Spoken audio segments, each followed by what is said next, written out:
Hello, welcome, happy Thursday afternoon. Not centered.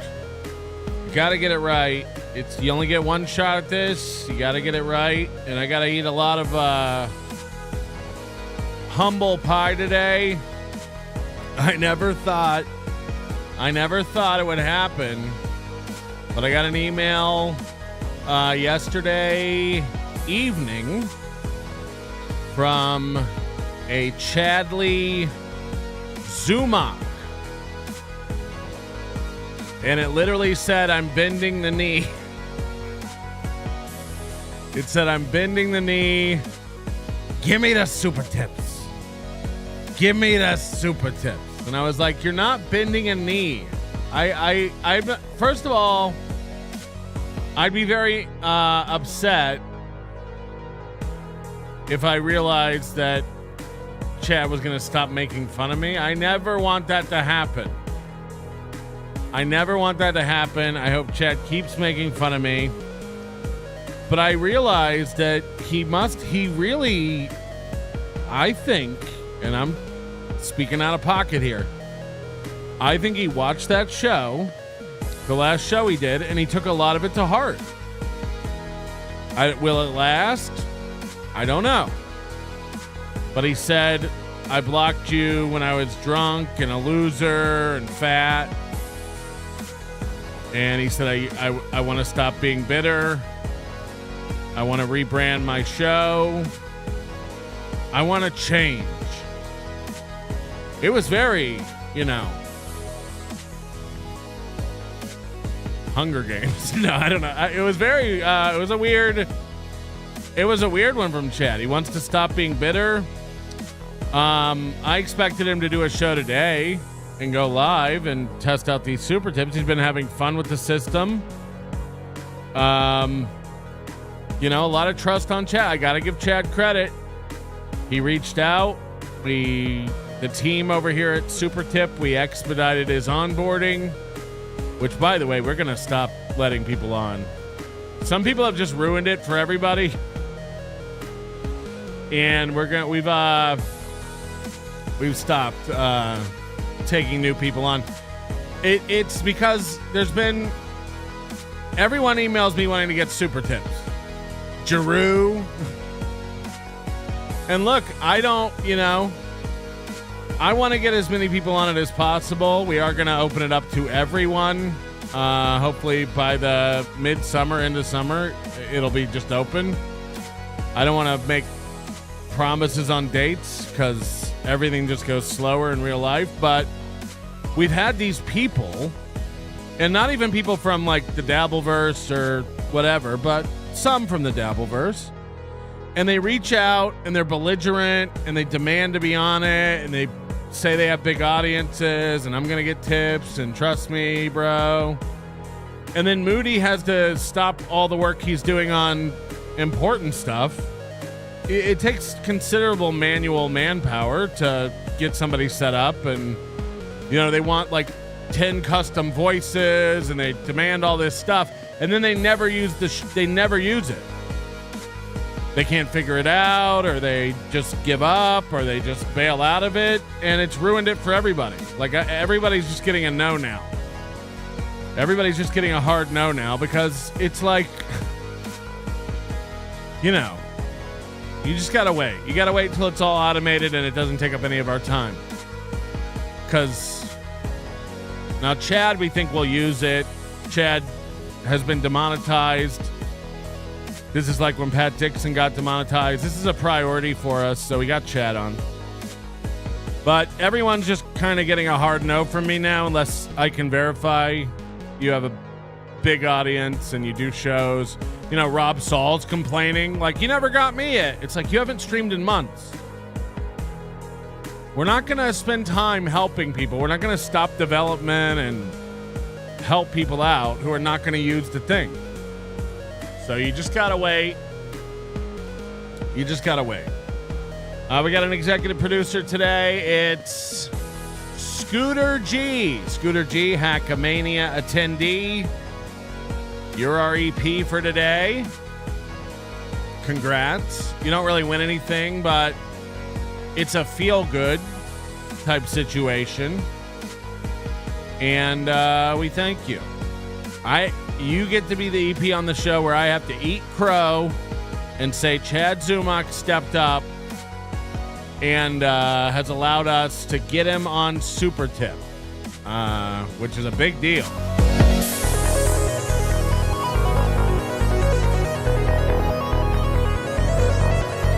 And more than that, Chad, I called him last night. We talked on the phone for an hour and a half while we were getting him set up. And even more than that, he let me remote into his computer and help him out getting set up. We're moving him from StreamYard over to EVMux. EVMux makes setting up Supertip literally 10 seconds. It's amazing. Doing it on StreamYard, you got to do OBS and then virtual audio routing and download it can fuck with your whole system and stuff. EVMux, this website, it does pretty much what StreamYard does. EVMux.com. And literally 10 seconds, you put the Supertips overlay in, boom, done. It took Chad and I longer to do the remote controlling of his computer than to get him set up on the Supertip system. But yeah, I mean, that's a big look, man. If I'm Chad, I'm I don't trust you to be in on my computer. I told him it's full truce right now. No pranks. I'm not recording you or your screen or anything like that. And I didn't. And no, he let me watch him set up. I told him he's got to get that second monitor plugged in. That'll help him a lot with the system. He loved it. He texted me after we got off the phone and he was all set up. He started making Rob Saul say that he was gay. He was sending himself free super tips, making all his enemies eat shit. And then he texted me and said, "Man, this is so fun." It is, Chad. It is. You're being stubborn by not using it, and I think he'll find that out. And then today he was emailing me to get some other stuff set up. He wants to get a Chad stepfather voice set up, which I think is dark. But I told him you got to monetize that pain, so I think that'll be great. And no, I really think he'll make money with this thing. I think he'll have fun using it. I think. A side effect of it all will be just him and I growing closer as friends.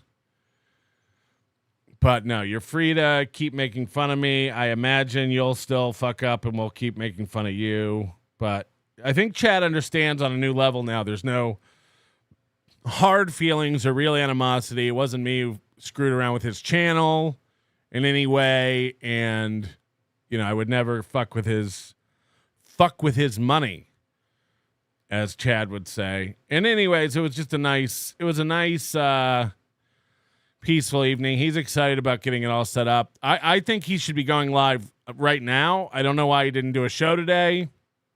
He wants to get it all down and make sure it runs smooth and stuff. And I go, again, I think that's the wrong instinct, Chad. I think people would like to see you fucking up. I think people like to see you figuring it out live.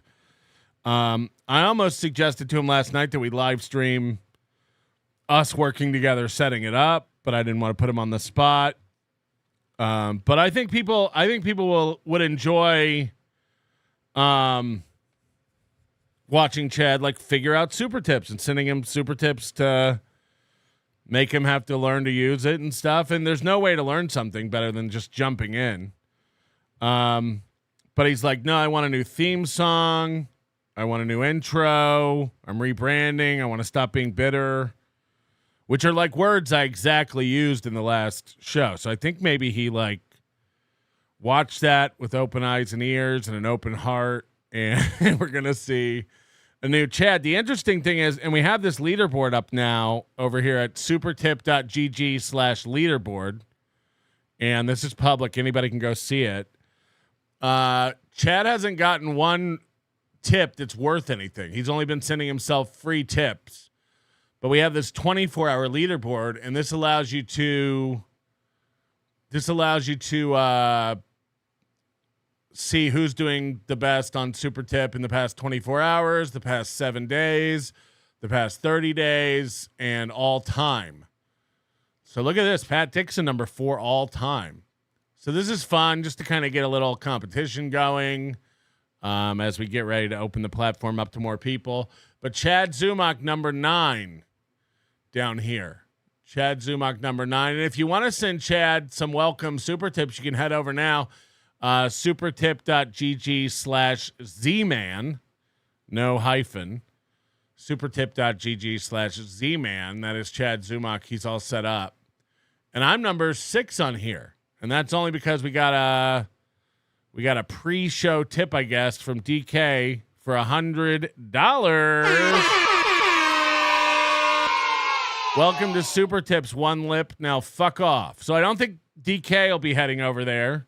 I don't think DK will be heading over there to send him any super tips, but that's fine.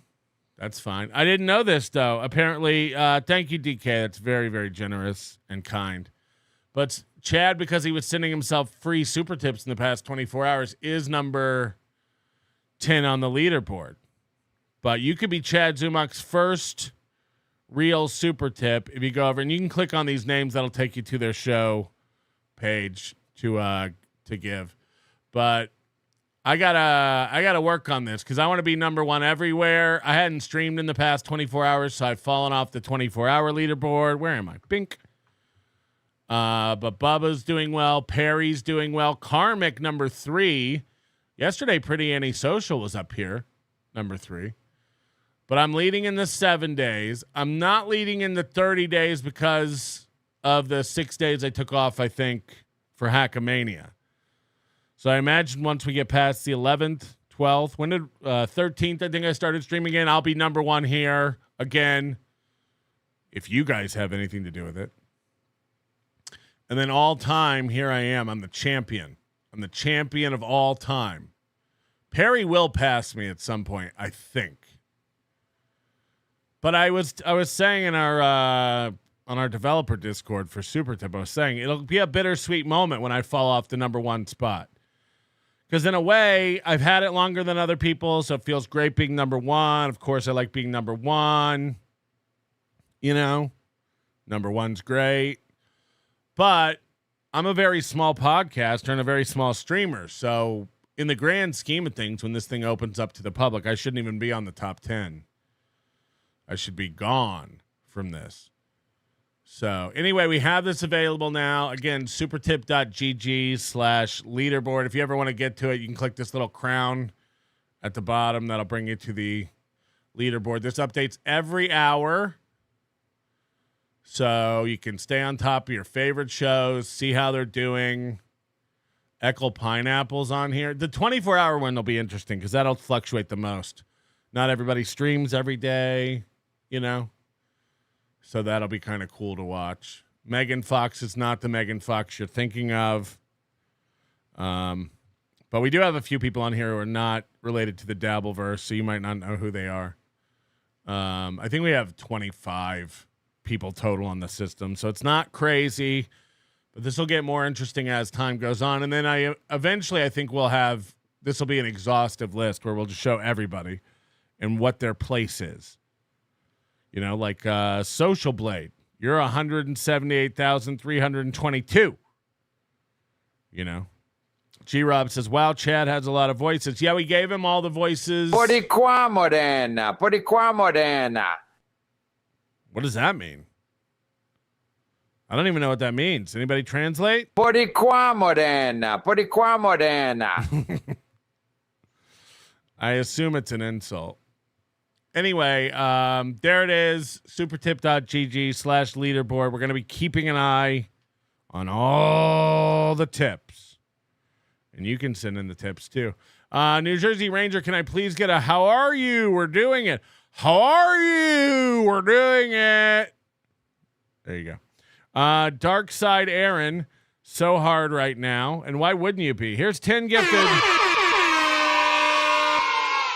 I'm going to write you down, Wizard Nug 2. You're going in the Hall of Fame for your 10 gifted memberships. Thank you very much. Sketty Tucson member for 27 months. Is this the end of the 2023 podcast wars? It could be.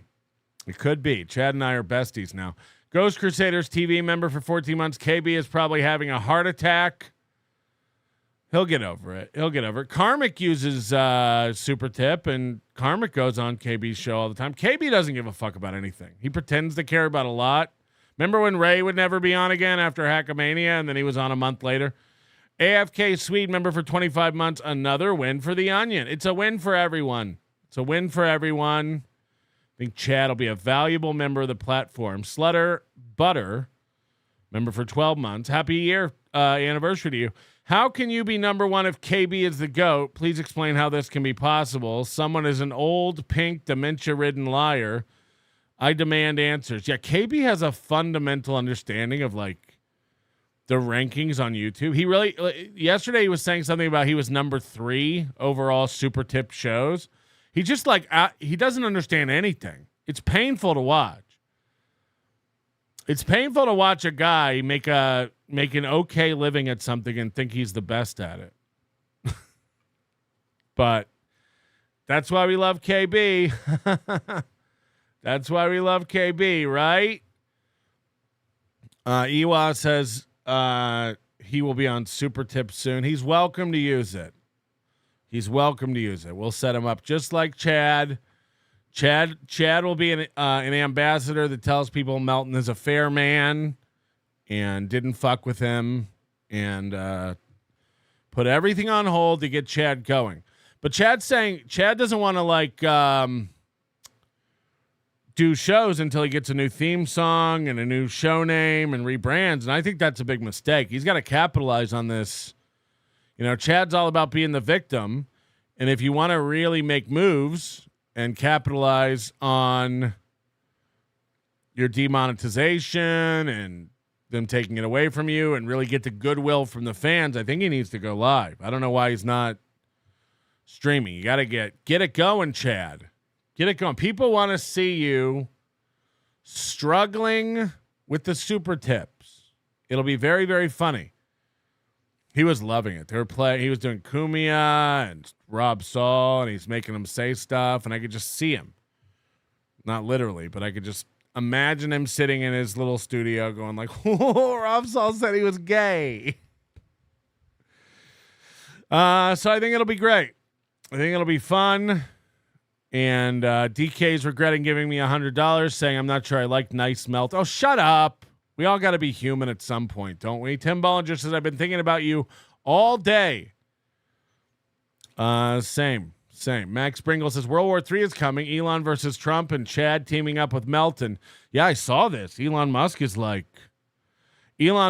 saying that Trump won't release the Epstein files because he's on the list. Look at it. I mean, imagine from going just days ago being handed the key to the White House to shit talking Trump on Twitter. I mean, what happened between these two? Not since Aaron Imholte and Nick Rekieta had a falling out have I seen such a downfall of a dynamic duo. It's the name of today's show, Downfall of a Dynamic Duo. Joseph Hamas, what about, was thinking about sending this to Chad, but he's a fucking piece of shit. He also told people not to use it, which I think he'll have to soften up on. You can't tell people not to use the system that you're not using. That's going to be. We'll let Chad figure it. He'll figure it out. Give him time. But I have to eat crow because I said he could never bring himself to do it. He could never do that. Chad humbled himself. Again, Chad, I don't think it's bending the knee. It's just a thing that's available to you and you're using it. And that's what it is. Kim Nicholson in the chat saying, I can't believe I let that cunt Musk make me worry about my job. See? Spurging out about nothing. You might as well be Vito freaking the fuck out about Riley coming to beat you up at Hackamania. It was all for naught. Wasted cycles of emotion. Get over it. Gonzo, this is for Chad and Chad only. This is for Chad and Chad only.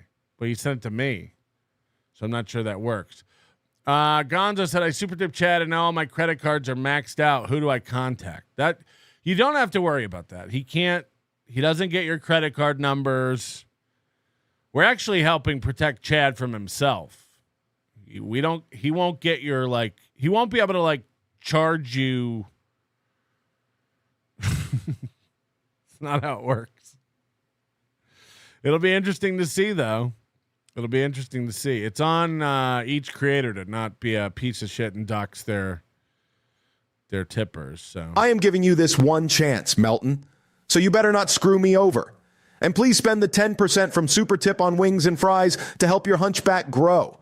Humpy is almost a full-grown adult now. Humpy. Shouldn't it be Hunchy? I'm not sure how that works. Hunchy is almost a full-grown adult now. Anyway, we'll be keeping an eye on the Supertip leaderboard. Every hour we'll be checking in with that. I'm just kidding. We will not be doing that, but it's something you can do. And, we like to give everybody a chance to really earn. I told you that if you messed with Crazy Joe, that he would lose it on the onions. And I think that's what's beginning to happen now. Why do we have no sound? Oh, God. Every day it's something. Am I right? Every day it's something.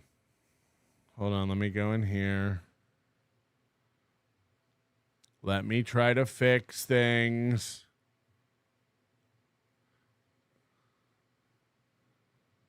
Nothing. Absolutely nothing.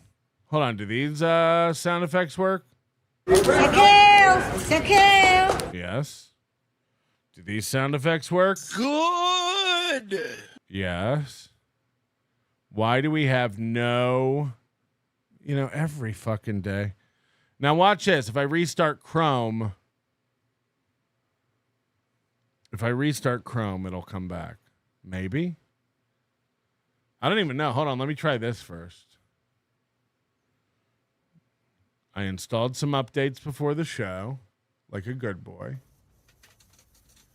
Wow. So it just won't route correctly to the right channel. It is working. Why would that not?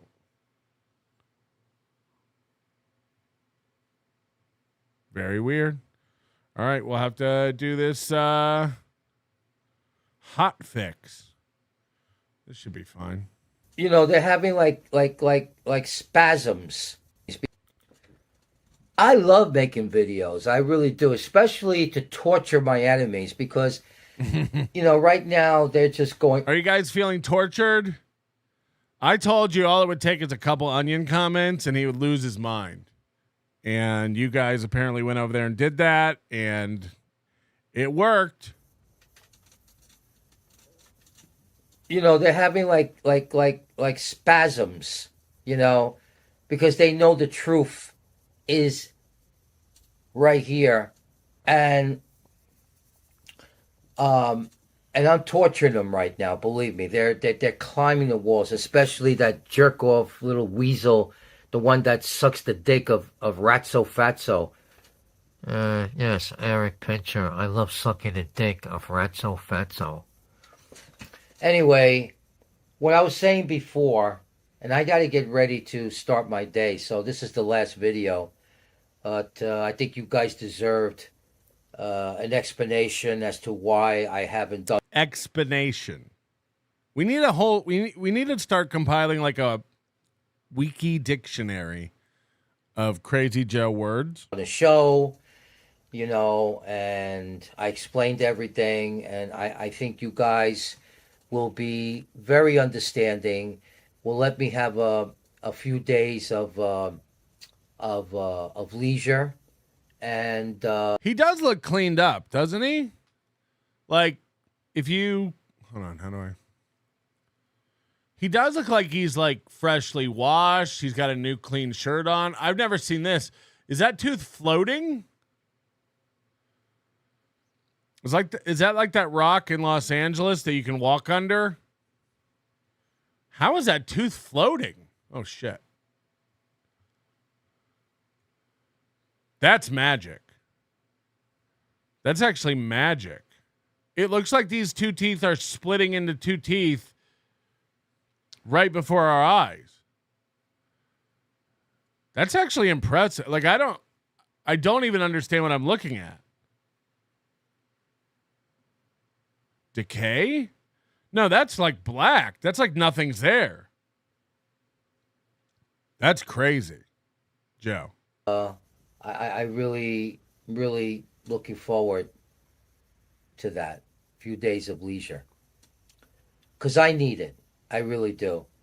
And I got plans, I always got plans of where I want to be with the greatest internet radio show ever, the Crazy Joe Show, He really believes this. He really believes like soon it's just going to be, he's taking over internet culture. Now, if you really miss me a lot, like some of you do, and I miss you guys, go to my website. I've been having a new show up there for like at least a month. I don't know if anybody has accessed it. And there's buttons there on the website. New show. This is just this one. We're gonna upload a couple of new ones, and that's what we're doing right now. So you can always, and of course, if you want good rock and roll music, the best music ever, please go to our website, thecrazyjoeshow.com. 2 days ago, he was promoting Moroccan music and Indian music. And there you'll see 4 buttons. We added, we only used to have 2 buttons. Now we got 4 buttons. We've doubled the buttons on the website, guys. Double your bang for your buck. We now have 4 buttons. New show, old show, the 24-hour streaming rock and roll show, and something else. I don't know what it is. I forgot. And you can listen to like the greatest rock and roll music ever. I really would, if you want to, in remembrance of me. So, listening to that music, you would say, that's the music that Crazy Joe put out there, He's not around right now, but we're listening to his music. And I forgot the 4th button, damn it. But, confetti. Yeah. Well, one is for the stream, which is the music, and the other one is for the live show, But they're actually the same. They just have a different function from each other. What? So two of your buttons are... I do love making videos, but I'm not a video guy. I'm not the type of guy that's going to go viral. I'm not dancing up. You just said you were going to be the biggest internet radio show sensation in the world. Without going viral? Up and down and making a fucking complete asshole of myself. I'm not going, like these fucking little punk kids do on TikTok. TikTok. Face crap, you cock, TikTok. And here too, I'm a broadcaster. My real talent, as I said before, is doing the show and making sure that everybody is content and happy with the material that I play. And I'm here to put a smile on people's faces. And no matter what you're going through, which I'm going through, there's always the show. The show of shows. Okay. No matter what you're going through, there's always the show. But the last show he did, we went on there and listened to it on the last program. The last show he did was March 31st. So you could argue that there's not always the show, right? Like sometimes there's no shows. Sometimes there's no shows at all. George says, will Chad be at Hackamania 2026? Let's not get ahead of ourselves. Now, we all know Rocco has predicted Chad and Karmic will be at Hackamania 2026. The thing is, and the reason I'm inclined to say no, Chad and I's relationship is new.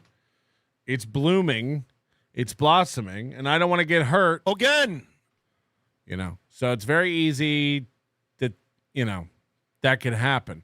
Second of all, the lineup is kind of full. There's nobody being kicked out of Hackamania. Next year I think we're going to have the Dick Masterson show instead of biggest problem in the universe. That way we don't have to deal with Vito and his emotions. This little piggy, who knows if that'll still be around, but that's got a reserved slot if it's still going. Nobody Likes Onions, WATP, the Creep Off does really well live. People love the Creep Off live. I think more people like the live shows of the Creep Off than actually watch that thing online. It's very embarrassing, Carl. Anyway, and then we added Tukey Soup with Cardiff, and probably OJ will hate us again and skip out. I'm trying to see if Blind Mike will come do it. I think that'll be fun if we can get Blind Mike out there. So I don't know if we really have. I don't know. The thing about Hackamania is you do have to have like a show. But maybe that's part of Chad's rebrand. Maybe Chad will prove himself and we'll be boys by then. And we'll see. I'm not going to say no. You never know what tomorrow brings. Maybe Steel Toe will be out there giving us some of Minnesota's best news live. We could all be friends by then. We could all be buddies. If I send Chad a super tip, do I have to worry about him doxing my new husband? What? I thought you were saving the marriage for Hackamania 3. Back to the... Wait. What are we calling Hackamania 3? Hack to the Future. So Big Sauce is being too kind. I absolutely bent the knee. In fact, I bent both knees and my one lip, kind of like when I'm with Swardson in Key West. Leave him alone. Leave Chad alone. It's a moment of vulnerability. He's called for humanity. He's called for us to just all get along right now. Come on. Get it together. Hellraiser 69. We're doing it. I agree. JP says this isn't related to the topic at hand, but Heather Gillespie didn't have another kid. I think she became a grandma. Yeah. That was clarified before. I think you're right. I think it's a grandkid. So the kids that she couldn't raise, because the state said, are now having their own kids. And she somehow feels like she's a grandma now and involved. This is getting too much. I just got my first check at my new job. Whoa. Big Media. I do the makeup for the girls on black.com. It's great to be around beautiful girls and also clean them up when it's all over. That sounds pretty weird, Toe. Anyway, baby, here's what I got from grinding the block. Happy 20 years, Big Sauce. Wow, right, God. This one deserves another play. This is getting crazy. This ain't gonna go how you think it gonna go, Nickel. I just got my first check at my new job. Big Media. I do the makeup for the girls on black.com. It's great to be around beautiful girls and also clean them up when it's all over. That sounds pretty weird, Toe. Anyway, baby, here's what I got from grinding the block. Happy 20 years, Big Sauce. Thank you for that $50, right, God. That means a lot. And that's going to help us when we check that leaderboard again in an hour, huh? Because I want to be at the top of that leaderboard in an hour, and that can only happen with your suit. I'm not even kidding. It's having a psychological effect on me. I got sad yesterday when I fell off the leaderboard because I hadn't streamed in 24 hours, and I was like, oh, I'm not even on there. I'm not even on there. And now I'm going to have to start sending myself a free tip whenever I'm not on the leaderboard. Now that I know that $0 tips at least put you on the board, if there's a space, I'm going to have to start. This is fucking with me now. Gotta admit, it's pretty funny watching Ozone spurg out about super tips. Is somebody feeling? What's he doing now? I don't even know. Like, it doesn't matter. Like, people think they understand stuff.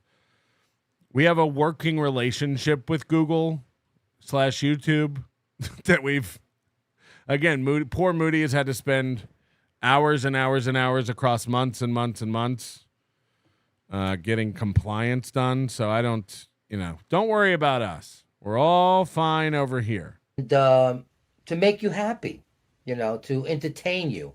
That's what we're here for. Right on? That's what we're here for. To entertain. Hold on. Syke said Levy's now on the board. I didn't know you could do free ones. You got it. When's he going to start using it? When's that going to roll out? And I love it. And I do like making videos because I get a chance to, talk to you guys, even though it's a one-way conversation.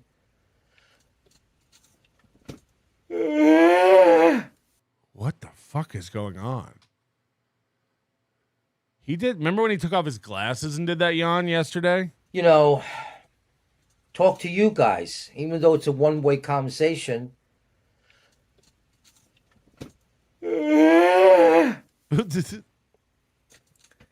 But I get comments. What is this? Incoming phone call. It's a crank call. Crank. They all call. are. They're all cranks. Crank. Oh, do I have an Crank. appointment on Friday? And by the way, fuck you, Rocco, because I see what you're doing. Rocco was complaining yesterday and now in the chat that Supertip used to be cool, but now Gaylord has it. I guess that's what he calls Chad. This sounds like somebody with 10th place energy on the leaderboard. This sounds like somebody who's not doing shows. They're too busy. They've forsaken their audience because they got to go on multiple pizza and donut runs and call into Daddy Kevin. You've become everything you hate, Rocco. Tukey has sold out. He's now one of Kevin's minions. And just because you can't go live and get yourself on the leaderboard, now you got to attack Chad, my new best friend.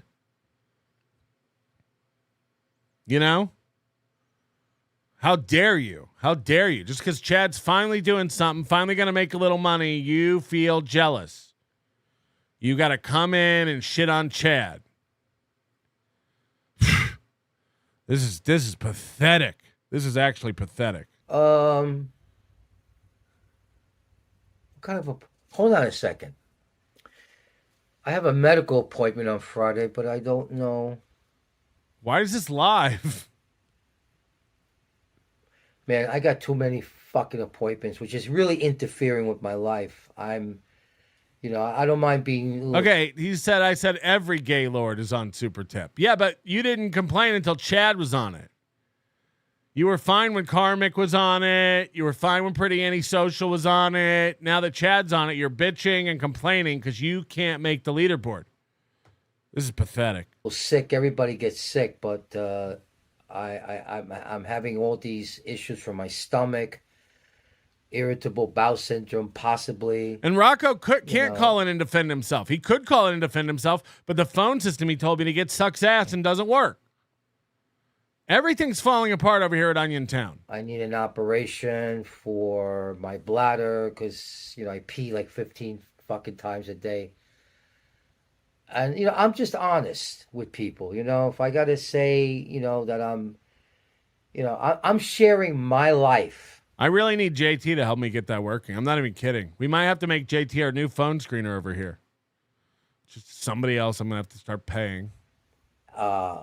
With you people.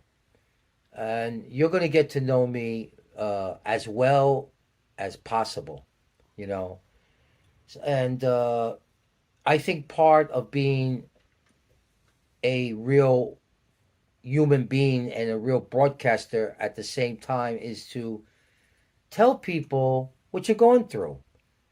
It's not just ooh la la. Life presents challenges. And my life right now is presenting a challenge because of all these doctor appointments that I have. And I just want to get them over with so I could, concentrate on the show. Which is that how old age works? I want to hurry up and get all my doctor's appointments over with so I can just focus on life. Is that how it works? As your body starts shutting down and switching off, as you literally start to rot around the skeleton you were born with? Is that how it works? I want to get all these doctor's appointments out of the way. I'm 45. I've been putting off getting a finger up my butt. Aren't I supposed to do that soon? Come on, Dr. Steve. Which these appointments are not interfering. But Friday, like I told you in my last video, I'm supposed to go out to enjoy myself, to take a break a little bit. Maybe we'll have a listener contest where you will raffle off who gets to put fingers in my butt. That's what I'm doing, you know. Hold on, people are saying 50 now? I thought it was 45. You got to start doing that. 50? Oh, yeah. All right. Thanks, Riles. Jesus Christ, you're making me feel better. I'm 5 years away from getting finger blasted in the bosom. Do I think a butt is a bosom? One can wish.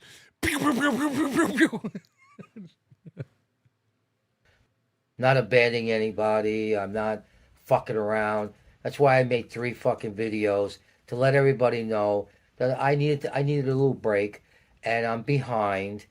And I appreciate everybody, you know, writing to me and everything and standing by, and, you know, saying that we're looking forward to the next show. And you're going to get the next show, one way or the other, whether you want it. Oh, a show's coming, baby. Whether or not you want it. A show is a coming. Or not, you're going to get Hold on, 45, I need to have a colonoscopy. But the camera is way thinner than a finger, right? I imagine that actually might be pleasant. Yeah, I don't think I have any history of ass cancer. But you're all saying I need to get a camera up my butt. Will I be able to live stream that? Can my asshole take super tips? And I hope everybody kind of like understands, you know. Like, I got a doctor's appointment on Friday and I'm supposed to go out. So I may have to, I don't know, I may have to cancel. Reschedule for another time. You know, right on. I got plenty of time to do that. Oh, man. I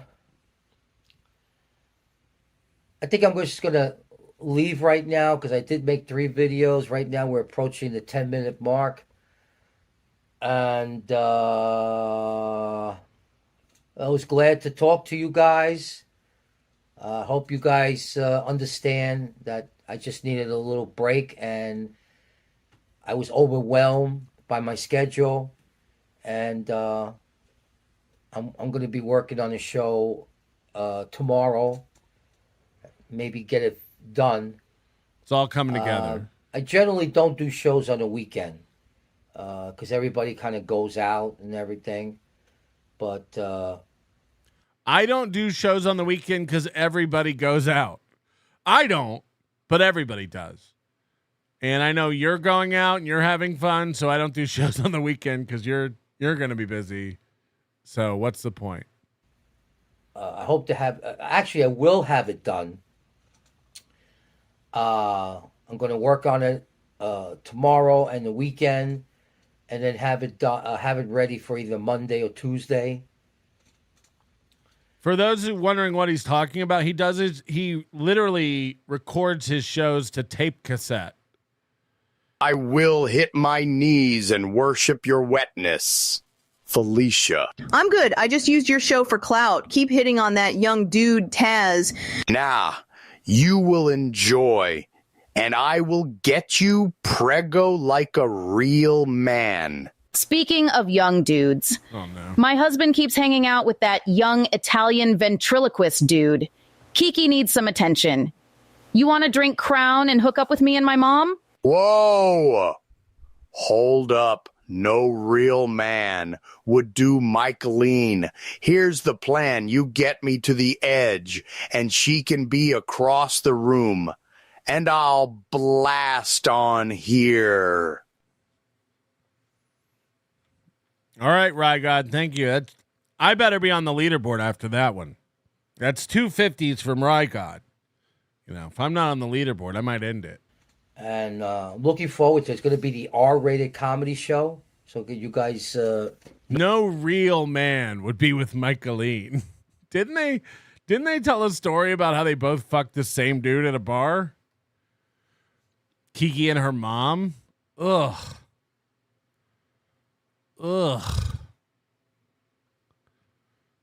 Like that. Know which show we're doing. We do several shows. By the way, that has to do a number on your self-esteem, Keanu, right? Like, you met a guy at a bar, he looked good, you were like, yeah, we're banging it out. And then he was like, all right, who's next? Your gross catcher's mitt of a mom? That old leathery skinned lizard? Ugh.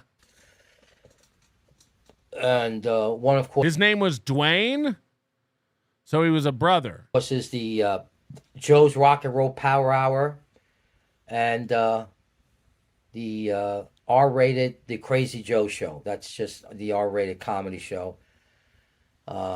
Great shows. If I can add one more, but I just don't know which one to add. And if I did, it would be like on a Sunday. You know, you just said you won't do weekends because people are out. I just want to play some really good music, whether it be jazz, Motown. He hates black people. This new diversity in his musical taste is insane because he's always ranting about blacks. The real R&B, not the fake one that these fucking Watusis are playing. And Watusis. I do have a dedicated CD where we're playing some really good stuff from the 70s, you know, like Brandy, You're a Fine Girl, great song. The Fifth Dimension, they were a great group. They had some really amazing music. Wow. I really miss them. Maybe tomorrow night for the members only show, it'll be Crazy Joe night. We only play the music he mentions. Maybe that'll be the theme.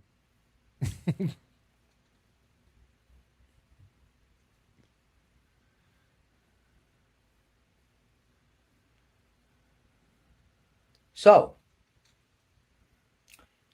and it would probably be, if I did a third show, it'd probably be, I don't know, twice a month, playing special music, you know.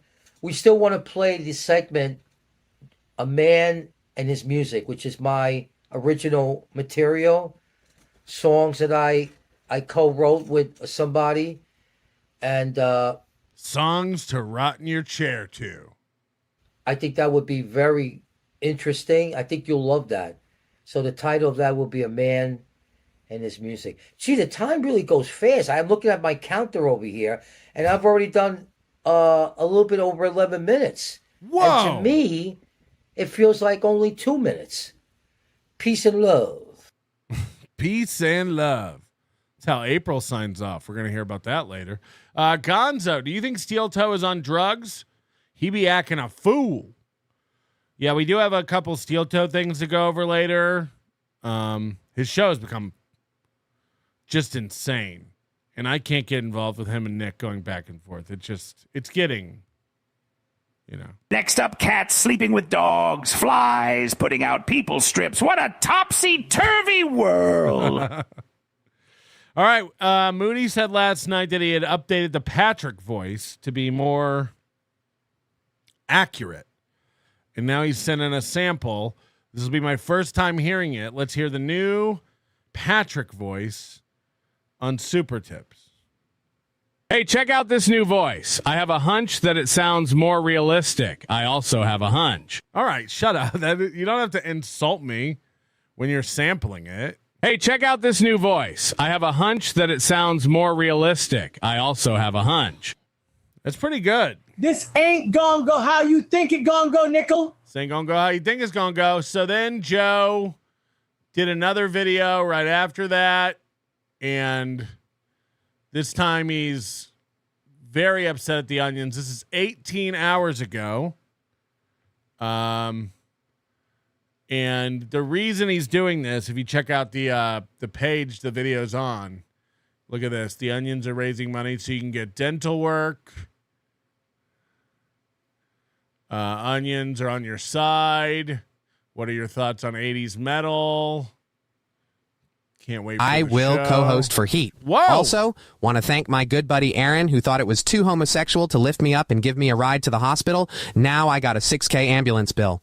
What about the heat? Johnny, you do your own show. I'm making about $100 a week here from Gray Duckling. Remember 18-wheeler trucker? He donated, and he left. Rough times on the toe. I mean, another win for the toe. Go fuck yourself, you lame ass bitch. I got no heat. This accurate. If you want to offend Red Bar, just call him Mike David. So this is interesting. I am looking forward to a turn between Johnny and Aaron. I think it's probably gonna happen within the next year. That's if Johnny can keep a woman. Cause Johnny's gonna realize eventually that Aaron doesn't give a fuck about him and Aaron's using him. And, Johnny being by Aaron's side does way more for Aaron than it does for Johnny. And when Johnny turns on Aaron, Johnny does a show. Johnny has a channel. I don't think Johnny's going to stop streaming and go away. Matt had a show. Aaron made fun of it until he quit. And now Matt's left the show and never has time to come do it anymore. Right. So Matt's gone away and shut the fuck up. April's gone away and shut the fuck up. Johnny will not go away and shut the fuck up. Johnny will start slowly realizing that the more he shits on Aaron, the more viewers he gets, the more attention he gets. And I imagine there'll be a world where Johnny just starts shit talking Aaron for viewers and money. I think it'll happen. I do think it'll happen eventually. There's only so much even a cripple can take. And as his days become more and more numbered, and Aaron demands more and more from him for less and less money, the spiral is real. And I imagine it'll go bad. Anyway, here's Joe. He's upset at the onions. This is exactly what I told you would happen. So, we basically have some good news for our brothers and sisters out there that we're going to, time is it? Excuse me.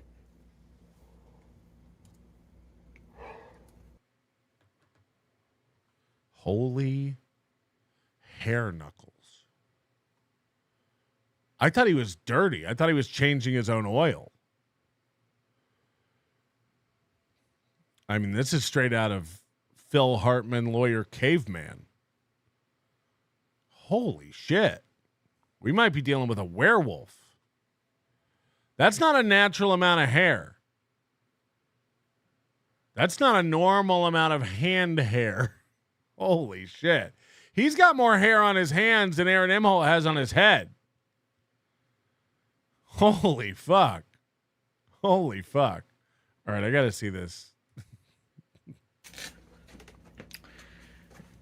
So, we basically have some good news for our brothers and sisters out there that...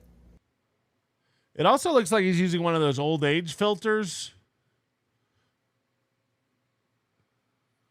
Like, he looked pretty good in the last video. This looks like a black eye. Was he playing with Elon's son? Yeah, he don't look too good in this one. He's been up stressing about the onions. News for our brothers and sisters out there that we're going to, time is it? Excuse me.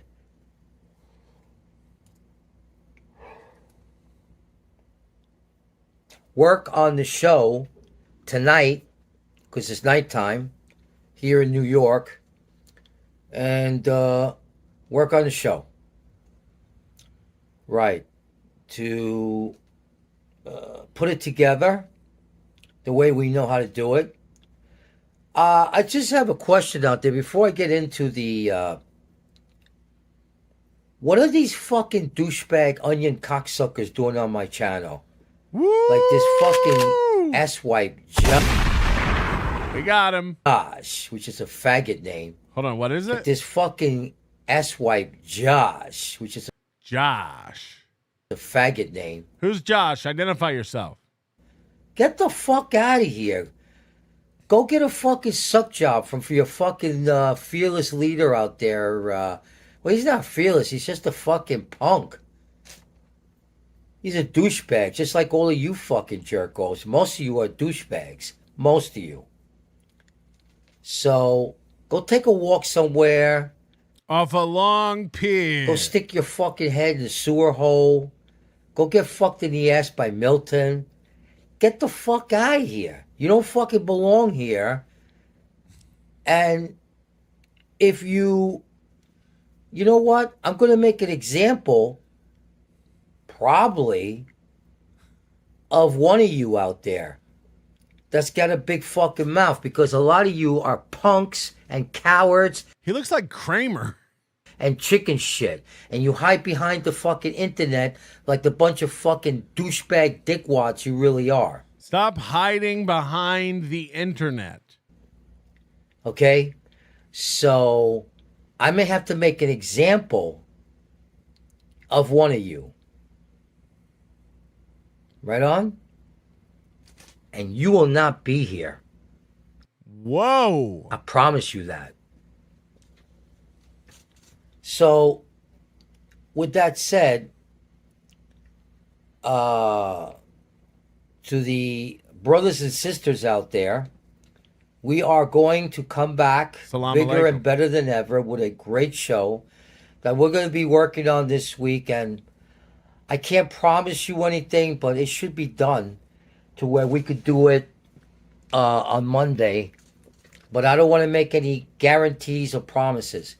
When the show is officially done, I will get out here and I will tell everybody that, Monday or Tuesday, whatever, the show is going to be on the air. We're going to do it live, baby, from New York City. He's like Billy in Entourage working on Queens Boulevard. He's locked away in the editing room. I don't want to make promises. When it's done, it's done. I'm working on a masterpiece. I'm crafting a show. And it's going to be great. I know it's going to be great. I know I say that a lot, but most of the time... Get out of my head, suit. Put the shows together. They're fucking just... And the music and the comedy and everything. Remember, this is not the show that you guys are used to already, because we've done several of them here, which is Joe's Rock and Roll Power Hour. This is the regular R-rated comedy show, okay? He has to say that it's R-rated, YouTube terms. And like I said, anybody who says what they should not say and fucks with me, I'm going to fuck with you. And out the door, you fucking go. All right. So for people in the chat going, he's boring, why do we talk? The more onions start encroaching into his space, just leave a comment. The onion sent me. Patrick's talking about you. It's going to get more and more nuts. He becomes more and more unhinged. He'll start not even appearing on camera. It'll just be a black screen, and he'll yell at people because he'll start getting self-conscious about his tooth. Metal. I like metal. Metal. Oh, is that some metal? Metal. Metal. Queever Stuttleman says, Crazy Joe requested you play Majestic by Wax Fang. It's never going to happen. It's like Citizen M's mouse at this point. You've asked for it so much, just out of principle. Never going to happen. Rygod says, Steel Toe is when Kramer finds the Merv Griffin set. Newman, I peel the label off the generic peas and I can't tell the difference. That's the show. Oh, it's such a good episode. I can't wait for Rocco and Cardiff and I to start our Seinfeld show. We got to do that. We got to get that going. We said we were going to do it. We promised the people we were going to do it. And we need to do it. All right. This has been on my prep sheet for a while, but it's worth covering because this was amazing. And I think this is what actually put Chad over the edge. Carl recently went to Texas. It was very embarrassing. Carl kept sending us pictures of himself on the old All in the Family set. I don't know. I guess Glenn Beck has the real, actual, complete old All in the Family set in his studio warehouse. That's great. Like that's being a fan of something and being a baller. Like, you know what I mean? Like, I wish I could go back and get the whole set from Hey Dude. That would make my life. But Carl went on Alex Stein's show to talk Dabbleverse. Now, what's funny about this is a couple things. Number one, there's some stuff in here about Chad. But also there's a thing in here about Aaron. Aaron's theme song says he's always a guest on Alex Stein. He's not always a guest on Alex Stein. He was a guest on Alex Stein like a year ago. And just like when Chad was a guest on Alex Stein is basically clowning him to his face. Steel Toe famously broke down crying on Alex Stein's show last time he was on. But this gives you some insight into what Alex Stein thinks about these people. Who are these people? Hey, dude. Okay, just kidding. It's terrible. Thanks, Why do black Doom. people like menthol so much? What's that about? In this war against Nick Rekieta, what do I call it? The Rekieta parables, the Nick Rekieta parables. Yeah. I actually like Nick Rekieta. I've talked to Nick a lot, and I've tried to kind of befriend Nick a little bit since he's going through this. And Nick hates me now. Does he? He does. I don't know why, but I talked a lot about it. I don't think I've been really too harsh. I think I've been very fair with Nick. I have, teased him that his 9-year-old tested positive, this and that. But I've been the first person to say that Nick is incredibly talented. I think he'll be back on his feet. Okay, let's talk about that real quick. Yeah. So Nick, this is the thing that everyone uses against him. And we did this little pig I host a show that's about Aaron Imholte, who is him and Nick are. Carl plugs like 90 shows in this interview. Jesus Christ. Crazy Joe's trying to spin up new shows. Carl, you need to quit like 3 shows. It's too many shows. And Carl's masterful. He gets a plug-in for all of them here. Yes, of course. And so everyone always teases Nick about his 9-year-old testing positive for cocaine. Yes. There was a hair follicle test. Whatever, yes. That came back positive. And, I don't know if that's true or not, because There can be false positives. I'll say that. I'm not going to sit here and lie. the state let it go and let the kids move back in with Nick. So it tells me that, maybe the kid wasn't doing cocaine. Well, and I'm the first person to say this. And who was it that got heat? I forgot who else got heat for saying this. But even if he had a house, it was a dirty clothes or whatever, that's not abuse. Like, because he was being, kind of a distant dad or whatever, that's not even close to abuse. Because his dad was partying. Those kids, if they were... Right, it's the same way with Mike David letting his dogs just be locked in a bathroom and shitting all day. I don't know if that's animal abuse. Like, look, the average person could go... Yeah, that's abusing animals. That's fucked up. Yeah, I don't know if it meets the legal definition of abusing animals. And having your kids, around a bunch of piles of clothes and stuff, I don't know if that is the definition of child abuse. You know what I mean? And again, Nick sweep. But there are legal definitions of stuff. And then there's just that's fucked up. Being how they made the narrative that he made spaghetti or that you could argue it's neglect for sure. They made spaghettios they weren't eating. Obviously the kids were eating. They were going to school. They were never, in my opinion, I've said this from the start, Nick Rekieta has never abused his kids. I just want to make that clear. I know that he's never abused his kids. Maybe he was a little absent or whatever because he was have a little fun, but that I would partying a lot. Yeah, I would not consider that abuse. So having a parent that parties, actually that'd be kind of fun because then as a kid you can kind of do what you want. But having a cool parent, for some people they would say that's bad. For those kids, it might not be a bad lifestyle for the kids. So that's why I don't think they're being abused. My dad's fucked up on coke all the time. He's a cool dad. Okay, so I'm not saying he's abusive.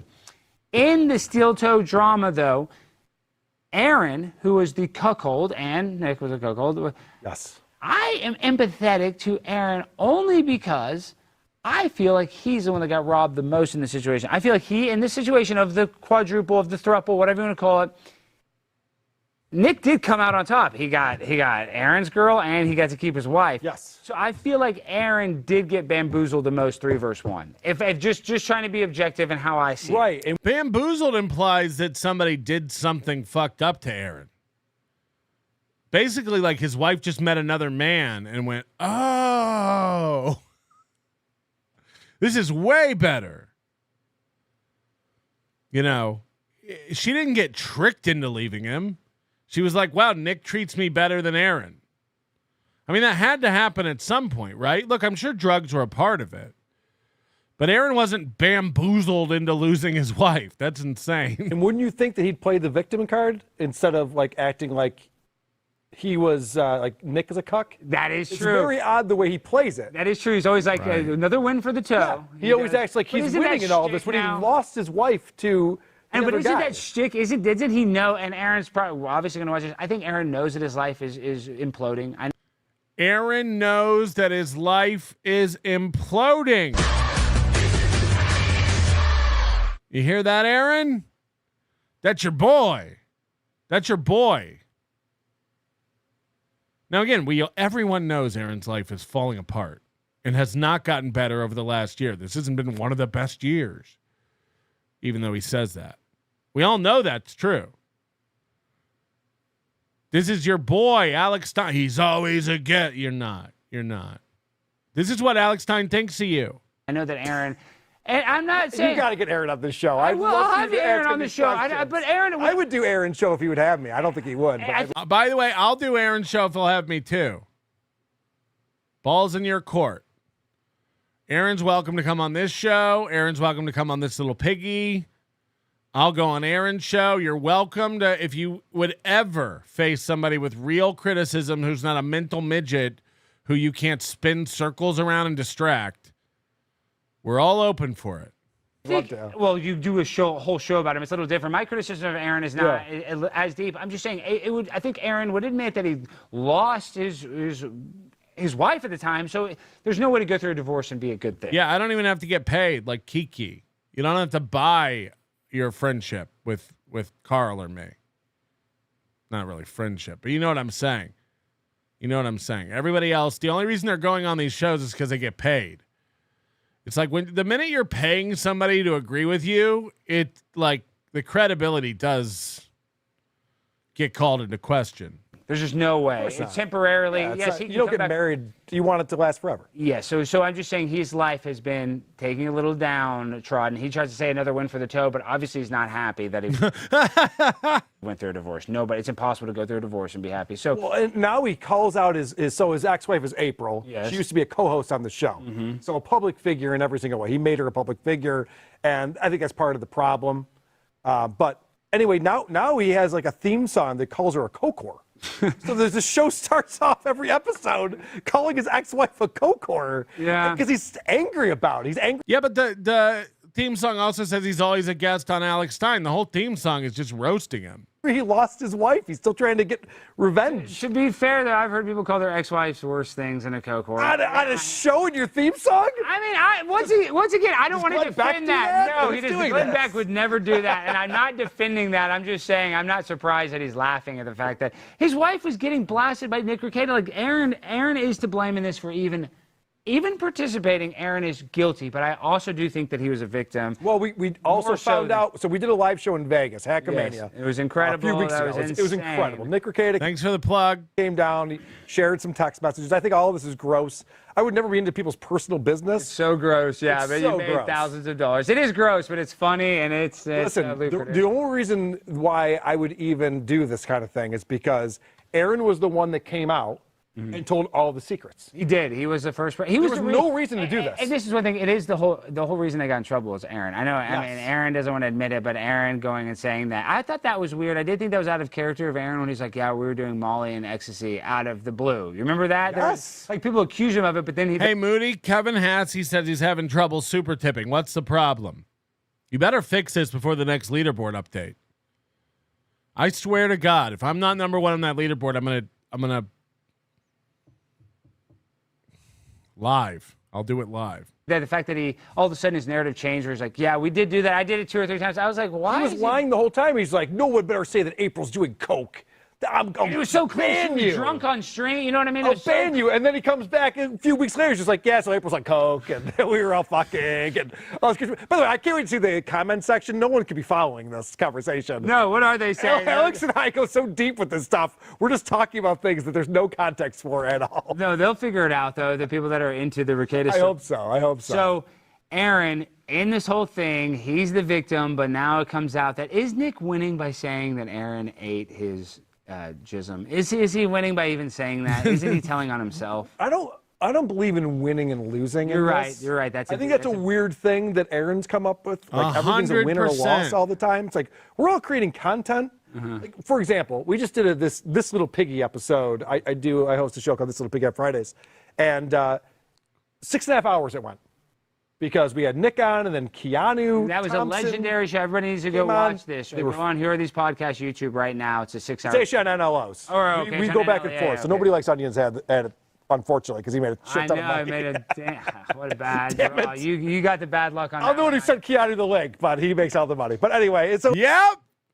Sit in it, Cardinal. It was fireworks, and there's a lot of people who are on Keanu's side of it because they don't like Nick Rekieta. There's a lot of people who don't like Nick Rekieta. Kiwi Farms don't like Nick Rekieta. There's a lot of people who think that obviously Keanu lost and she didn't sounded crazy and didn't know what she was talking about, and so none of it matters. It was entertaining. People are still talking about it. I was watching a show today.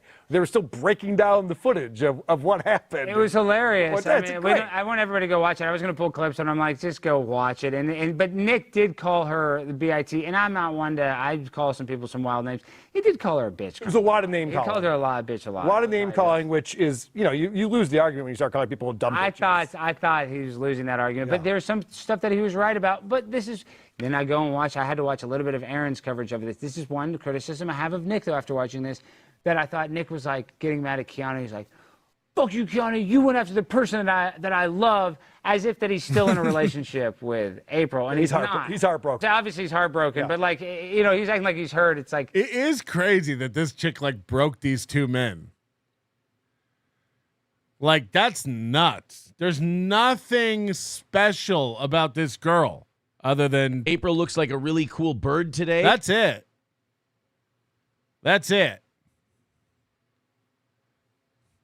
But both of these guys are at each other's throats about this chick.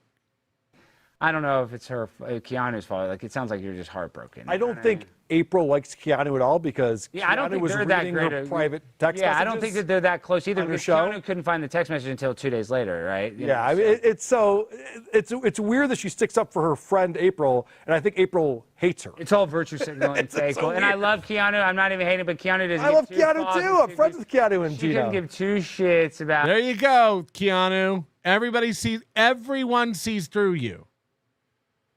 The only people who are on your side are tribal Nick Rekieta haters who hate Nick Rekieta, and they'll team up with anybody who hates Nick Rekieta.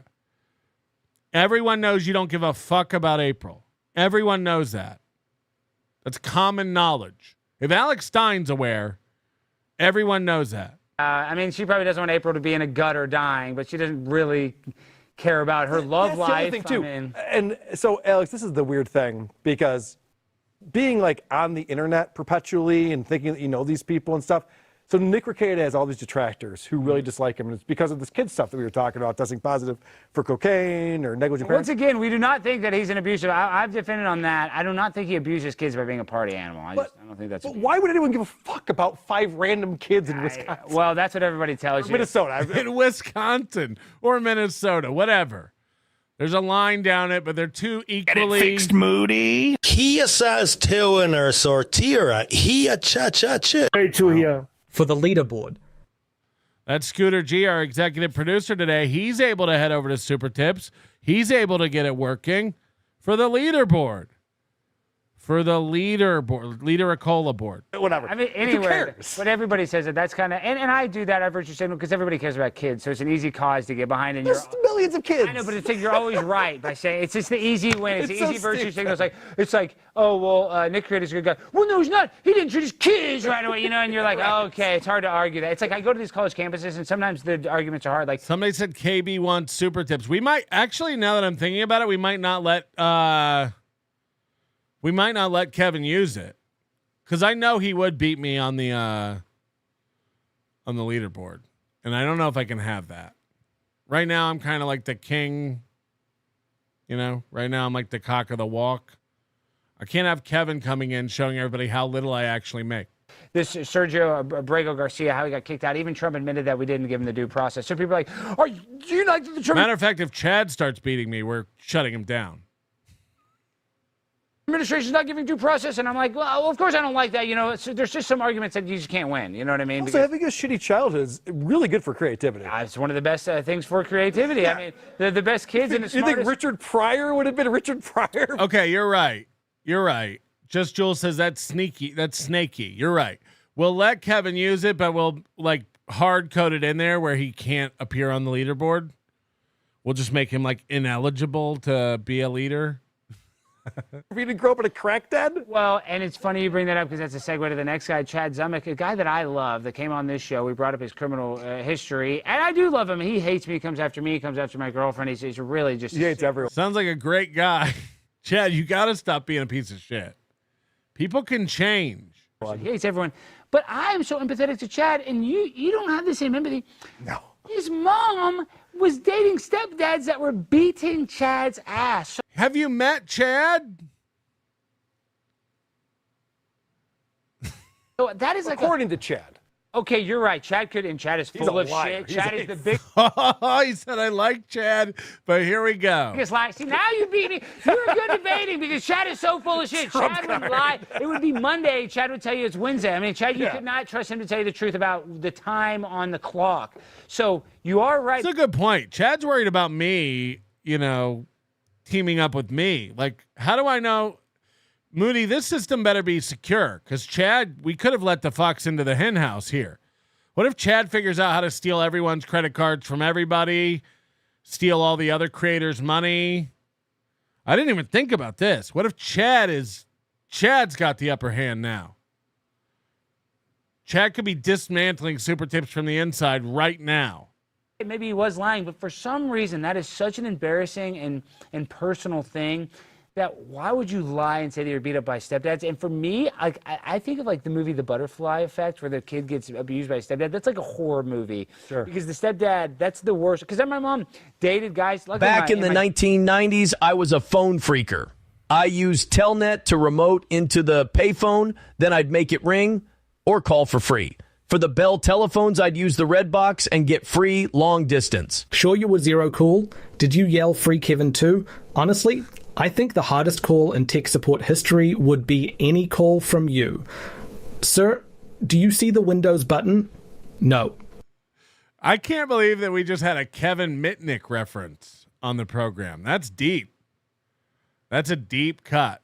All right, Moody says that we're safe because we use secure protocol. Secure.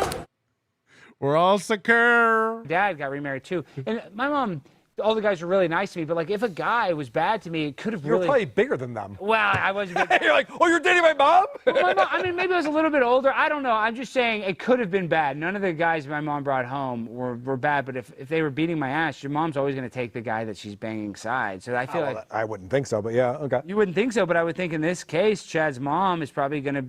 whatever. By the way, my mom was a single mom, and she dated dudes who didn't like me and were kind of pieces of shit to me. That's just dudes. Like, you know what I mean? Like, they're just trying to get some pussy, and this fucking kid's in the way. Ugh. Give him a roll of quarters and send him to the arcade. For whatever reason. He didn't grow up in a great house. He grew up in a bad house. That's for sure. Like, we can admit that. So I'm empathetic to him because he's not, he doesn't have the same socialization. Plus, he's dumb. He's not that smart. That doesn't help. You stealing a credit card from the gym that you're at that has cameras every single place in the world. I mean, he stole like 30 credit cards out of lockers in the gym. And he's so dumb that he would like go around to like Domino's, Chili's, right? Yeah, Chili's. And just like get a burger. Then he'd go over to CVS and buy some vitamins. He bought a blender to make margaritas. He bought Twitter followers. Just like, it's like winning the lottery and blowing it all on fucking Happy Meals. It's like, what are you? It's like all these like quick random purchases where they're just able to see like, Oh yeah, that's the guy who was using the credit card right there. He's on the camera. And why wouldn't he be doing it? Well, he needs to be making online purchases Yeah. if you do this, and then I don't steal credit cards, but that's where I would go. I'd go yeah, online. duh. You buy gift cards and you do what? Yes. You can literally watch a video like on YouTube. How do I scam people out of credit card, whatever? And you would watch it better. You would figure out how to make more money than using it at Chili's. But Yeah, correct. whatever. Chad is a guy that has a long criminal history, and I think that he's going to continue to self-sabotage. So I don't have to worry about him at all. Well, Alex, the tides are turning, and Chad is now on Super Tips and wants to rebrand and quit being bitter. So I honestly do wish him the best of luck, just like Ewa wishes me the best of luck. Love you, Mr. Melton. Good luck, Chad. Good night. This is Eva signing off from Zone 7 in London. Good night. Good afternoon, good evening, and good night. It's only, 11 o'clock there, Ewa? Stay up, you old bitch. What do you got to do? You got nothing going on. If someone buys and sends in the mouse for Citizen M, will you burn, destroy it live on the air? Oh, yes. And I won't fake it. I will not fake it like I did with Donkey Lips tape. Donkey Lips is a sympathetic character in my eyes, in some ways. Citizen M is a bad man. He's an evil man. I will do that. Citizen M wants this like $300 mouse. If someone buys that mouse and sends it into the P.O. box, I will 100% melt it live on the stream. Fuck him. Fuck him. Just to show him that I have your mouse. We could send you the mouse. Doom says smash the mouse. Yes. Live on the air. Take care of yourself. Get your own mouse. Get your own mouse. We're gonna fuck your mouse up. Send me the mouse. Send me the mouse. Kevin Hassey figured it out. Sorry, but F Chad, he's human garbage. He has doxed and struck people without a care. F his channel, and Super Tips ain't gonna help. He's a pathetic boob. Chad, you have a real chance to prove all these people wrong. And again, Chad and I had a lovely interaction last night. We were joking around. There was no hostility. We put it all aside. He has a real chance here to just come out and show everybody I'm a comedian. I'm about mirth. Mirth? And rebrand here.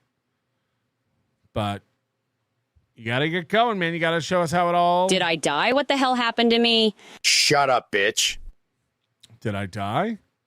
What the hell happened to me? And what a better transition from Kate Meany.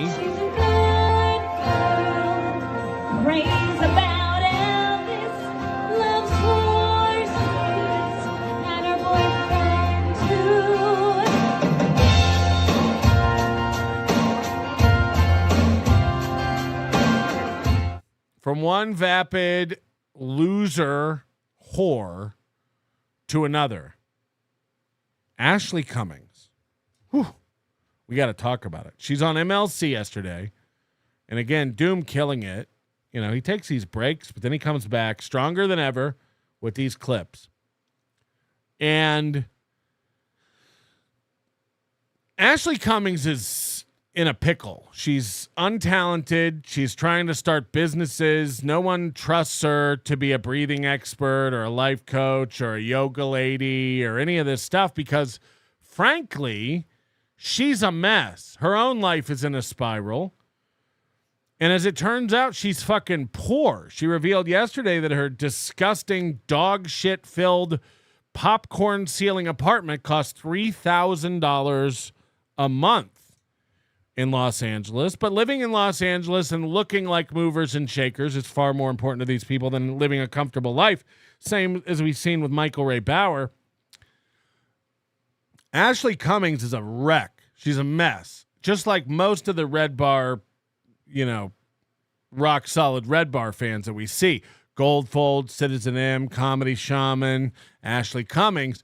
None of them know how to handle the internet, but they watch a guy who they proclaim is the best online at handling the internet, but they get really crazy and don't know how to deal with criticism. And she's got a got a problem too, because as a fairly attractive woman who's like Crazy Joe starting to decay, she's finding out that people don't have time for her bullshit. People don't have time to put up with her personality, because when you have a shitty personality, it's down here, and you look pretty, dudes will tolerate you. They'll put up with your stepkid. They'll put up with your shitty personality, your lack of intelligence, just to get a piece of that sweet, sweet pie. Ah. But as your looks start to wane, the thing that really starts to shine is what a piece of absolute shit you are inside. And we're starting to see that with Ashley Cummings. She cannot take criticism. She thinks she can control the internet. And the more these people try to get control of what people think and how people view her, the more her stock goes down. And yesterday's MLC did not help, and Kevin's there for it. Kevin knows what he's doing, and it's rough. Thank you to Doom for this clip. It's, what is it? Dabbler Doom on the Cash App. We got to figure out how to set up like super tips for like creators that don't go live. Like if you could go to supertip.gg/Doom and send Doom money. I guess we could do that, and then he could always just put the tips up in the corner on his latest videos. Would that be something you would do, Doom? Dabble Doom on Cash App. Would you beta test that if we worked out something, Doom? That could be interesting, actually. It would help, could help out the Clippers. And then you could just get, like, up in the corner, like where his little Doom mask is, it could, like, just show the latest super tips he's got. He can figure out how to do that for Citizen M2. Yeah, absolutely. Absolutely. We don't give a man fish. We teach him how to fish. This could be, Moody, this could be something we could do. I guess we wouldn't even have to change anything. They could figure out how to do it. Oh, yeah, you could put them at the end or something. Yeah. Or you just cover up like super tips on people's shows, like you cover up the super tip QR code. Just put your own super tips up. This could be good. Yeah, Doom. Remind me, because I'll probably forget by the end of the show. We should just set you up supertip.gg/Doom. If I can pipe it through OBS, I can probably make it work. Absolutely. Absolutely. 100%. Doom could, of course, most of the Clippers can figure this out because they know how to video edit. So I imagine that would be fairly simple. There we go. My God! Painkiller says, I'm so sick of super tips. That's the reaction we're going for. We want people to be, we want it to be so ubiquitous in the zeitgeist of what's happening now online that people are actually vomiting from hearing about it. Yeah. So, and also about you owe me for the bottle of whiskey too, don't you?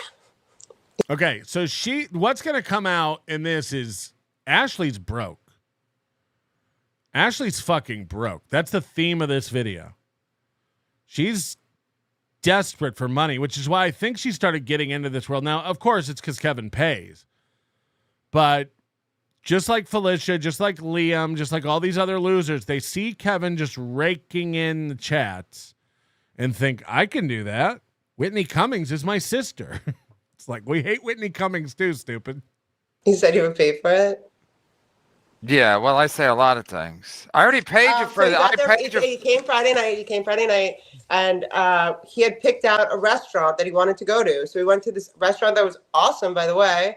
And then Olive Garden on the way here. Kevin, I'm loving Kevin. I gotta get word to Kevin that I want to make up with him. How do we fix this? Well, I don't even remember what we were fighting about. Bob Levy. I'll come on your show and trash Bob Levy. Let's do it. I've had enough of that guy. Here, he was like, "Can you get me a bottle of whiskey? I forgot." And I was at, I was at Trader Joe's anyway. By the way, I'm a good host. You said it was very nice of you to let Mr. By the way, the other women, the women of the Dabbleverse, KB and MGD, are the stars of this. This is fantastic. I actually found myself like lusting after Lady KB after this video. I've had impure thoughts. I kind of want to dump Slow Wife and get with Lady KB now. I actually think she's like really hot.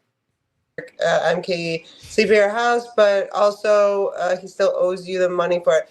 What I said, no, so you're taking things out of context. He said, should I get a hotel room?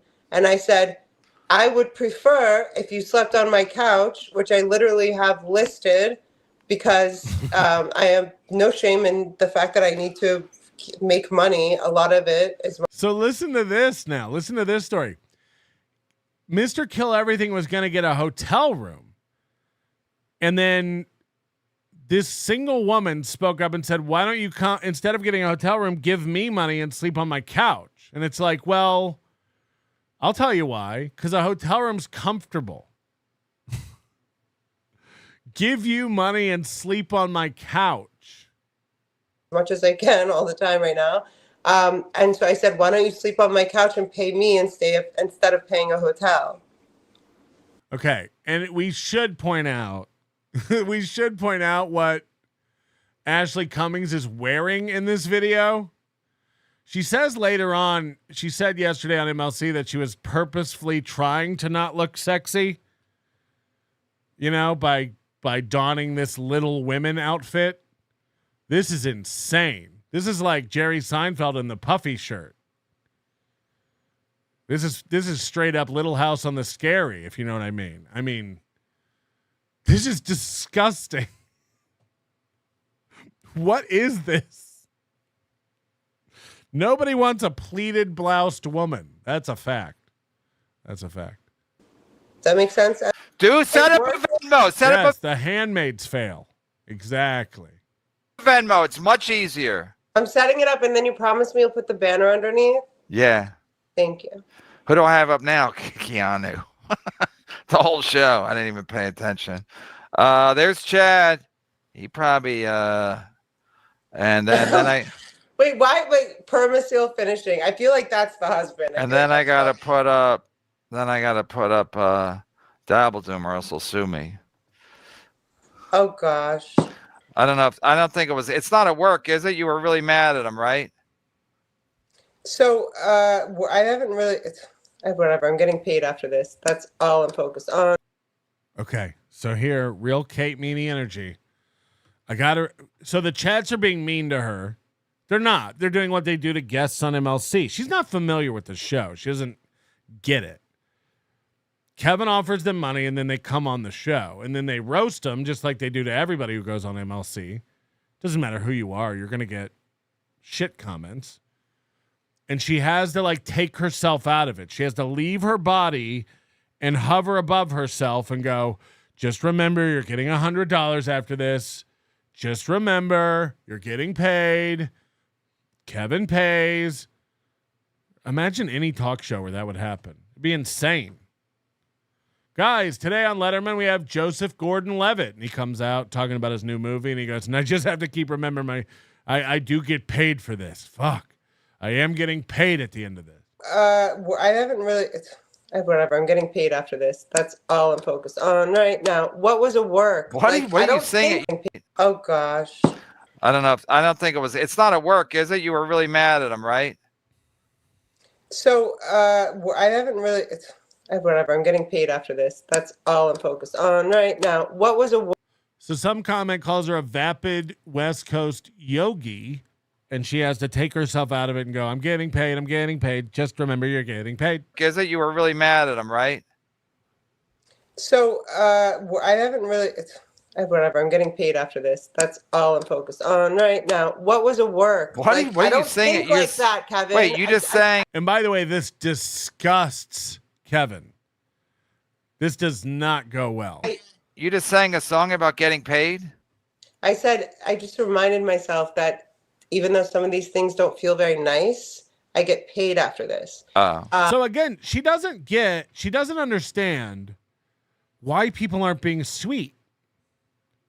Why people aren't being nice. Hold on, why are people treating me like this? I'm pretty. I'm a pretty girl. I've never been treated like this anywhere in my life. I'm a pretty girl. Why are people being mean? Some of this stuff doesn't feel nice. I haven't really. Whatever. I'm getting paid after this. That's all I'm focused on right now. What was a work? What are you saying? Think like that, Kevin. Wait, you just sang a song about getting paid?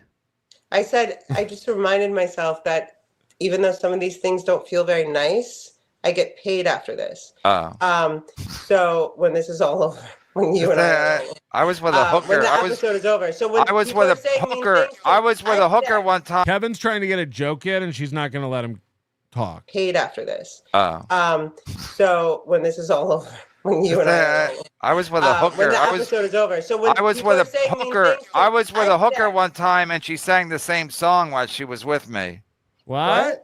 I was with a hooker one time in Vegas, and she sang the same she song. Said, after I'm getting this, paid after this, so it's not a. After this, I get paid, and none of you guys do. And there's a little more insight into her mindset. It's not enough that she's getting paid. None of you guys do. None of you guys are getting money. I'm getting money. None of you are getting money. Ugh. Watching a drunken get berated by a vapid West Coast. Stop. You guys, I was born on. See, she can't even get past the insult. She can't even read the whole comment because she gets to an insult about herself and it throws her the fuck off. I got to watch this whole thing again. It's so good. It's so fucking amazing. Whatever. I'm getting paid after this. That's all I'm focused on right now. What was a work? What are you saying? Like that, Kevin. Wait, you just sang a song about getting paid? I said I just reminded myself that even though some of these things don't feel very nice, I get paid after this. Oh. So when this is all over, when you and I was with a hooker. When the episode is over. So when I was with a hooker. I was with a hooker one time, and she sang the same song while she was with me. What?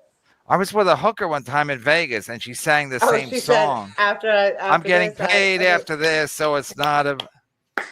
After this, I get paid, and none of you guys do. Ugh. She's renting out couches in her apartment to strangers. And what's worse, they're not even like cold strangers she has no info on. They're like drunk psychopaths. You could go research Mr. Kill Everything and be like, no thanks, we're going to pass. She's like, yeah, if you'll give me money. Watching a drunken get berated by a vapid West Coast. Stop. You guys, I was born He said on. It's peak. He said it's peak. That means good. I mean, can I say something? You did a good job. I tried 7 times to do the joke, but you kept talking over me. If I just. Now she's showing her gross bottom of her sock, which is clearly stained with dog shit. So liked you, Ashley. You know it. Ask a certain mom husband or a horseshoe hair Minnesota YouTuber. Criticism, good nature ribbing equals dislike. I digress.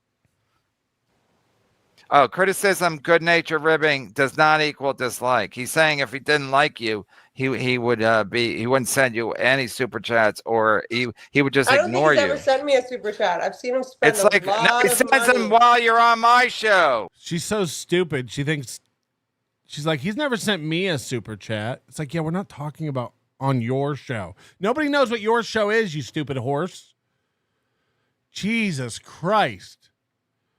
Why don't you go backstage at Broadway and raid the costume closet again and steal another period piece? Yeah, he but can't trust you. 25%. He can't trust you with nice things. 25%. Suck a dick. What? What? That's our standard rate? So now she lets it slip that she's expecting to get 25% of all the super chats. And this really doesn't sit well with Kevin. I thought that's what you said. No, I said the first time. So you changed it this time? Yeah, that was a one-time only deal, like drugs. First time's free. I've done your show free 4 times before you ever paid me. What are you talking about? All right, we'll see what happens. Let me see what happens. Yeah, you're paying me 25%. That's what's happening. Everyone. Well, and then again, because she's pretty, she thinks she can just say that and smile and get away with it. But you're dealing with Kevin Brennan here. He's another beast. He's a real man. fucking read some super chats. Holy shit. I am. You're the one that's slowing us down. You stink. Everyone's You stink. screw Kevin and PayPal me. Philly P. Moss on my PayPal. The big hand, the little hand are both on the. Okay, here comes KB. Now, again, I've never been more attracted to this woman. Give me a call, KB. We should talk. Because this came out, in case you missed it, Keanu, the brain trust over there at the Biscontes, Keanu cannot read an analog clock. She doesn't know how to do it. And KB brilliantly infers that Ashley Cummings is so stupid, she probably also cannot read an internet clock. Or sorry, an analog clock. And so KB just throws up a very simple question about an analog clock. 5 o'clock. What time is it? The big hand, the little hand are both on the 5 o'clock. What time is it? Now, again, the easy answer to this is 5:25. You would go 5:25. Really, people who know how to read an analog clock will come up with the same exact answer that Kevin gives, which is that's not possible unless you break your clock.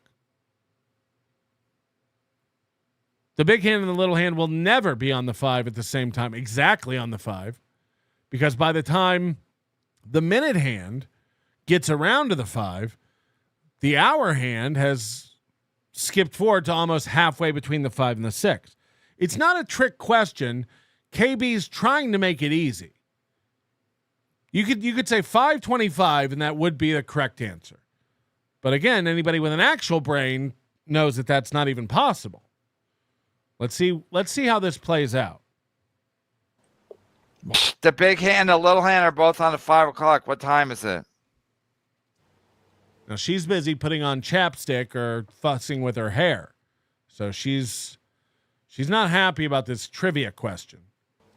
Ash, the big hand and the little clock are both on 5. The big hand and the little clock. Ugh. Ash, the big hand and the little clock are both on 5 o'clock. What time is it? Hi, KB. I feel like you're one of these passive aggressive women that I. So then now she starts because she doesn't know the answer. And not only does she not know the answer, she doesn't trust her own brain to stop for a minute and come up with an answer. She can't visualize that. And even if she could, she sure ain't going to know the answer to it. So instead of trusting her brain, going, I can figure this out. Hold on a second. She just starts attacking KB. This is wild. The big hand, the little hand are both on the 5 o'clock. What time is it? Ash, the big hand and the little clock are both on 5 o'clock. What time is it? Hi, KB. I feel like you're one of these passive aggressive women that I don't totally understand. But if the little hand and the big hand are both on 5 o'clock, isn't it 5 o'clock? Ooh. You can call me Nannerpuss, Nannerpuss. And guess what? I love Nannerpuss. You can call me Nannerpuss, Nannerpuss. And guess what? I love Nannerpuss. We got one! Sorry, KB. You seem like one of these passive-aggressive idiots. But if the big hand and the little hand are on 5, isn't it 5 o'clock? No. Holy shit. No. Is it? Hi, KB.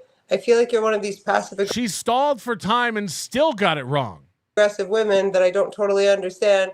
But if the little hand and the big hand are both on 5 o'clock, isn't it 5 o'clock?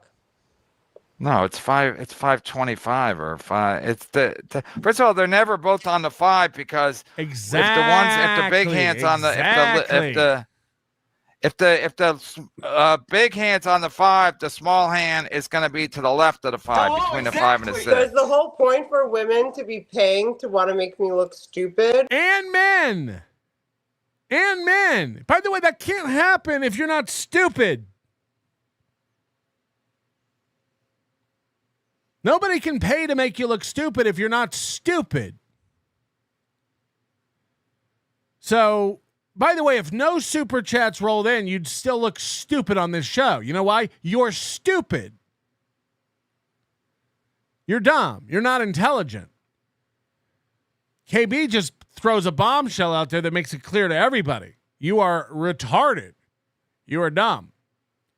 So the whole point of this is that women are tipping to make other women look stupid. She's one of these, hey, ladies, we all got to stick together. You shouldn't be pointing out how dumb I am publicly. This ain't going to work well for you, Ash. Now that you're on everybody's radar, holy shit. Your whole world is just going to get worse and worse as people figure out how dumb you are and desperate. And desperate you are. We can all see what you're doing. Everyone can see what you're up to. You think you're going to come in this world and be a star. You ain't. The big hand's on the 5. The small hand is going to be to the left of the 5, between the 5 and the 6. So is the whole point for women to be paying to want to make me look stupid? Okay, guys, that sounds like a really cool thing to do. So this ain't the cool thing to do show. Again, these people don't even know what MLC is. They just know I get $100 after the show. Kevin Brandon sends me a big Venmo. That's all she's thinking. She ain't got enough. She can't allocate enough cores of her processor to be doing math. Women so should 1, 2, 3, 4, 5, 6. If the big hand is on the 5 and the little hand is on the 5, they're in the same place. I don't. That was the question. If the big hand's on the 5 and the little hand's on the 5, are they or are they not in the same place? So her answer is, if the big hand's on the 5 and the little hand's on the 5, they're in the same place. Do I win? That sounds like a really cool thing to do. So women should 1, 2, 3, 4, 5, 6. If the big hold on, she's tapping on her. She's you can't see her hand, but you heard her go 1, 2, 3, 4, 5, 6. Oh. And there's KB in the chat finally. It's like, KB, I want to make out with you. I want to have babies with you. I've never been more flustered. I'm so attracted to her right now. Jesus Christ. Oh, I love a smart woman. I love a smart woman who makes another woman look dumb. That's even hotter. So please, my wife's retarded. We can run around behind her back. You and me, KB, running off into the sun. Oh, my God. What do I have to do to get with this lady, KB? hand is on the 5 and the little hand is on the 5, they're in the same place. I don't get it. No, they're not on the same place. They'll never both be on the 5. The little hand is the second counter, isn't it?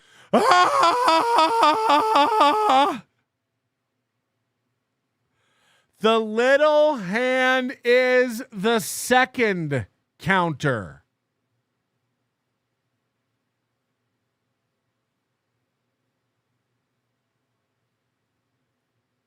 This is what we're dealing with. She abuses her dog. She rents out her couch to strangers. And she dumb. She dumb. Stupid. Okay, guys, that sounds like a really cool thing to do. So women should 1, 2, 3, 4, 5, 6. If the big hand is on the 5 and the little hand is on the 5, they're in the same place. I don't get it. No, they're not on the same place. They'll never both be on the 5. The little hand is the second counter, isn't it? Second counter. Okay, we got to move on.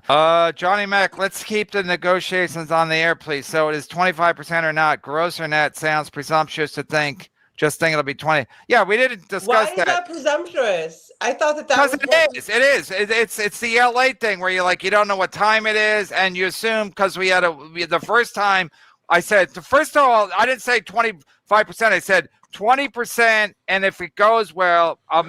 She just put her hair up. Now she's taking her hair down. She's just a fidgeter. Up it up to 25%. But there was no guarantee every show is like that.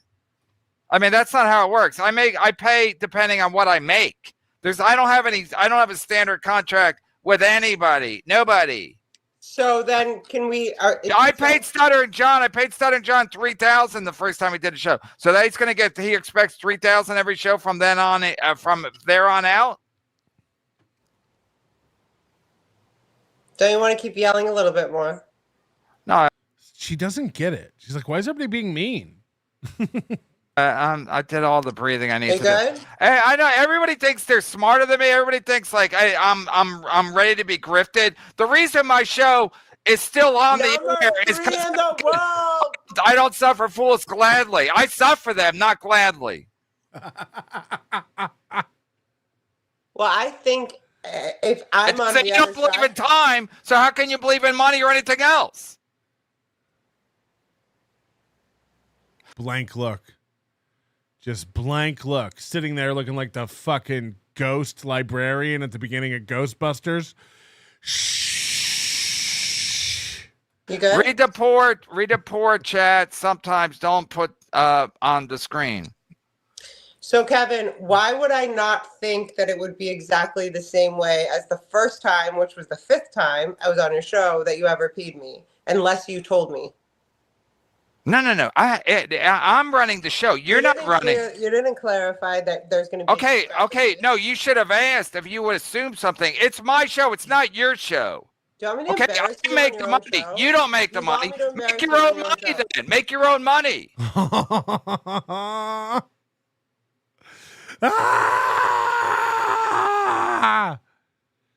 She's a feminist, but she depends on Kevin for money.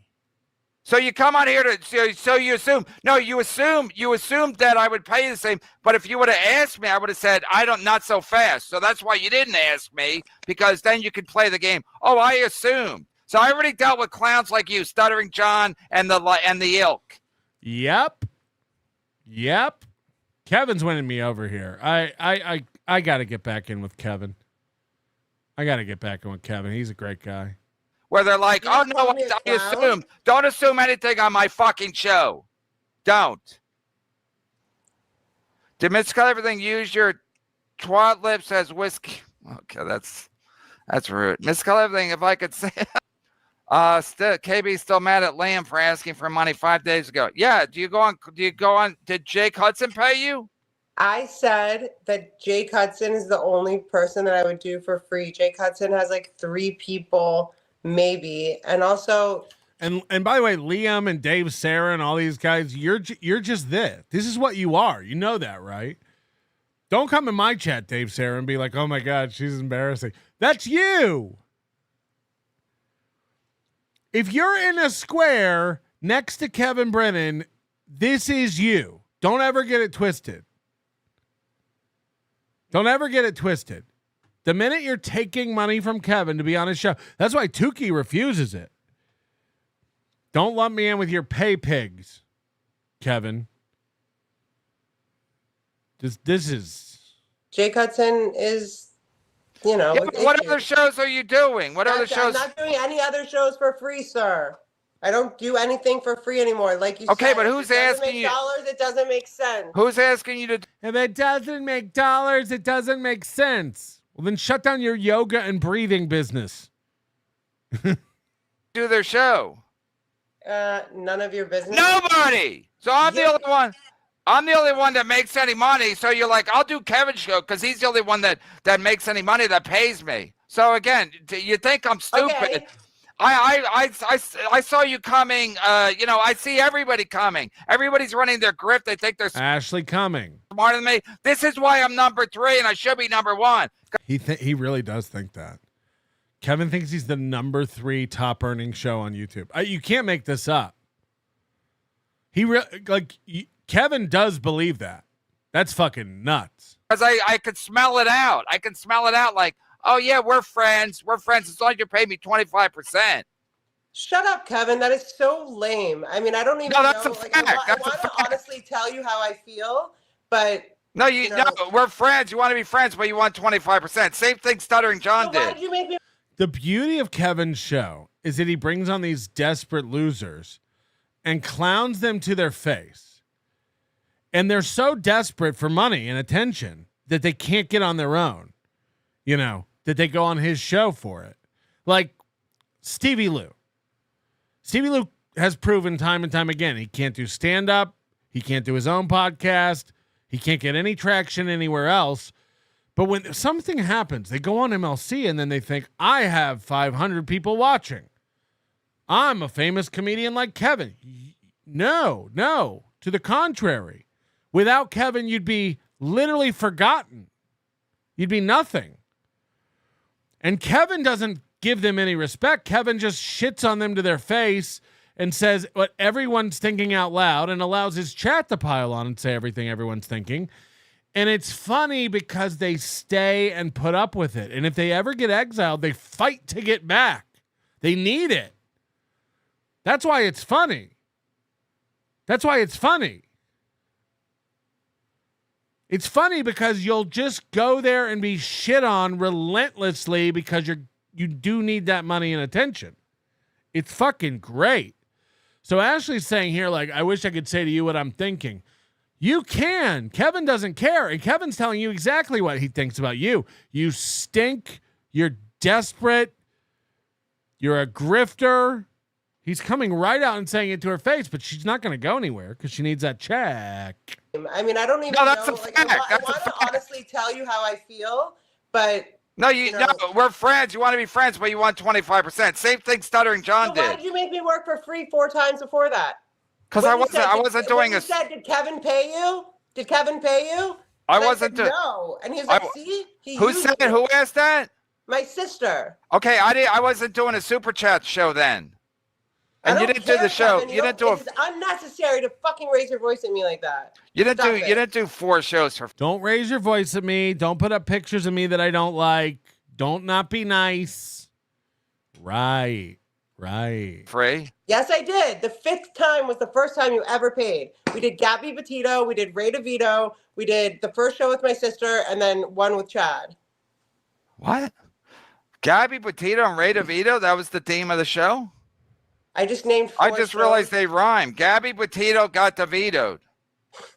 Actually, you're doing it all wrong. Send him a Venmo request on a Sunday. It's the only way to get paid. Yeah, you got to wait till it's hot. The best way to get paid, like your boyfriend, Mystical Everything, he sent me a $500 Venmo request on a hot Sunday in August. And he's like, no, you told me to. Not on Sunday.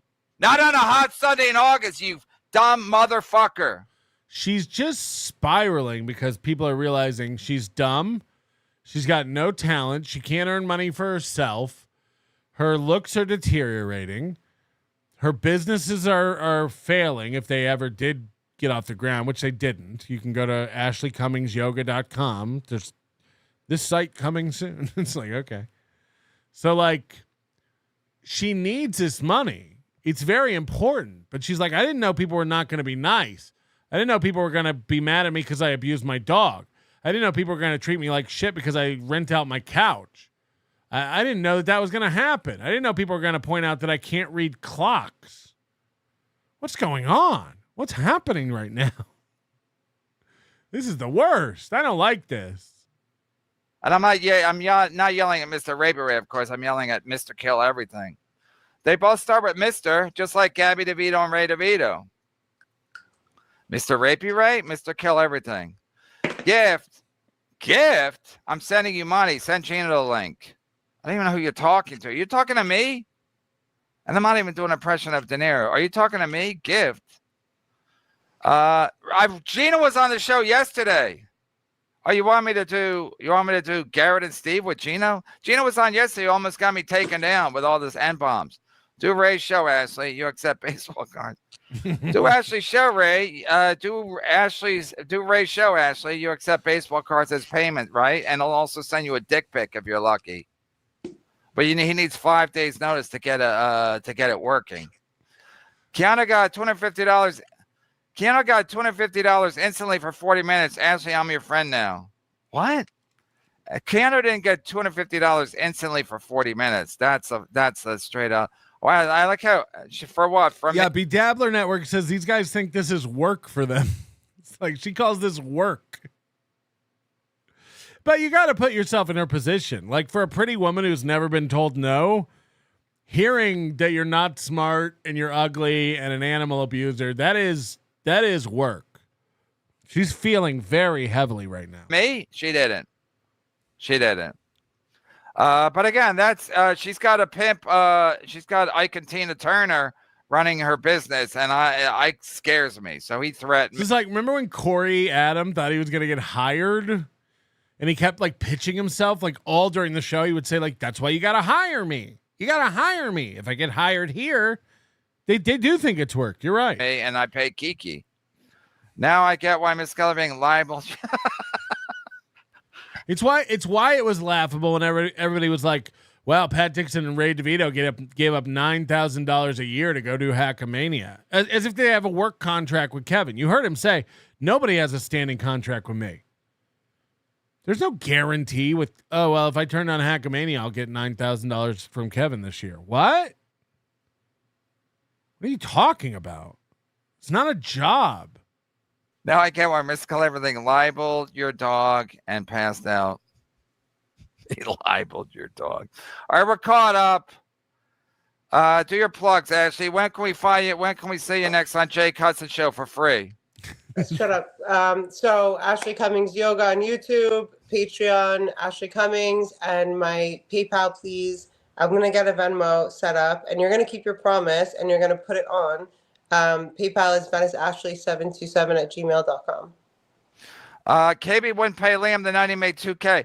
I told Liam point blank, I go, you do Clowntown. He did Clowntown the night. If Liam wants to get paid for the night, tell him to hit me up and send a Venmo request, and I'll consider it.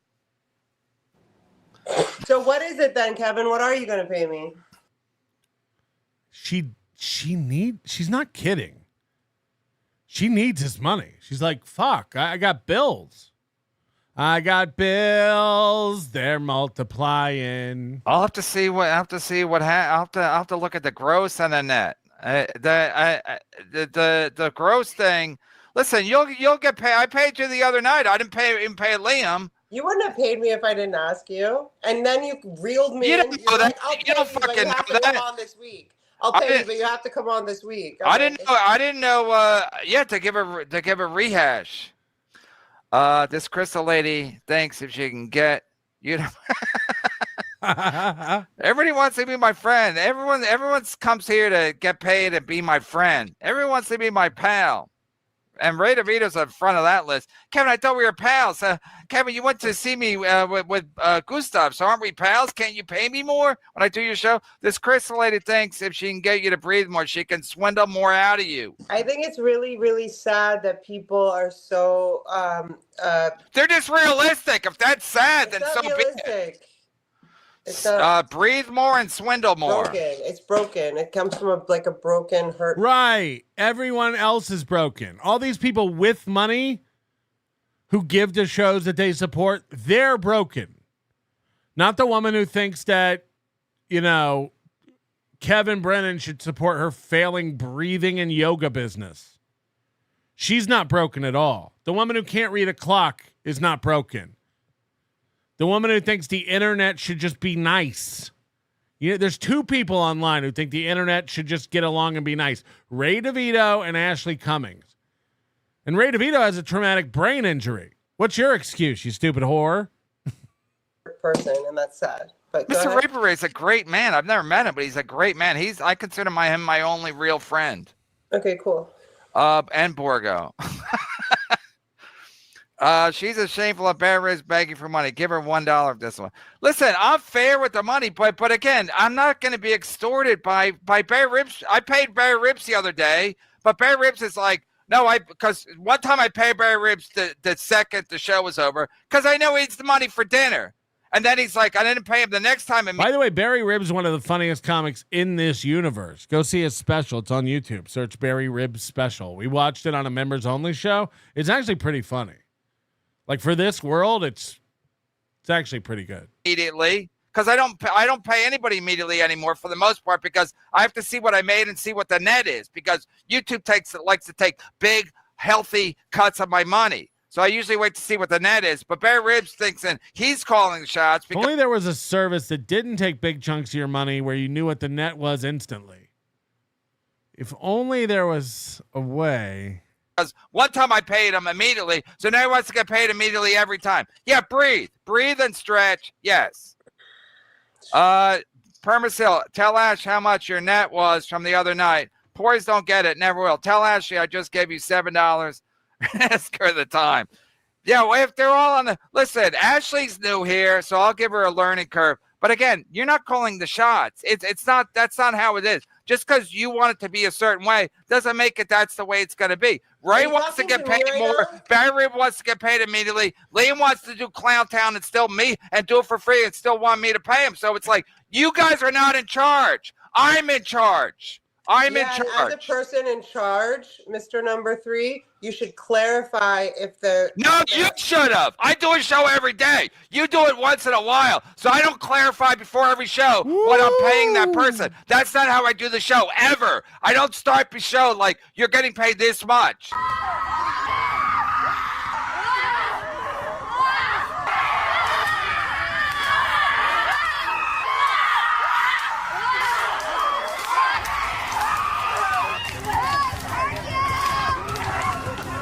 That's not how I do the show.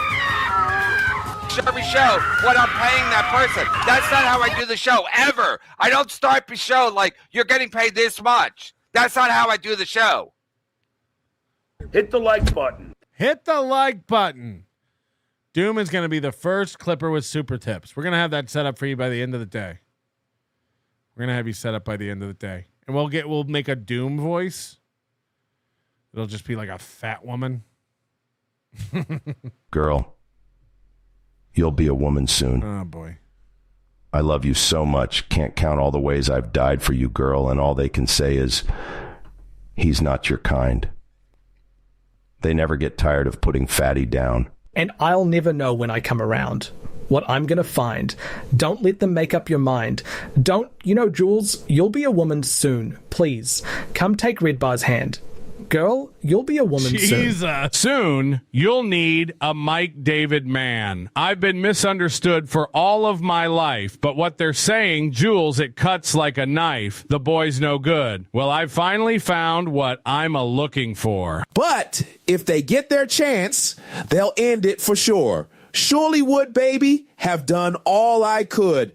Now it's up to you. Mr. French, you'll be a woman soon. This is a tip just about Jules being groomed by Mike and then passed around to podcasters. That's not appropriate. Patrick, I can't wait to see you. I booked my flight and hotel. Tisla time, baby.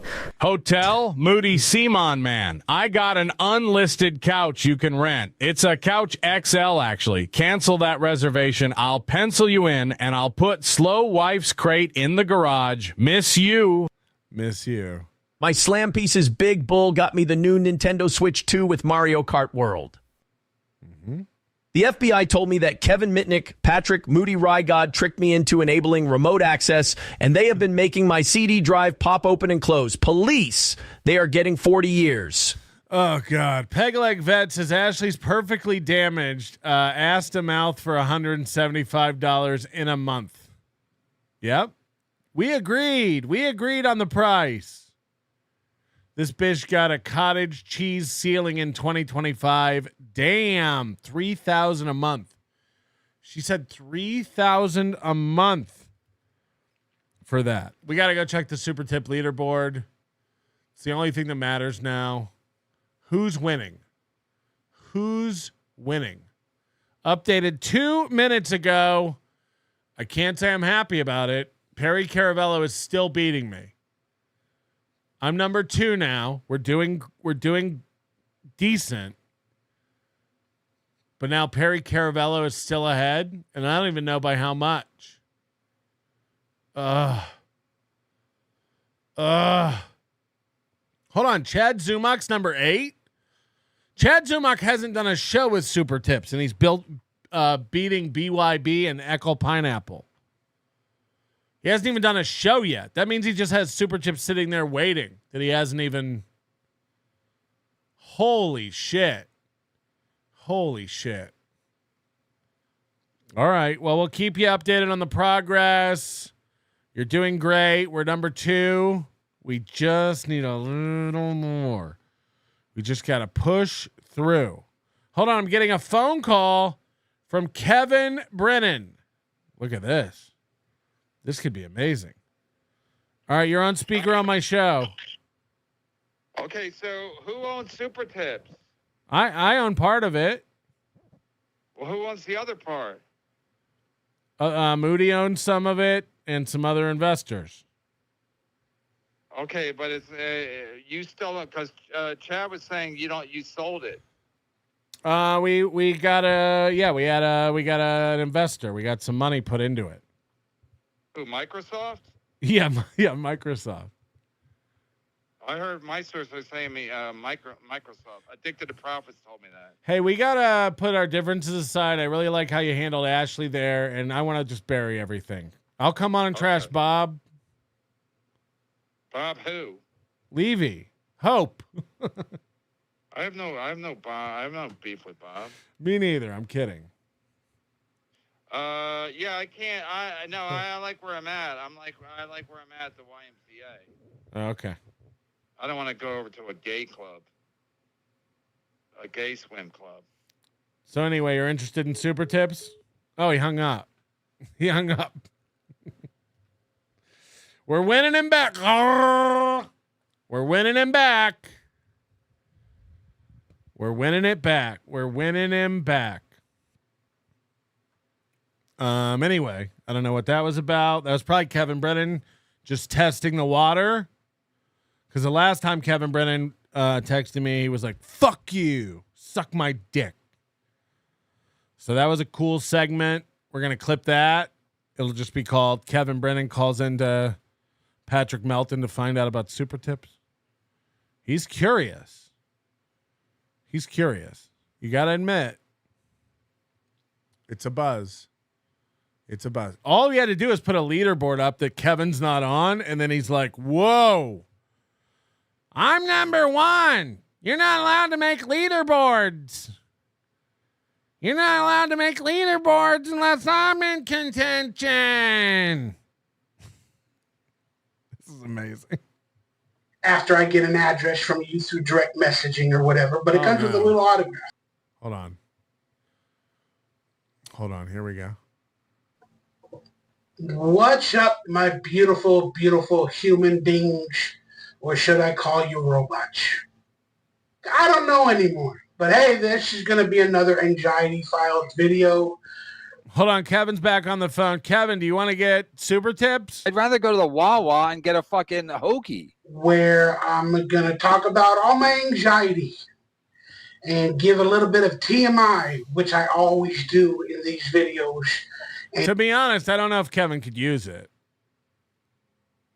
Look, EV Mux makes it a lot easier, so now there's a chance that like people who are like not technically savvy can kind of use it. Because I never thought Chad would be able to use it, but basically we get you off StreamYard, we move you over to EV Mux, and then it kind of like just works. But, you know. And, you know, people put me in the category of lolcow. I don't think I deserve to be in that category. If sharing your life online means you are that type of a person. That is what it is. I'm a lolcow. You're a lolcow. Wouldn't you like to be a lolcow too? Well,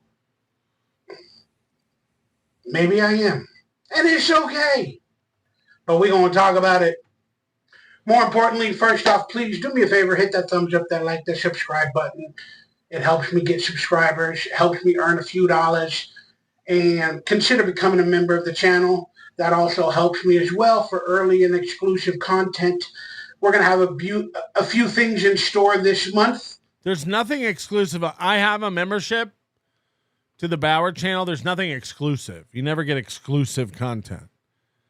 There's just the same videos he releases out to the public eventually.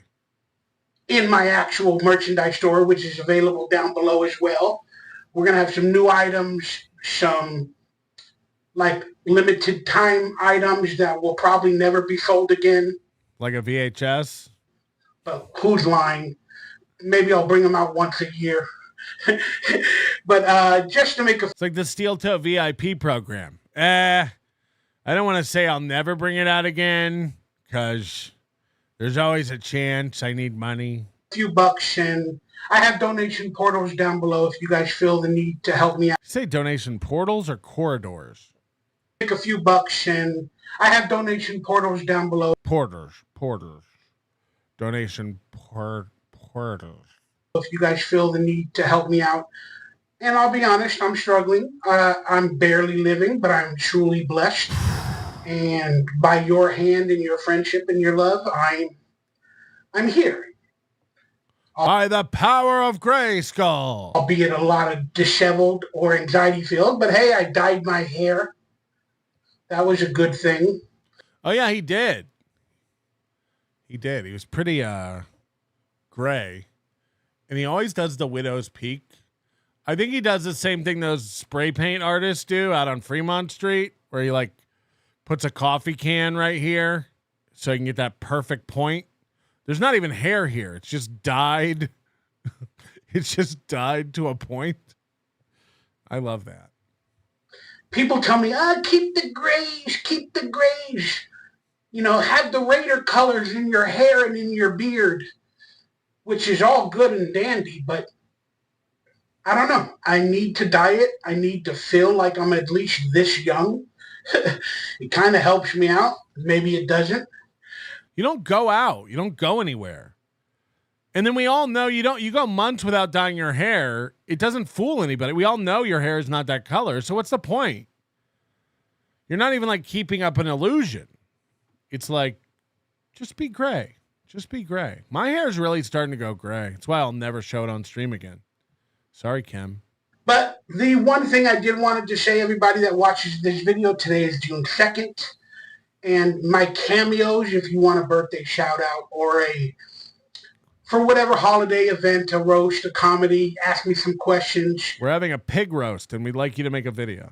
Cameo, many of you guys know what that is where actors and celebrities, you know, give a shout out and talk on video to somebody for a birthday, for a this, for a that, for a wedding, and sometimes like that.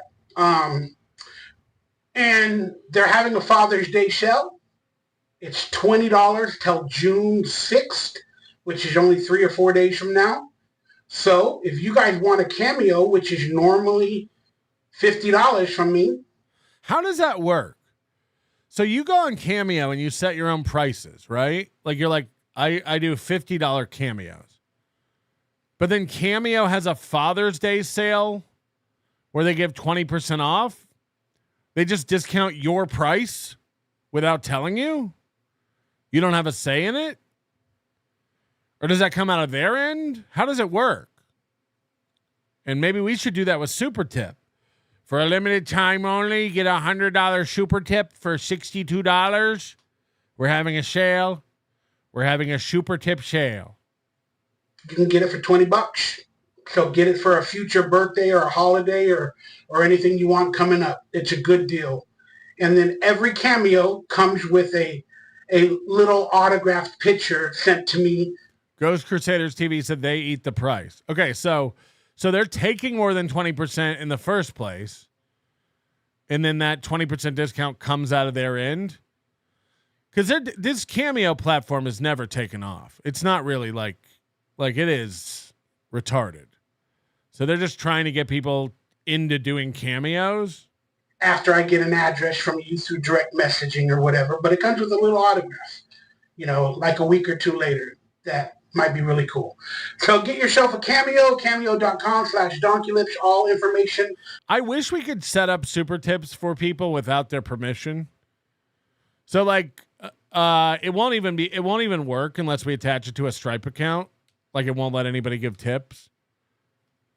But if I could like set up like a ghost account that just accumulates money at like supertip.gg/donkeylips. And then every day I tell you how much is in there. Like Donkey Lips, there's $600 in there waiting for you. And then it forces them to come over and get it. Supertip.gg/Ashley Cummings. There's $200 in here. Here, piggy. And then eventually they'll all be like, But I do want that money that was collected on my behalf. And then we get them all on board. Supertip.gg/KB, you know? And then eventually Kevin's like, well, I'm not, what am I supposed to come get? For memberships is all down below. Okay. Now we're done with the selling. I am having a tough. Hold on, Muted Grout says Cameo made $200 million in 2023. Yeah, but is that like gross sales that have passed through the system? You know what I mean? Is that in net revenue? Either way, that is impressive. But I feel like this Cameo. Look, there probably are creators who make a lot of money from Cameo. You're probably right. It's just not something you see. At least I don't see a lot of people like really embracing it. And you don't hear like people in conversation like, yeah, I got my uncle-in-law a Cameo. Couple days emotionally. And a sweater. I feel so emotionally distressed because a lot of things, when you have to face your reality, you know, and yeah, I mean, what I'm saying is like, we're not going to set up, Kim's right. We're not setting it up for these little shows.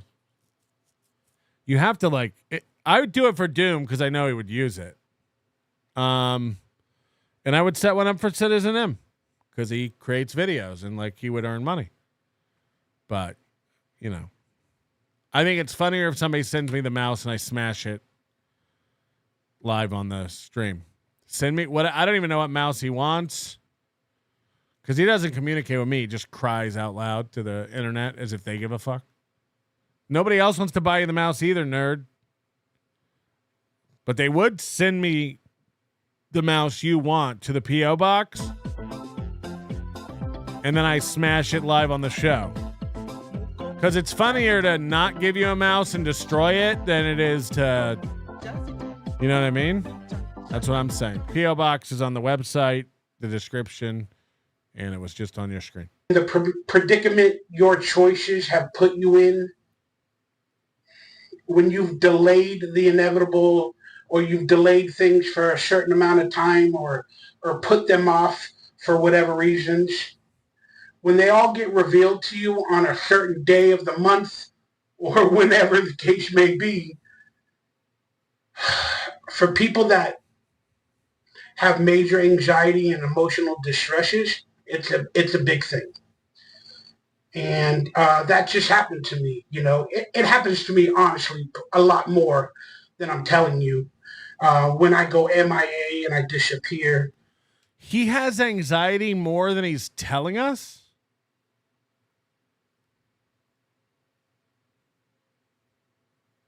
I mean, he does 2 shows a week called The Anxiety Files, where he tells us he's emotionally stressed. He's got anxiety. Sorry there haven't been shows. Guys, it happens way more than I let you know. Oh, fuck. Get to a hospital. Because I don't know how to handle it. And sometimes I just, you know, go to sleep and disappear and get depression and all this other bullshit that doesn't do you any good in life. So I don't know if I'm giving advice in today's video, but I'm just explaining my concerns and my worries. This has depressed me so much I have to pee. I'll be back. And I know the answers. I need to find the strength to face whatever fears I have or demons I have, but I got to make amends half the time, and sometimes I don't know how to do it. Because just recently, you know, I have to go over my finances and realize how much am I actually, or how broke I actually am, and I don't even know how I'm surviving in California, you know, off of my little hustles. And I'm not, again, people say, get a real job. You know, they use that as an excuse. And they say, hey, you're a loser. You're living off the government. Get a real job. All right, like I've said a million times before, and I'll say it again, but these people won't understand it. So one ear it out the other, and, you know, GTFO, get the fuck out of here. But this is my job, living off my past. Doing YouTube, side hustles, and whatever the case may be, due to various reasons. It's not a good job. Never said it was. But I'm doing a fantastic job. Why? Because I'm still, by the grace of all of you, support and whatever else, I'm still alive and I'm still here. So I'm doing great. But it's just, it's not long-term sustainable with the changes in the world. And Okay, I'm sorry. What's not sustainable? What did I miss? Reasons. It's not a good job. Never said it was. Your futon is sustainable. Ugh. That chair you used to jerk off in that's covered in white resin looks pretty sustainable. But I'm doing a fantastic job. Why? Because I'm still, by the grace of all of you, support and whatever else, I'm still alive and I'm still here. So I'm doing great. But it's just... Hold on, rewind more. What did I miss? Whoa.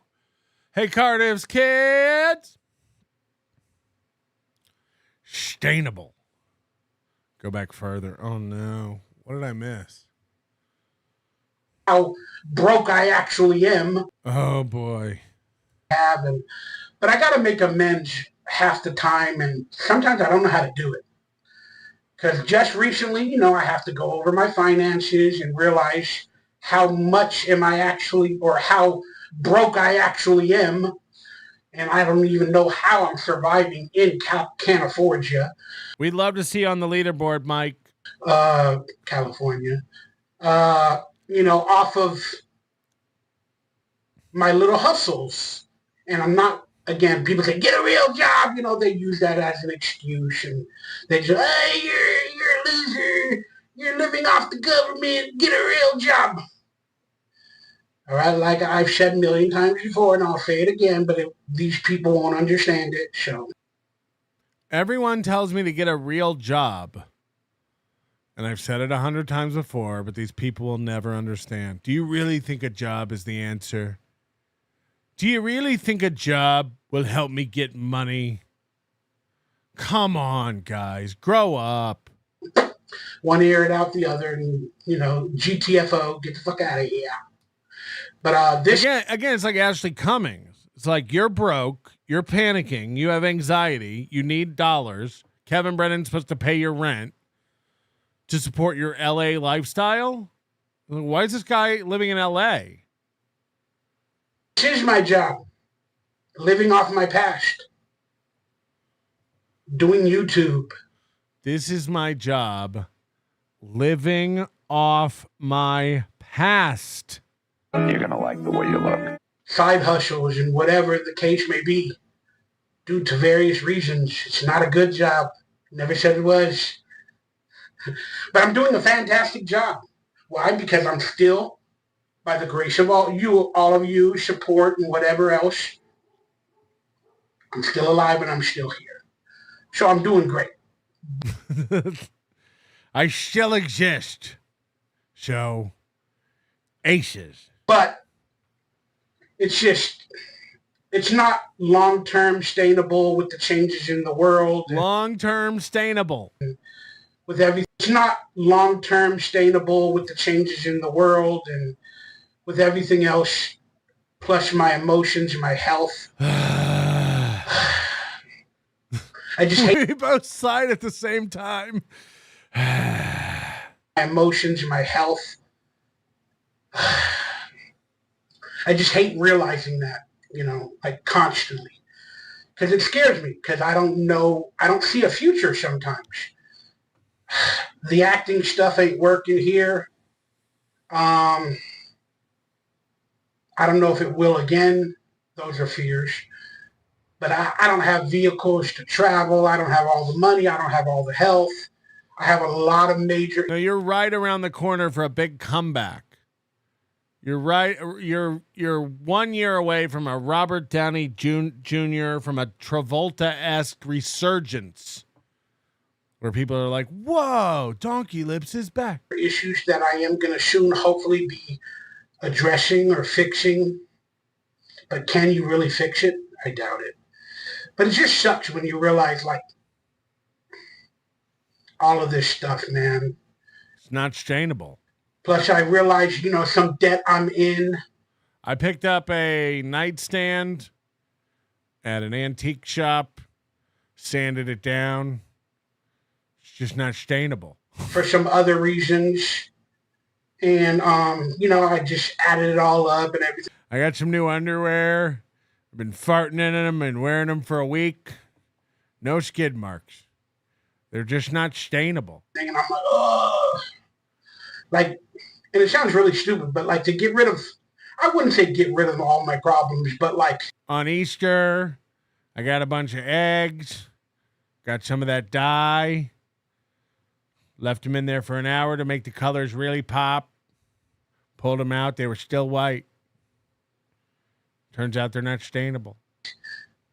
$10,000 would be like life-changing money for me. Because I'm probably owing or in debt with certain things or here and there. I'm probably owing. I probably owe money. I don't even know. I don't even know where you would keep track of that kind of thing.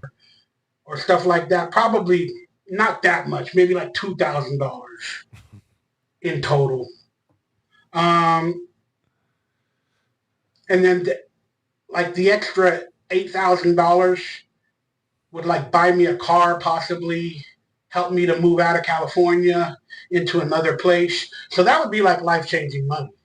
And to some people, oh, that's a little bit of money. To me, that's like almost a year's rent. Well, Michael Raybauer, I'd like to pay your moving costs and your first month rent for an apartment here in Vegas. Get that word to him. I'd like to help with that. I'll pay your first month rent and whatever it costs to move your every bobblehead you own and all those NES games. I'll move them. That'll be $3,000 tops. I got it. Just reach out. It's less than a year, probably like 8 months, 9 months of rent. But yeah, that's a lot for me. Nowadays in my predicament, and I blame myself. It's not real. It's not real. I should have done more on many different times and occasions. And you guys cannot say any of the harsh things that I haven't already blamed myself for a million fucking years. But the problem is finding the strength to fix it, to start to face your problems. And I wish I had that more like I did when I was younger. Whenever. Back when your parents paid for everything and made all the decisions? God, I wish I still had that. I had a problem. When you have a problem. Look, DK says he'll buy you a hooker the first night in your new place. Yes. Yeah, it's all coming together, Bauer. You must whip it. Sorry, that's a joke from a previous video. But when I was younger, like when problems would arise, the answer was simple. Make more money. He said a hot one, too. Like Lady KB. Then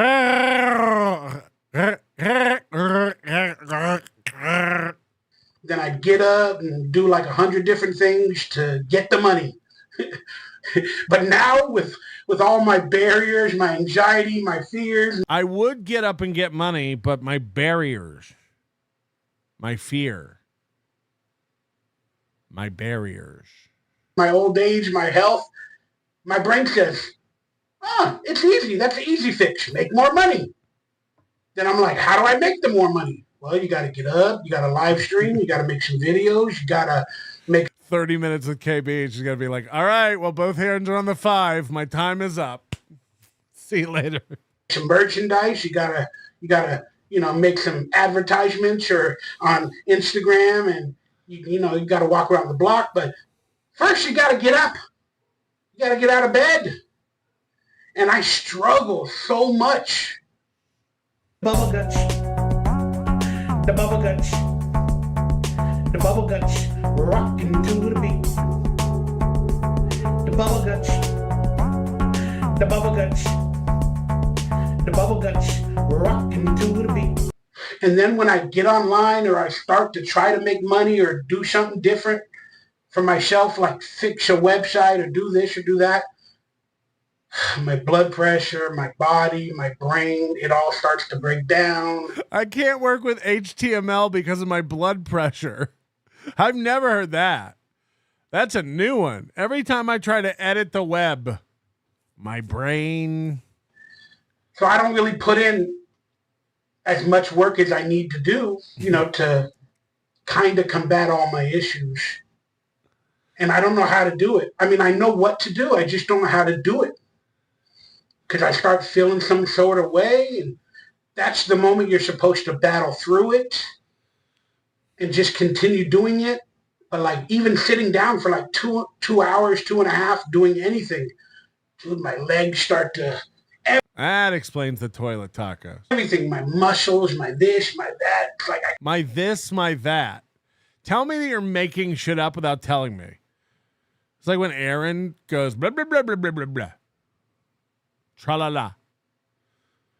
I can't do it because my this, my that. Can't even move. My back hole and my crack. But yet, when I lie down on my back, my body feels that much better. But that's where the surgery comes in at the end of June. Never have surgery for back pain. Any doctor worth their weight will tell you that. Never get surgery for back pain. That's not going to go well. Flash now. Not saying never have back surgery. There's a lot of people who need back surgery. They have other issues.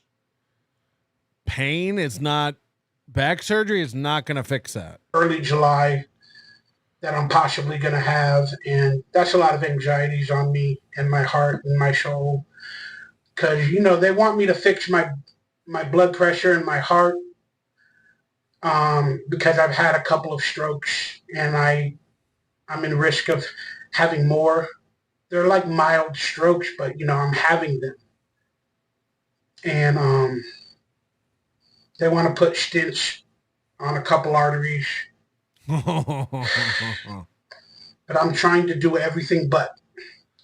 So I've been, doing what the doctor recommends. And again, do I trust doctors? I really don't. With the pharmacy and how they get paid. That's a story for another day. But I have a mistrust of these institutions. I wish doctors worked for free. Then they'd be more trustworthy.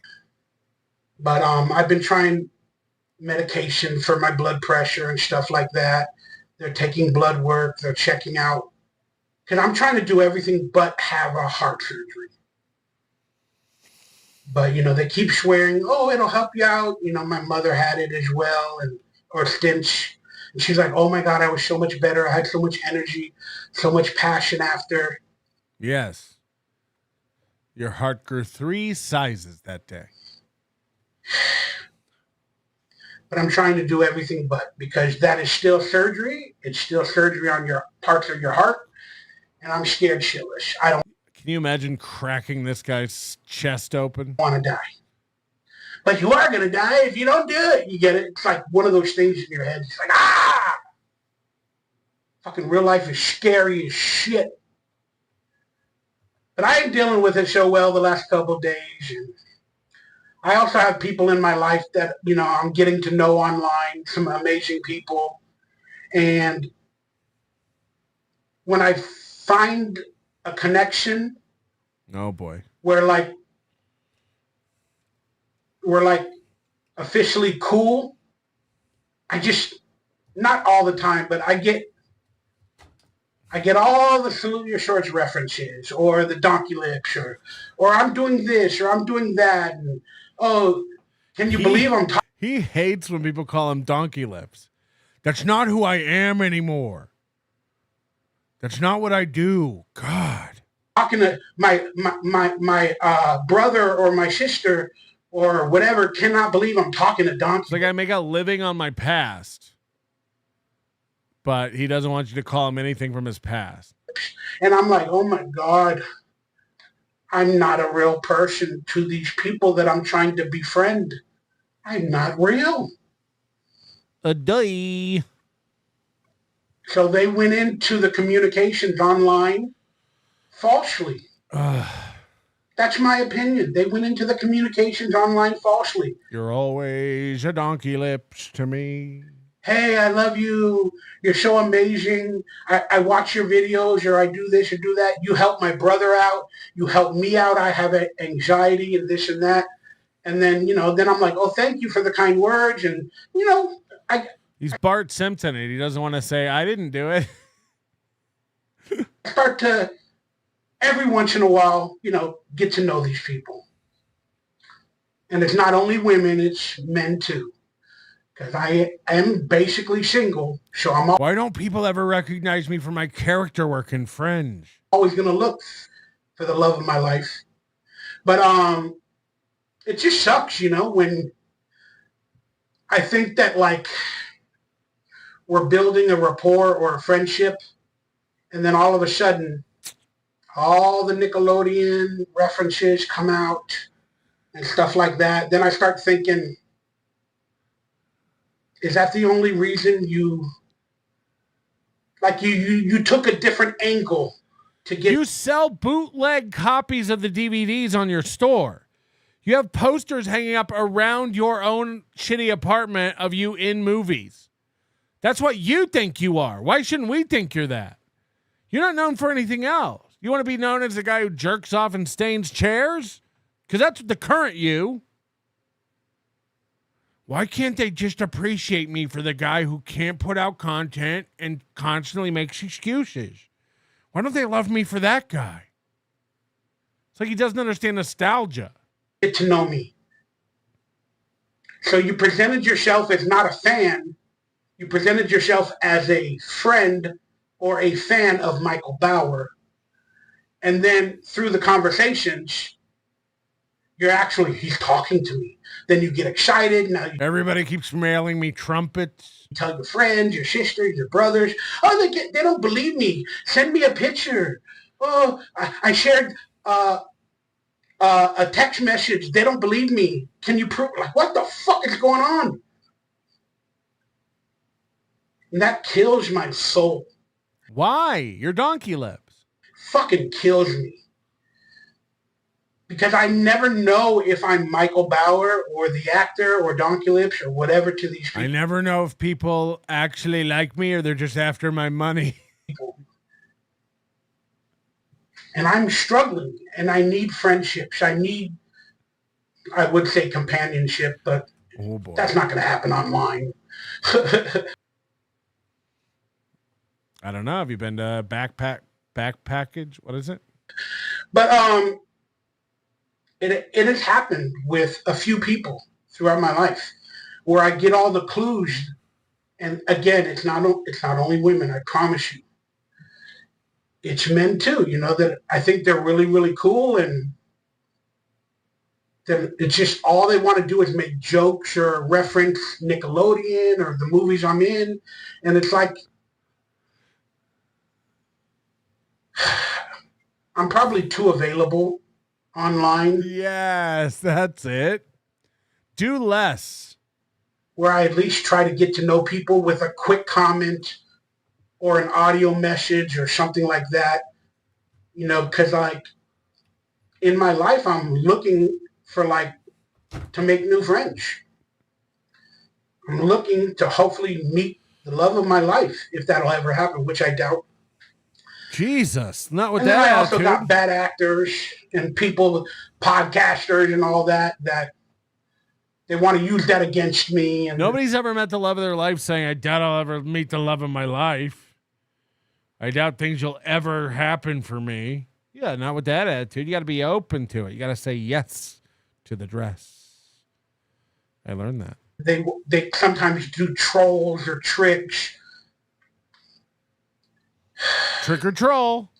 It's fucking tough, man. It's tough. You don't know what's real or fake. So I'm always on guard. My anxiety, my fears are always on guard. Like, I don't know what's real or if they actually want to get to know me, or as my dad used to say, if it's a woman and she's talking to you, she's a prostitute. Just using me as an actor, or if they're trolling me for a podcast or whatever. It's just horrific on my soul and on my mind, especially at times when you're lonely and vulnerable like I am now. It's just really tough. Oh, God, this is depressing. So then sometimes I have to become the asshole, and then I have to tell them, hey, My name is Michael, not Donkey Lips. My name is Michael, not Donkey Lips. You better be nice to me, or I'll take a shit. Don't make me poop where the tacos are made. And then they get mad. Oh, relax. I was just calling you Donkey Lips because it was funny. Fuck, man. Yeah, he just has the wrong mindset about it, right? Like, you should embrace it. You are this like iconic character from a lot of people's childhood. And it's like most people will never have that. Nobody, you know, I'd be lucky if 40 years from now people are like, "Oh my God, it's Patrick from Nobody Likes Onions." Nobody's gonna. Nobody. This is a show with like 20-something episodes total, wasn't it? And you're like a fixture of a memory in these people's brains. And all you want to do is fight it and get away from it. That's what you're known for, dude. Just like embrace it. Yeah, Tiny Chud is right. People don't even know who I am now. You know, like Jesus. From your lips to God's mouth. Again, people even that are friends on my Facebook, which I have like, I'm not trying to put out a hype session, but I got like 5,000 supposedly friends on Facebook. Maybe another 4,000 to 5,000 on Instagram. Oh, no. He thinks that friends on Facebook are friends. Oh, no. But my Instagram is public. But my Facebook isn't. I've built up a really good community of some amazing people. And I allow people in. And then again, like I said, instead of calling me Michael, now that we're technically friends, Donkey Lips, Donkey Lips, Donkey Lips, Donkey Lips, look what I saw. They said this about you on a podcast. They send me videos. They send me links. Oh, look what they did about you. Or they... It'd be like Chad getting upset when his friends are like, "What up? It's the sniper." Like, he rolls with that. He appreciates it. You're in this video, or now I got to possibly watch videos of hatred or critique. Fuck. It's all a lot. It's all a lot. So I've just been overwhelmed my entire life. Let's say my 40s and my now 50s. But I don't know, just needed to talk it out. Let's talk it out. Let's talk it out. Let's walk it out. Let's walk it out. This is going great. It's working. And I've also been going through questions because I'm in financial struggles. Can I retire early? What? What? You mean you haven't retired? Can I retire early? Emotional damage.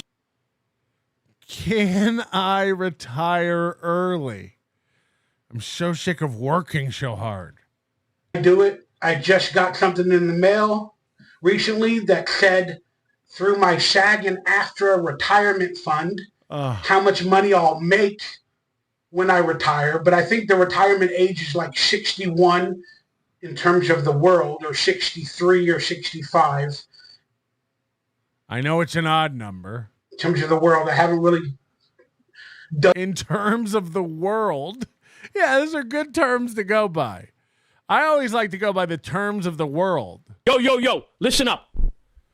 We're renting out space in Mrs. C's Rock Pocket. Rent's due up front.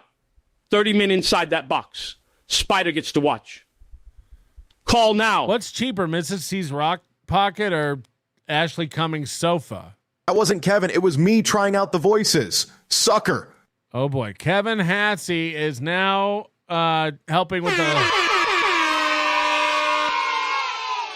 Kevin Hassey, you're going on my leaderboard. Thank you very much. Very generous. That was me testing the phone line, not the waters. So don't get it twisted. We're not friends now, hunchy munchy. I don't need your super tip. As a matter of fact, Chad is now banned from MLC. Oh, no. It almost means something. Pufferfish, I was going to give this to Chad, but he sucks. So here you go. Again, you can give to Chad at supertip.gg/zman. Supertip/gg/zman. I told him to go with supertip.gg/Chad. He was like, no, Z-Man is where it's at. George, did you wash your hands? That was mighty quick. Shut up. On New Year's, I have Auld Lang Syne. Auld Lang Syne. Mush like a tashti, candy-coated crished. I'm due for a sweet comeback. Any day now. Donkey Lips needs money? Come on, guys, let's start a rally. Let's do it for Donkey Lips, man. Lips. Do it for Johnny. I will be hosting the Donkey Con-a-thon to raise money for a scooter, maybe a Honda Jazz. Then I will have transit.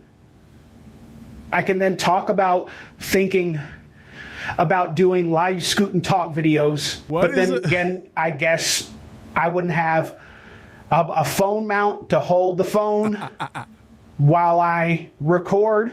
Yeah. So I can't. Also, people might look at me during my scoot and talks. What is? So my anxiety. Anyway, I wasn't always like this. What is a Honda Jazz? I don't even know. A Honda Jazz. It's an EV. The Honda Jazz. I could see him in that. Get a sweet wrap on it. How about this? I'll buy Donkey Lips a car. This is a real offer. I'll buy Donkey Lips a car.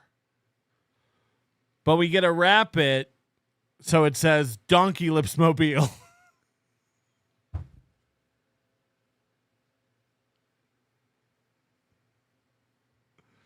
No. Why? Why can't that be an offer? Why don't you just freight train it, Bauer? Eat all the pizza and soda and just lay on your back. Don't think of the consequences. Just give in. Yes. Just let go. I'm hungry, Patrick. How do I get food in Las Vegas? Good news, Patrick. I found a nice place in Vegas called Caesaresh Palace. I argued down the price. First month's rent is $24,000. I believe you have my Vamo. Vamo? Shay, my name. When no one is around, you say, Donkey Lips, I want you if you ain't running game. Tamara Ann, thank you for being a member for 10 months. Yes, Glenn does. He's a collector of historical things. Yeah, he has the All in the Family set, minus an important piece. MMC says Archie Bunker's living room chair is in the Smithsonian, so Glenn Beck can have the whole set. Yeah, maybe not the furniture, but the set. He has the set. Carl sent me photos of it. It's insane just to have that. Terry Nee says, is this Carl guy his mechanic? Master Chief, will you let Steel Toe use Super Tips after all the shit he's called you? And Ann's dog is called Chewy. True story. I used to have a dog named Chewy. Yes, anybody can use Super Tips. Pig Newton, member for 11 months. Lou Spurging is the best thing about Chad's turn. What did Lou do? Chris Hall. 10 memberships gifted from Chris Hall, bringing us up to a grand total of 22 gifted memberships today. Thank you very much for the support, Chris. You're on our list of honor. Die Master, member for 12 months. Thank you for a great show for an entire year. Thank you for being a member for 12 months. Echo Pineapple, KB sounded open to Super Tips when Chad was showing off his 2-hour phone call with you. Hold on, Chad was on MLC showing off my phone call? Chad, that was supposed to be private. You said it was just between us. Riles, member for 23 months. One more month, big guy, and then we're celebrating. First chat on Super Tips. Then you said You will go on steel toe now. You want to make up with KB? I'm officially done. We're going to hate to see you quit right before 2 years. Queever Stutterland with $20 in Mexican pesos, which is nothing. Give super tips to everyone around Kevin. He will go crazy. That is an unintended side effect. Keel, member for 23 months. How long before Kevin turns on her? I think it's already done. Again, the funniest thing is like he's insulting her to her face, but she has to stick around for the money to pay for that popcorn ceiling.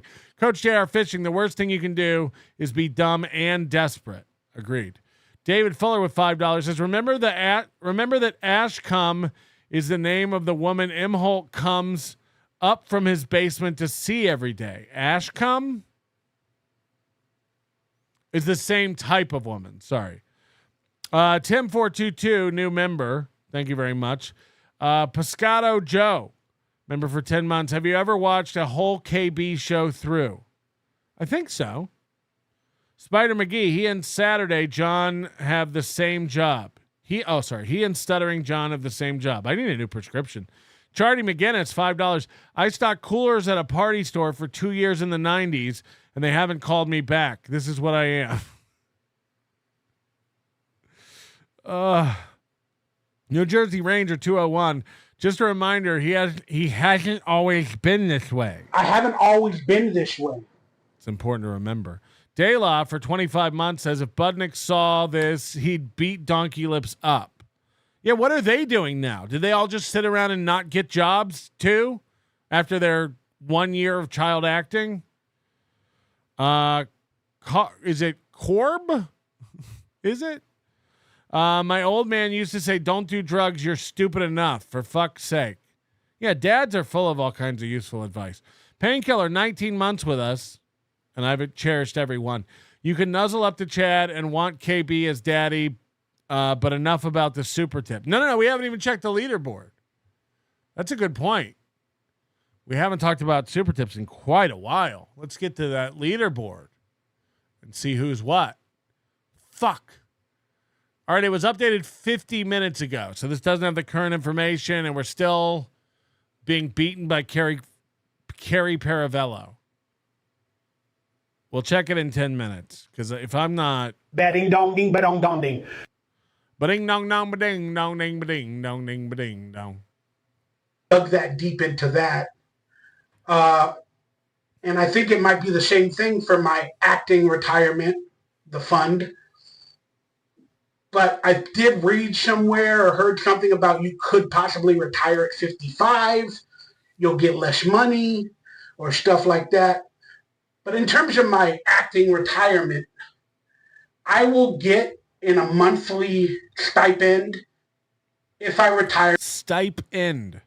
Let's just say whatever age they list there, 61. I don't know yet. I really got to do a little bit more research. But I'm going to get around $1,200 after, like,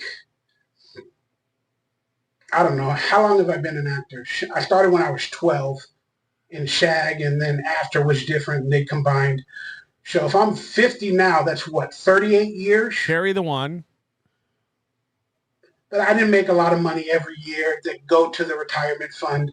So, I mean, I don't know how much, like $1,180 something is a month, but that's pretty good. Like, let's be honest. That's pretty good. If he's going to get $1,200 a month at retirement for the rest of his life for how much he's acted and stuff, that's not bad. It's not probably not enough to live on as a senior, but that ain't a bad paycheck for what amounts to not a lot of career, if you will, as it were. That's a lot. That would pay my rent, basically, nowadays. Then on top of that, with the world of the government with Social Security, I'd probably get another $1,200, $1,300, $1,400, whatever it may be from them. The world of the government. And then that would be how I would have to live, like older people do on limited income through retirement, Social Security, or whatever it's called. So I don't know.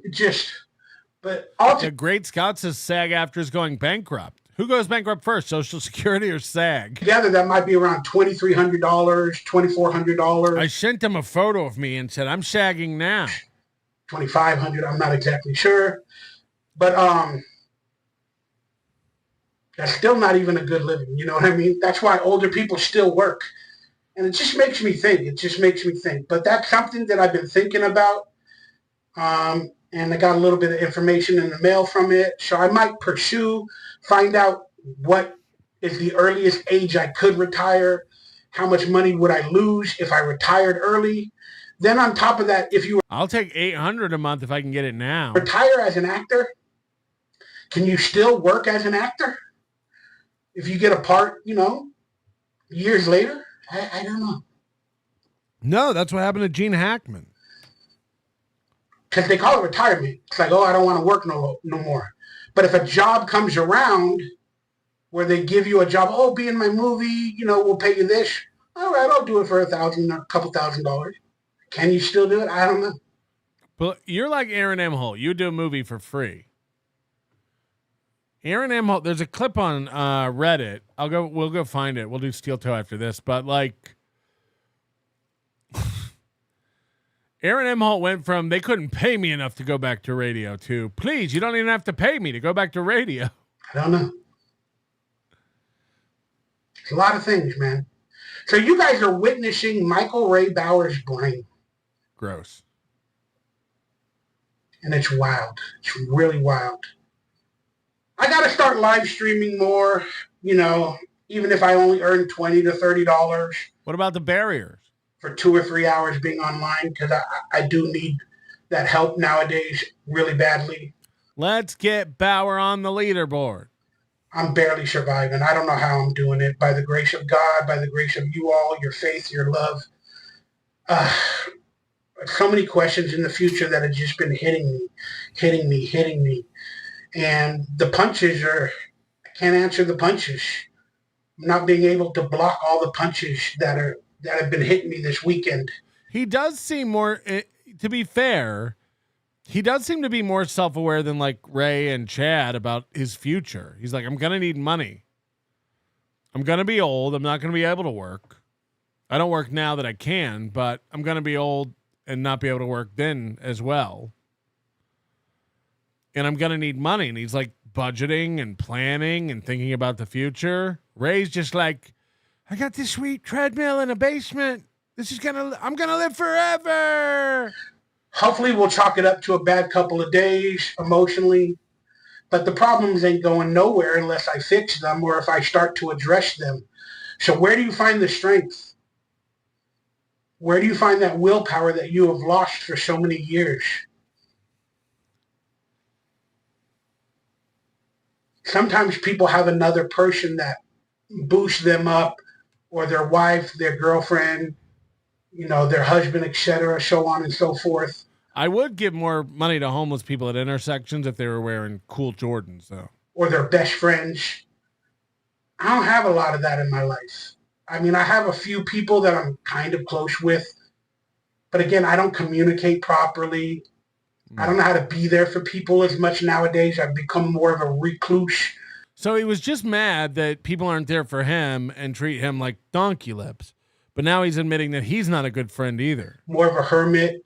I'm finding out that I have fears now of like going outside or being around a lot of people. Like it's all getting worse and worse and worse.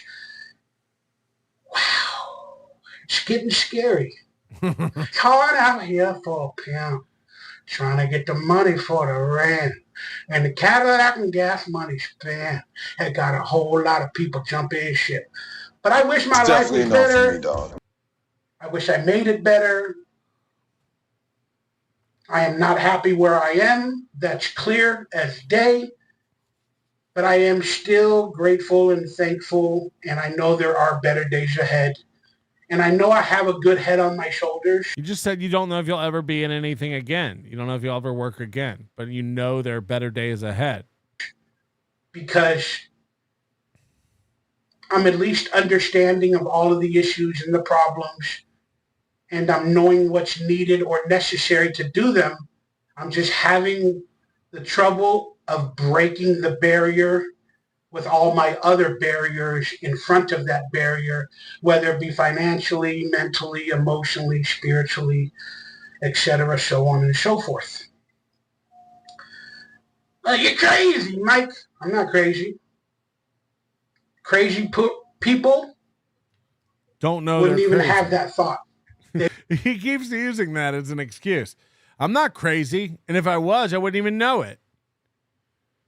They would just be crazy, and they wouldn't know it. I also had some family issues and feelings and situations creep up on my end because I did a video the other day, and this is going to be the last thing I talk about, or the last time I talk about it, but I did a video on the Dabbleverse stuff and this guy, the Nick Rekieta guy, and, you know, because I technically entered the Dabbleverse world, but I didn't enter it. They pulled me in years ago with all of their podcasts. But I made a video where I critiqued this guy, Nick Rekieta, with a video with my now new friend, Keanu Thompson. Clout chasing. And my new friend, Keanu Thompson. She never calls me donkey lips. You know, I was basically like reiterating all the idiocracy or the bad stuff that this person is doing and these podcasters are doing and how evil they are. And I was kind of making fun of them, exposing their idiocracies with my humor or whatever in the video. I think he's trying to say idiosyncrasies. And it might have been fun at the time, and some people find that entertaining.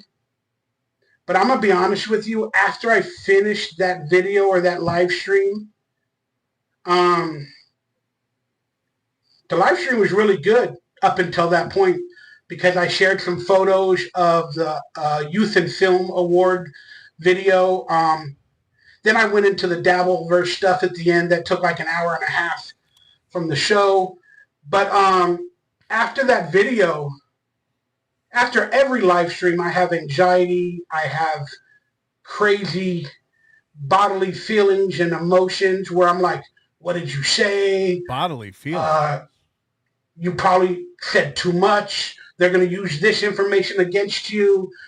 Or, you know, this was a bad joke that you said about a woman or about a race or a this or a that.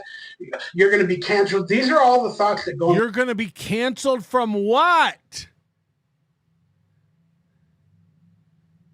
What would being canceled look like? My fucking head. Okay. After almost any show. That's why I don't like doing shows sometimes, because my brain is intrusive and it fucks with me after. It feels foreign inside of me. But after doing and like basically doing the critique commentary on these podcasters and these public personalities in the Dabbleverse, for this live stream, about 20 minutes after, I felt sick to my fucking stomach.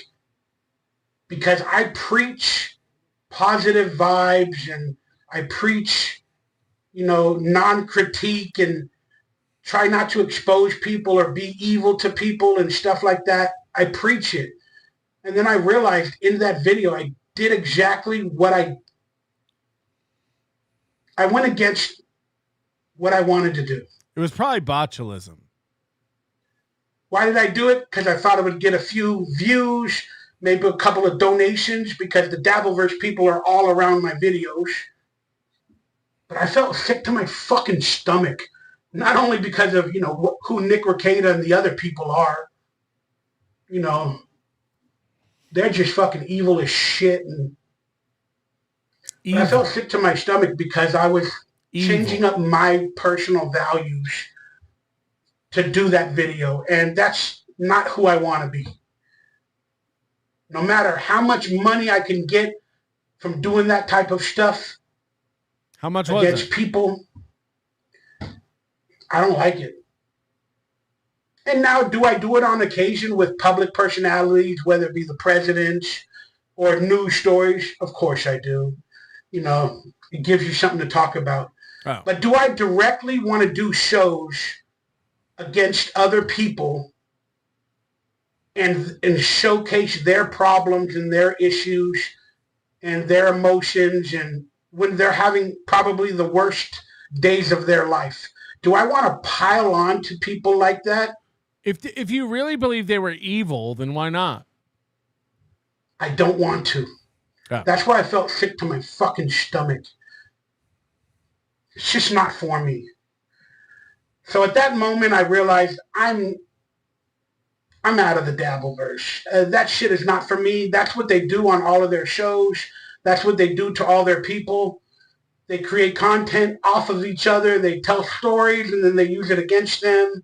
And they go back and forth, and then they harass, and they expose. And it's like a reality TV show. And I'm not into that reality TV show. That shit made me feel sick to my stomach. And I'm mad at myself because I stooped down to their idiotic level. And I'm not speaking of all the people. And it wasn't long ago he was bragging about that and being proud of it. Like, I'm going into the Dabbleverse. Try to stop me. The Dabbleverse. I befriended a few of them. And, but they got an emotional strength that I don't have, clearly. I didn't do fucking shit. I didn't fucking do this. I'm not worried about it. I'm not worried about any of this. I'm done. To be able to do that type of stuff. I'm a much weaker, more insecure type person. So if I can't handle it, why should I even dish it out? It's just the fucking truth. So this is my farewell to the Dabbleverse. They're still going to talk about me, probably make fun of me or whatever. But I got to stay out. I didn't like the way I felt talking about those people. You're going to like the way you feel. And that universe. It's not sustainable. I didn't feel good about it. And I don't ever want to feel that way. I want to feel more positive and better. And I don't consider that comedy. Just my opinion. Making jokes at other people's expenses. Yeah, that's not comedy to me. Not for me. Now, in my opinion, real comedy comes from within.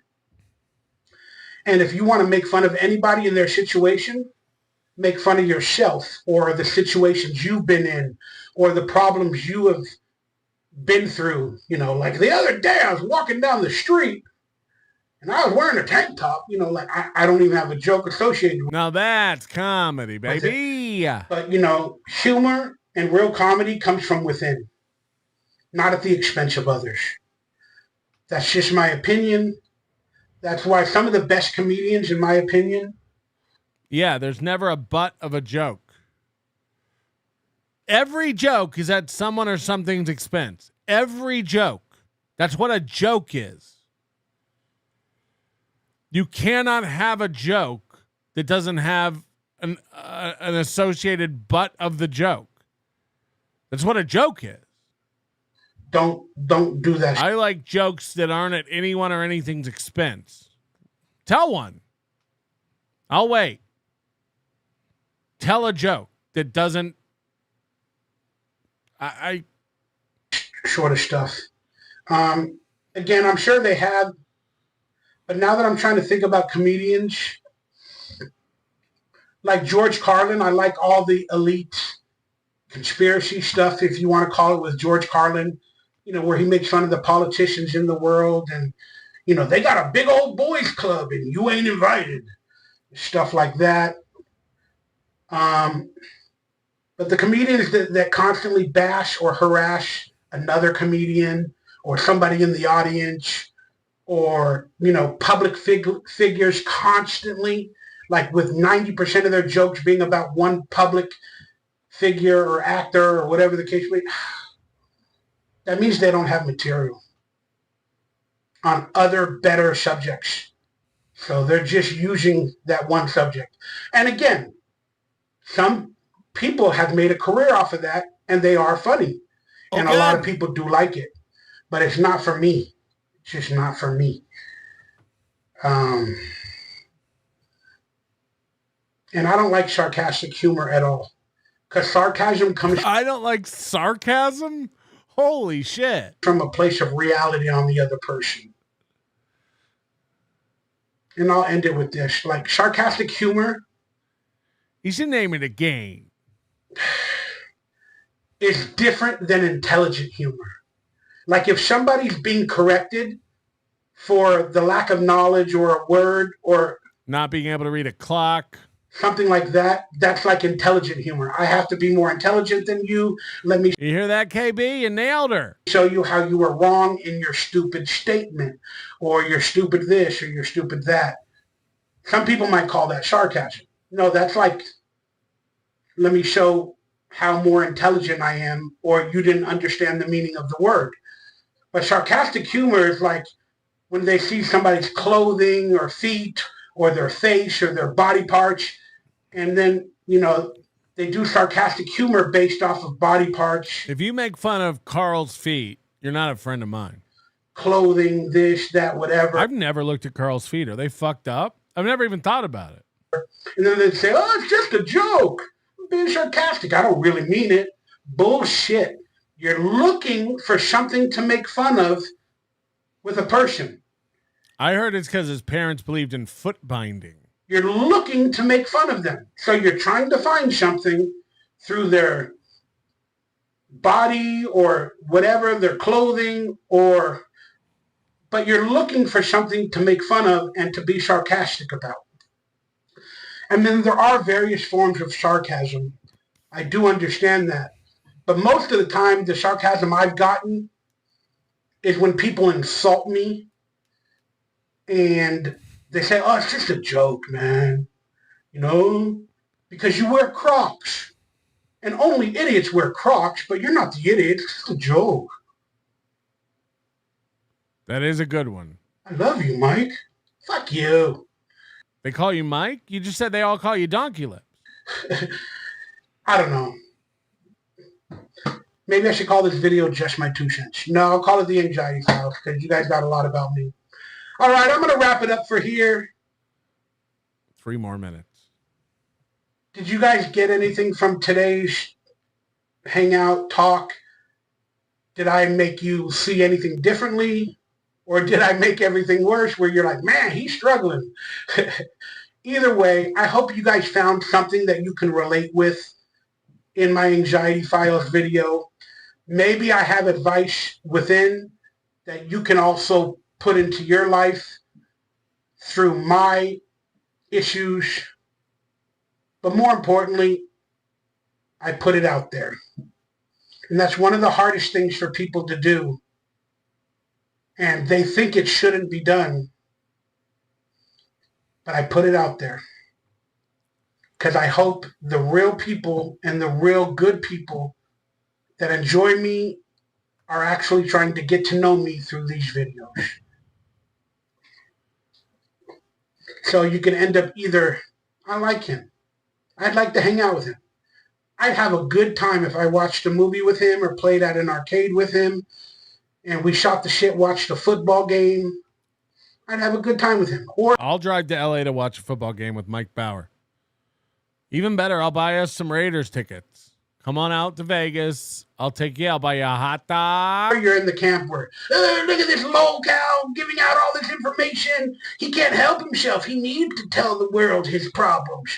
He's always a fucking victim. I mean, you just made up a heckler and told us what they would say. You're inside your own head too much. It's always going to be 50-50. What? But I need to propel strength somehow moving forward. Because how am I going to meet a wife? Ain't no woman going to really want to be with somebody who's struggling with the anxiety and the fears, because I need to be the man to also prop them up, not only myself. Flat cat. You know, that way all of our strengths come together and we can build each other up. And yeah, I got to work on that. I really do. And it starts with YouTube. I got to start looking happier than I am, if you understand what I'm saying. Because you want to find a woman on YouTube? I mean, fake it till you make it. All these guys want to marry fans. But you guys will always have these anxiety files video. where I'll definitely release my true feelings and emotions. And I got to start telling more stories. More stories. That's when I have a good time, is when I tell stories or memories of my life, people I've met, stuff like that. So let's hope for more of that moving forward. If you stayed this long, right, dropping the mic, Mike.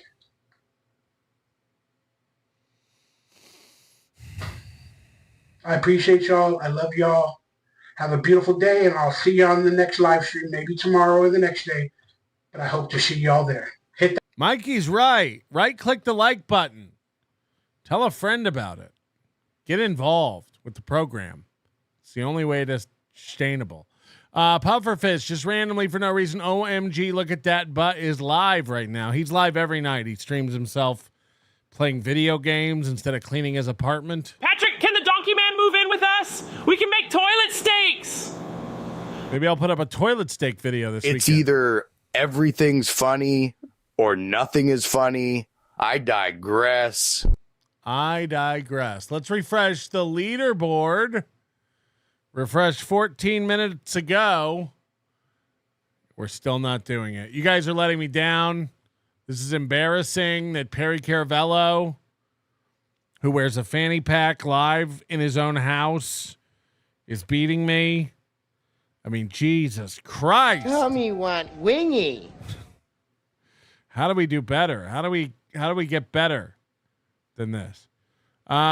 Jabez, member for 13 months. Chad still sucks even with super tips. Flat Cat says more segments of you cooking food. Yeah, she really enjoyed my steak. My steakums. Diablo Sandwich, cast him as a Kool-Aid man. He'll break barriers. No, that's Ice Cube. They're casting Ice Cube as the Kool-Aid man. And it's racially insensitive. Word on the street.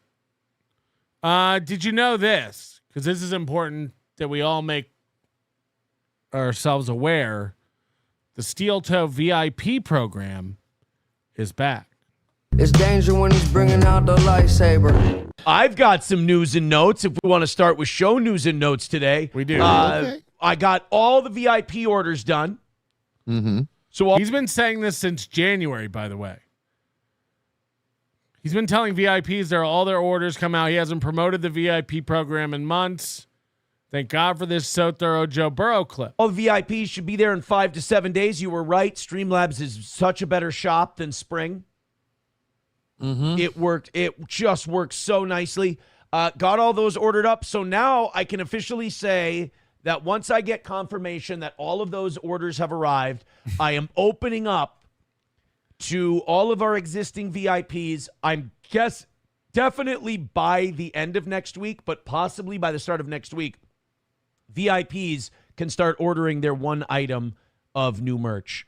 The day before this, he said the VIPs get all the new merch. Now it's one item.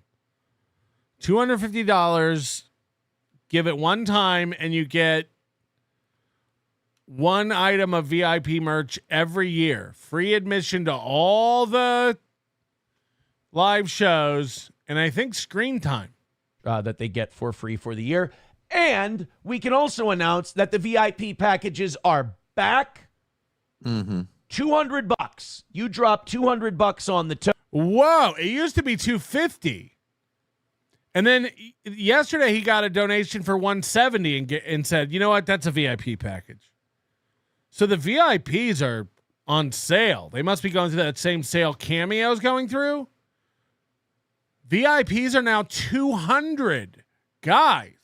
So in a week, and you are a VIP. You are a VIP, and what that gets you is the 3 items of merch, 2 free tickets to every live event we do, which we'll get to that in a second, and 1 item of free new merch every single year. How would that work? How would that work? This is a pyramid scheme. He's using the new VIPs to pay for the old VIPs merch. $200 one time gets you free merch for life every year. Like, these guys are retarded. being a steel toe VIP. By the way, somebody on Reddit tried to go order one of his shirts, and they said it was $36 to get a shirt.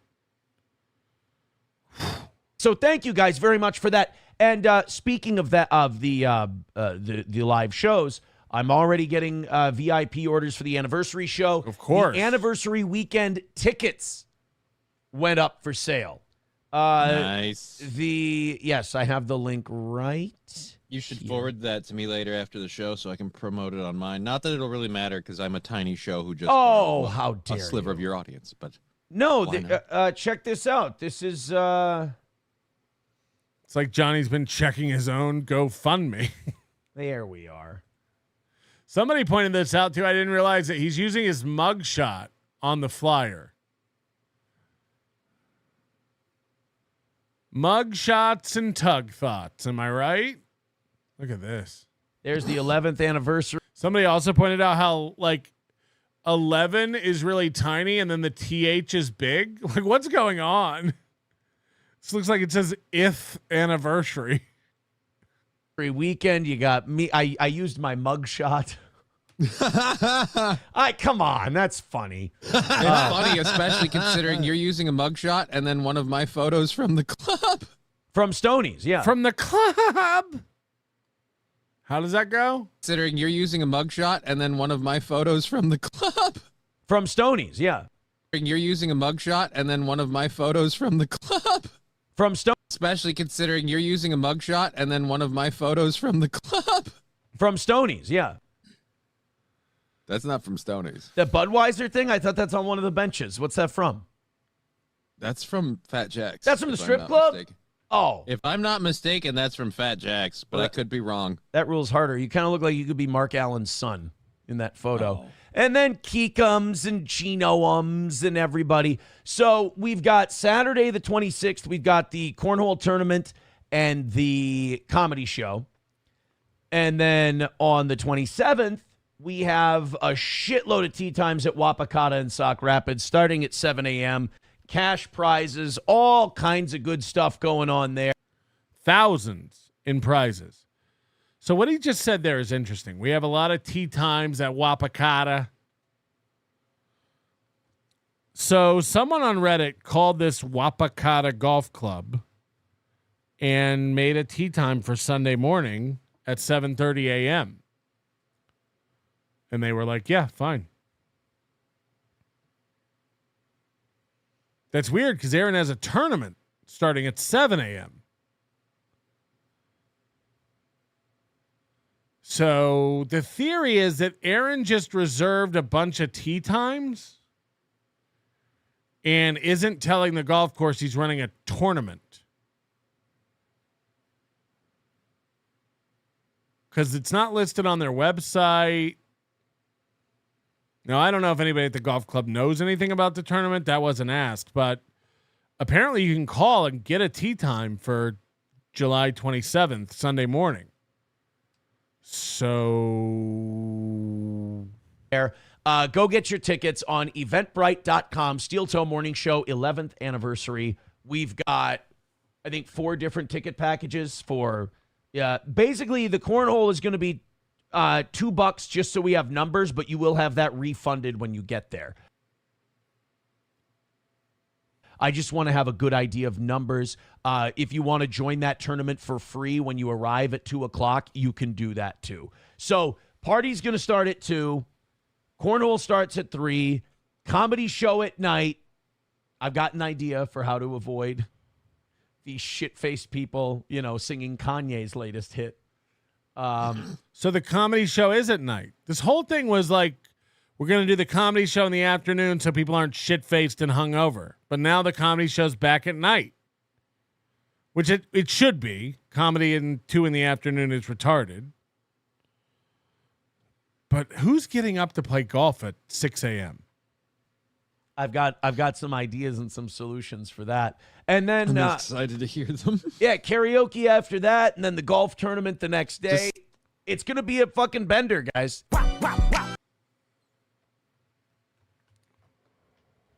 It's going to be a bender. You're a bender. You're a bender. All right, and then this morning. Lots of cope. Let's go to Mick Buster. Says, when will Aaron learn? I love those. I love when will Aaron learns. Let's see, what do I need to learn? Watch Red Bar 10 years ago. I've always been a faithful Red Bar guy. Every one of the people he likes hates him. Red Bar, Mersh, Kumia. They all just shit on him now. Everybody he used to idolize. And Melton watch. Melton uses that formula of A-logging on Aaron to the T. There is nothing original about, well, we've said this before. And again, it's just short-sighted. We just passed our 20th anniversary. To think that, Melton never made fun of anybody until he saw Mike David do it in 2016. Right. I saw Mike David do it, and then I was like, whoa, you can do that? It definitely wasn't on our first show ever in June of 2005. We never made fun of anybody. If only there were an archive in the Overdose where you could go see. Man, God, I love learning how I learned things. Here we go. He got zombie bit by Red Bar, and he had to turn into one after he ran away from the internet. Patrick's always been way too sensitive to do this because he invests too much of himself in it. It's Melton's making himself feel not just fun for him, and we laugh at people, and then all right, I got a day to go do. This is all he's got.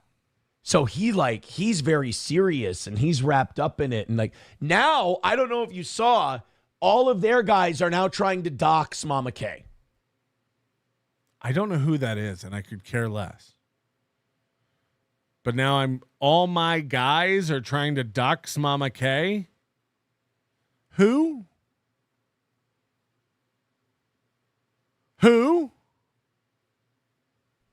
And I tell you what, they wish that they had 1/10 the class that Mama K does. Holy shit, is she taking this in stride? Yeah, this is a good point. I'm so sensitive and I can't deal with it, but Aaron won't let anybody reply to him on Twitter. He's turned off comments, and you have to be a subscriber for 24 hours to type in his chat. I didn't even know that was an option. 24 hours. So if you subscribe today, you can comment on tomorrow's show. That's how he gatekeeps his entire world. She racked up another body with the Parasocial girls yesterday. She was in their chat just shooting them the straight dish. Yeah, I hate to tell you this. Keanu going to everyone's chat and yelling at them isn't a good look for Keanu. That shows how emotional and nutty she is. That's not... When you have Gino and Keanu yelling in your chat, you don't look stupid. That's a fact, Jack. So much so, Mama K got the pretty antisocial girls to go, maybe we're just done with this Aaron stuff. She shattered their confidence so much that they're like, I think we're just done with Aaron. I think they announced that 2 weeks ago on their 1 year anniversary that they were going to be putting Aaron to bed. Girls, you understand. Daddy Melton's going to be very mad at you, and you're going to get some DMs if you're. Yeah, we're going to discuss that in our weekly meetings, ladies. You're done with Aaron. Second of all, bye-bye to your audience. Bye-bye to... It's just so disrespectful and, retarded to think that, I'm controlling all these shows and what they do. What? They're all... By the way, they're all so weak, they just come to me and go, what should we cover today? Money. I'll tell you why. The only reason anyone's watching anything you do, it ain't your likable personalities. It ain't your matinee idol good looks. It's me. I'm the only reason. It's another insight to how he views women, right? When April was on, who he considered her a 10 and so hot. He couldn't stop groping her during the show. He'd be like, you wish you had somebody this hot. You wish your wife was this hot. And then his first comment about the pretty antisocial women is they're not hot. Why is anybody watching them? That's what he thinks of women.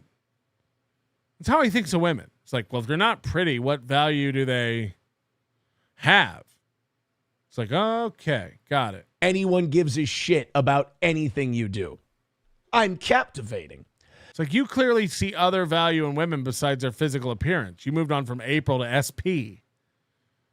It's like, what does she offer you besides the ability to eat sugar cubes out of your hand when you hold it flat? Clearly there's something else there, right? So Mama K was slicing them up. Obviously, she's already carved up Ricada. Will Heron, you want to hear what now, we've already told you what a piece of shit Will Heron is. And I know, 2 or 3 of you in chat are Jannies, and you're going to sweep it up no matter what. But one of these days, you're going to hear me and go, God damn, Imholte stacks so many W's, and he's right about so much shit. I can hate him, but he's right on the money, and that's totally fair. We can split the baby that way. But Will Heron took private information about Mama K's past, and I'm not going to repeat it here because I don't think that's right. I think that's a scumbag move. Will showed that he's basically a Walgreens film counter caliber guy.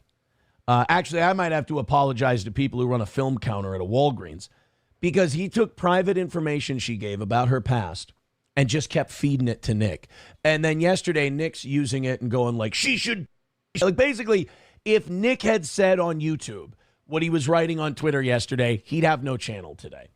Saying horrible shit about this woman, accusing her of stalking him, which she's not doing. She is covering a local news story from where she lives.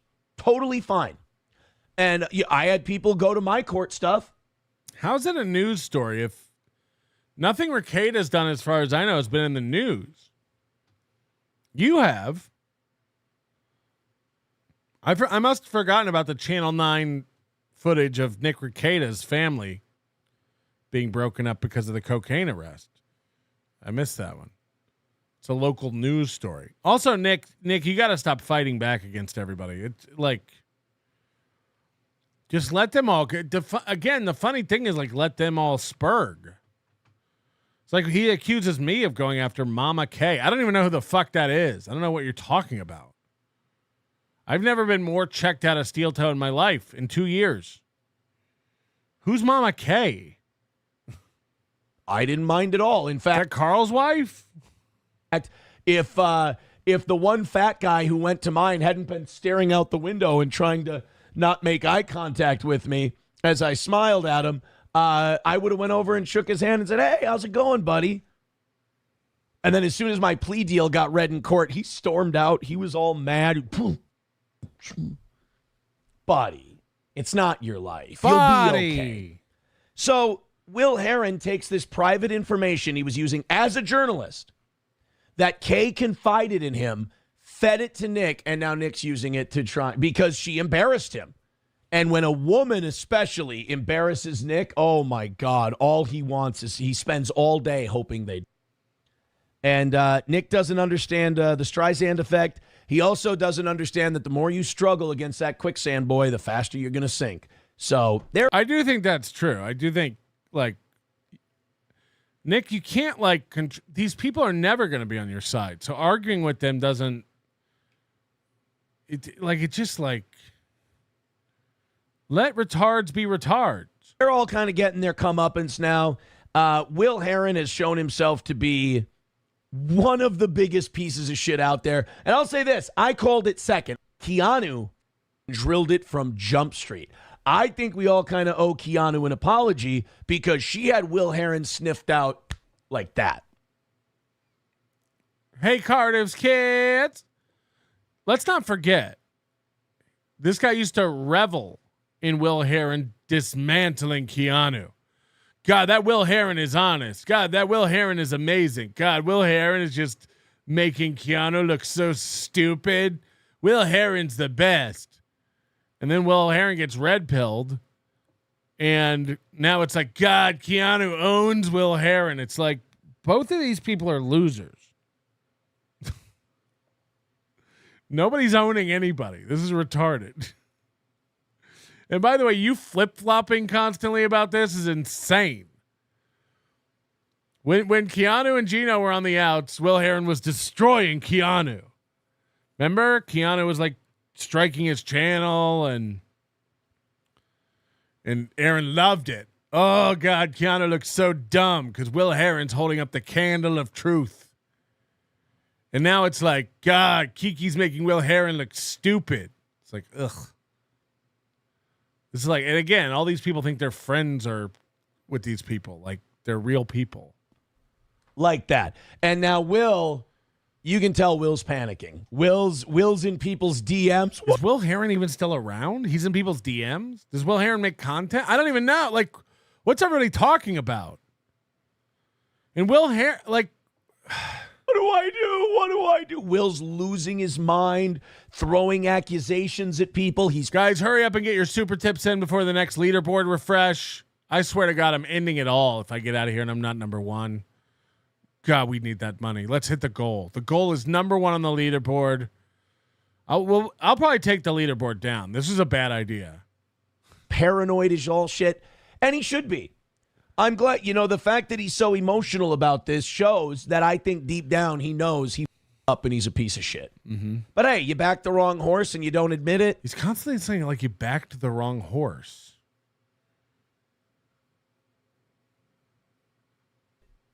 That's what happens. Will, warned you a long time ago. Another win for the toe. Turned out to be right. What do you do, kid? You'll figure it out next time. How's that Nick 1 tweet looking, by the way? And then, speaking of Keanu C. Thompson is getting the big interview with investigative journalist Gabe Hoffman. I don't know if you saw this, but old Gaberino, Thursday, June 12th at 9 Central, 10 p.m. Eastern, 9 Central, on Keanu C. Thompson's channel. I am scheduled to God, I'm hiccuping. I'm losing it today. I am scheduled. It's almost like you don't sleep and drink Celsius 24/7. Scheduled to exclusively reveal the findings of my investigation concerning previously undisclosed serious allegations against Nick Rekieta. And then, of course, he's responding. Pants Maestro is panicking on Twitter because... Who's following this? Like, I don't know what's going on Twitter because I don't care. What? Who's Gabe Hoffman? Investigative journalism. What's going on? This is the guy who tells everybody to touch grass. He's balls deep in all this drama. Like, I don't know I don't know what everybody's talking about. He's just a guy who watches this shit and just got wrapped up and took it too seriously. Pants Maestro is just in overtime. He's like the main, now that Will Heron's gone, Pants Maestro is pretty much the main sweeper. And he's just like, that smacks of reliability. You don't. Pants Maestro, if you're watching, buddy, and I know you are, why don't you just admit that you up? I don't get what it is with you people who are terminally online. None of it, like, it doesn't cost you anything to just go, oops, I look. Aaron's making fun of people terminally online when a graph just came out showing he's terminally online. He's actually terminally online from the moment up till he starts his show till the and the minute he gets off. And I guess he's online while he's doing his show. Like a retard. I'm going to change course. Anytime, pal. Anytime. But I will say for the rest of us, it's a lot funnier when you don't, because we just get to watch you circle the drain and spiral. Red Fox Mad with $4.99 says, why do the people that hate this show try and dox everyone that supports it? Because they promised themselves that they would end me. They promised themselves that it would be over by now, and they lost. Now, again, I give anyone permission for any gay ops I've done or doxing or going after people like that on a personal level or their wives or whatever. Post it. You have my permission. Post it. I'm not worried about it because it doesn't exist. I don't do that stuff. We don't allow it in our Discord. There's never screenshots of people going after people. Like, we take any of that kind of shit down immediately. It's not allowed. Kiwi Farms is posting pictures of Moody's house.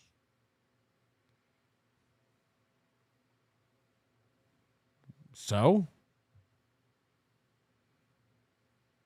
But again, I'm after Mama K, who I don't even know who that is. And after you lose so badly, especially to a snarky, smug son of a bitch like me, you get desperate. And when you get desperate, you go, well, shit, we can't get to this guy. He's ironclad, and he makes us look like the dorks we are. Let's try to go after everyone around him. And when it doesn't work, every time they go, well, why don't we just double down and triple down? Just doesn't work. Now, that Moody, who's, by the way, he's a sociopath. Moody is, I don't, like, they don't make Moody's. Moody's are, like, created by a weird... He is one of a kind. You're one of a kind, Moody. You're always a woman to me. I'd like to disambiguate the Honda Jazz. Oh, no. The Jazz DK was referring to is, in fact, a 50cc scooter manufactured by Honda. It is known as the CHF50, but sold under different names in various regions. In the USA, it's known as the Metropolitan, unrelated to Metropolitan Detective.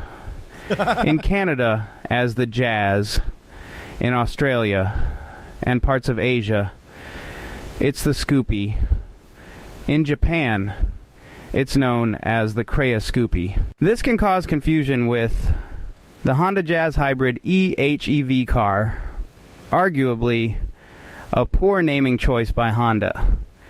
In the context of DK's Scootin' Chats, Jazz refers to the Canadian version of the CHF50 scooter. I like to call my jizz my jazz because it comes out of my horn and you never know where it's going to go. Environment of like lack of human contact and unchecked autism. You know, anybody associated with that Melton Nick world, just assume everything they say about other people is complete projection. Yeah. No need to go look it up or search out independent sources. Just assume if anyone but me tells you anything, it's a lie. It's a lie. I mean, I don't know how much more projection you can get. But I don't know. They'll just kind of keep failing, keep flailing, and the rest of us, the harvest will be good, shall we say. This one gets it. Oh, by the way, if you didn't know, SP runs the show. She tells me exactly what to do. She tells me what I can and can't talk about. The whole thing. That's another one. Why address it if it's not true? Why constantly say it's not true if it's not true? Also, we watch her text in and change the show. You've never changed anything until the minute SP came into your life. Now you try stuff constantly. You constantly react to what we say. He's got this in his song. Well, I edited that out. Carl said I do this in my song, so we're changing it. It's like, oh. I get to laugh at people. Like, for my job, like when my job is over, if I catch anything online, my second job becomes laughing at death. If I catch anything online when I get off the show, on the rare occasions I go online and read about this stuff in my off time, is that why you hid your Kiwi Farms account after we pointed how often you're on? Is that why you hid it? And by the way, I shouldn't even say it. Just stay tuned. Just stay tuned. We're not done tracking you, dummy. Desperate people who I've broken their brains. Nick was texting the other day. He's like, no, SP runs his whole show. She runs the whole thing. She tells him exactly what to say. I'm like, first of all, do you know? I always do a 5-minute segment about how my wife's not retarded every day. Because I'm insulting your intelligence. You know she is. In the nearly 20 years I've been doing this, how many people have tried to tell me what to say and how many have succeeded? 0. To my own detriment sometimes. She is definitely not one of them. I think somebody's life is falling apart and they need a scapegoat. Poor baby. Or everyone listens to this show. We just found out Kevin watches. We know Chad watches. He's getting rid of the bitterness. Good on you, Chad. But we're supposed to believe Steel Toe doesn't watch? SP doesn't watch? Got it. Nick is just upset that when he tried to creep on SP and send her a bunch of DMs and she blocked him for being creepy when he said, "What's your story?" I think he got a little salty. So he watched me get women without cocaine and he's like, "Well, it's got to be easy." And he went, "What's your story?" And she went, "Ew, gross." Block. Okay, so Nick has since put out these DMs from SP. SP creeped into Nick's DMs. SP's the one who went into Nick's DMs. Nick didn't DM her. She DM'd Nick. She followed Nick. She started asking him, "Hey." Now, again, Nick, you don't need to fight back against everybody. But Nick's theory is that SP didn't tell him that. SP didn't tell him the whole truth.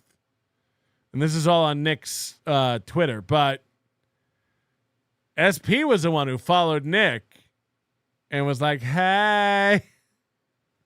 He's repellent. Like as soon as he goes up to say, "Hi," they go, "Ah, oh no." I forgot that this. But SP probably told Aaron, "No, Nick messaged me and was like, 'What's your story?'" Nope. Go look. Nick posted the DMs. Was in there. I swear to God. I did not know that there was a Whippet container in this song. This is not a dog whistle. This is not a veiled, vague reference. I did not know, but that is what it looks like though, except his is green. He has a green one. It looks just like that. And he loads a little canister right in here. And he turns the valve, and then he. Well, whatever you do not Photoshop this.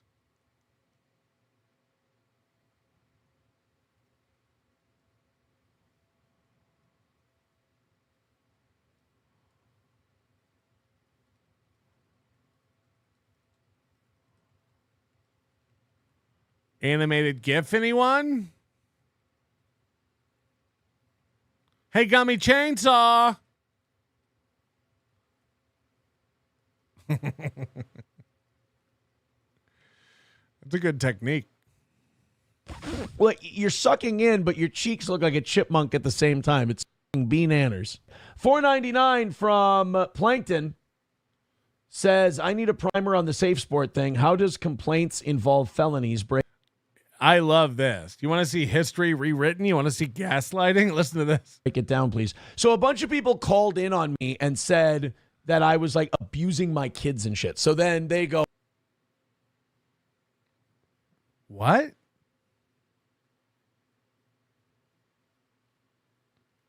We've never heard this version. A bunch of people called in and said I was abusing my kids.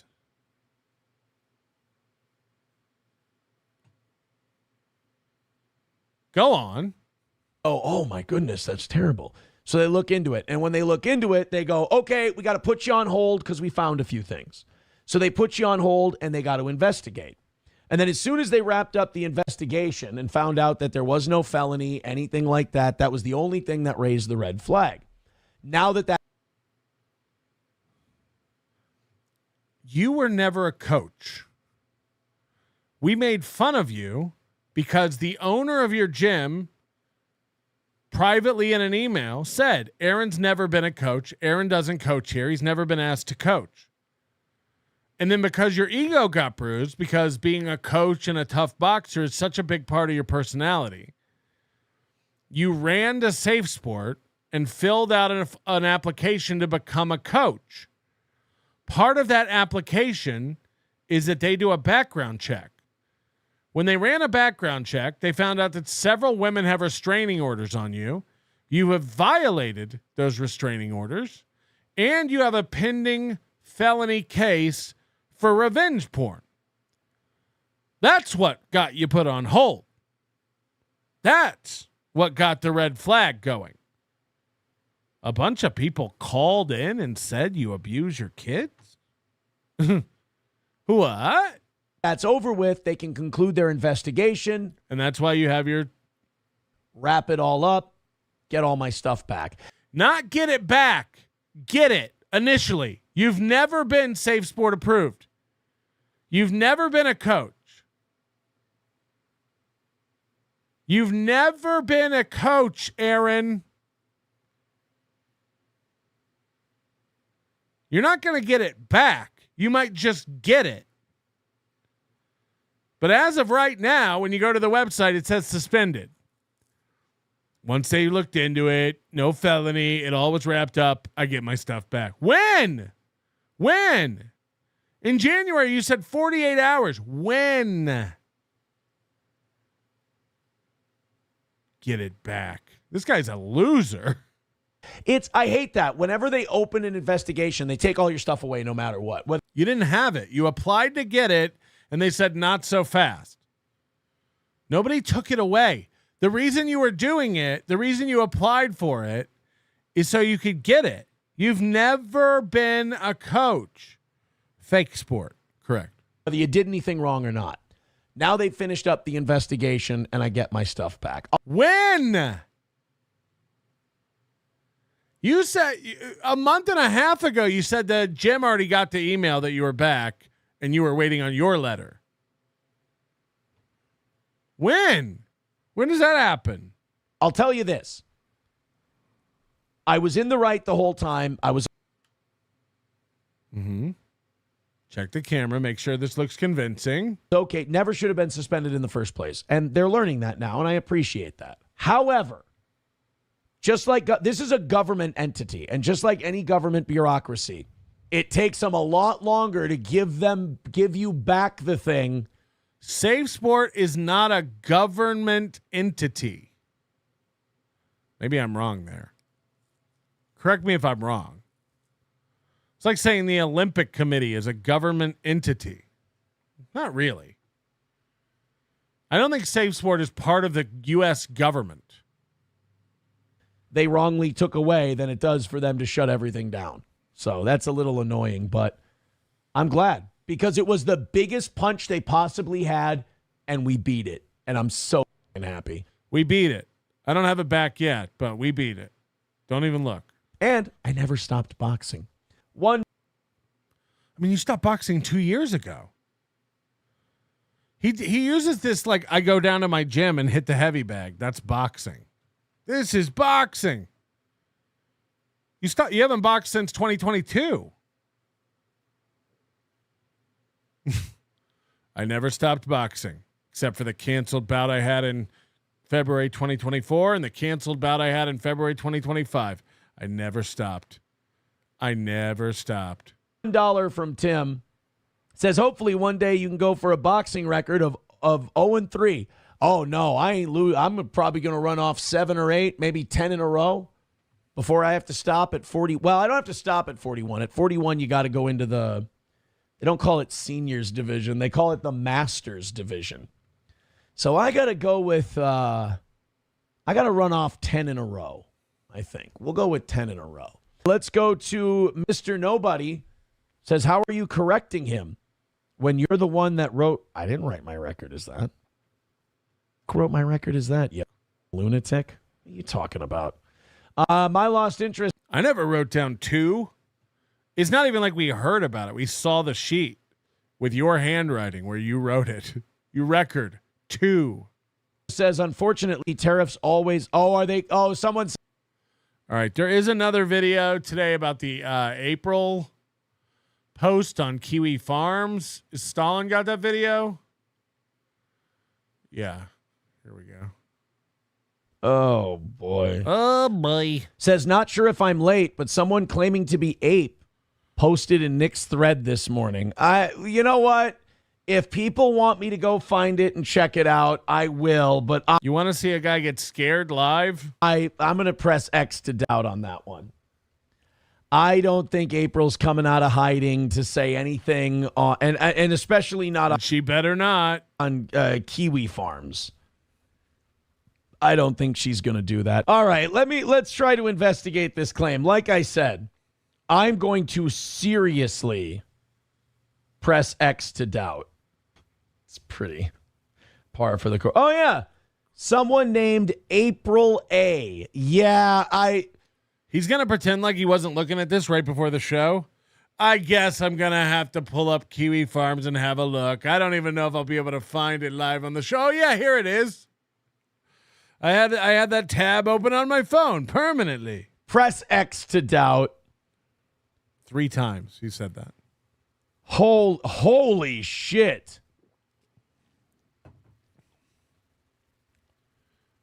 They, I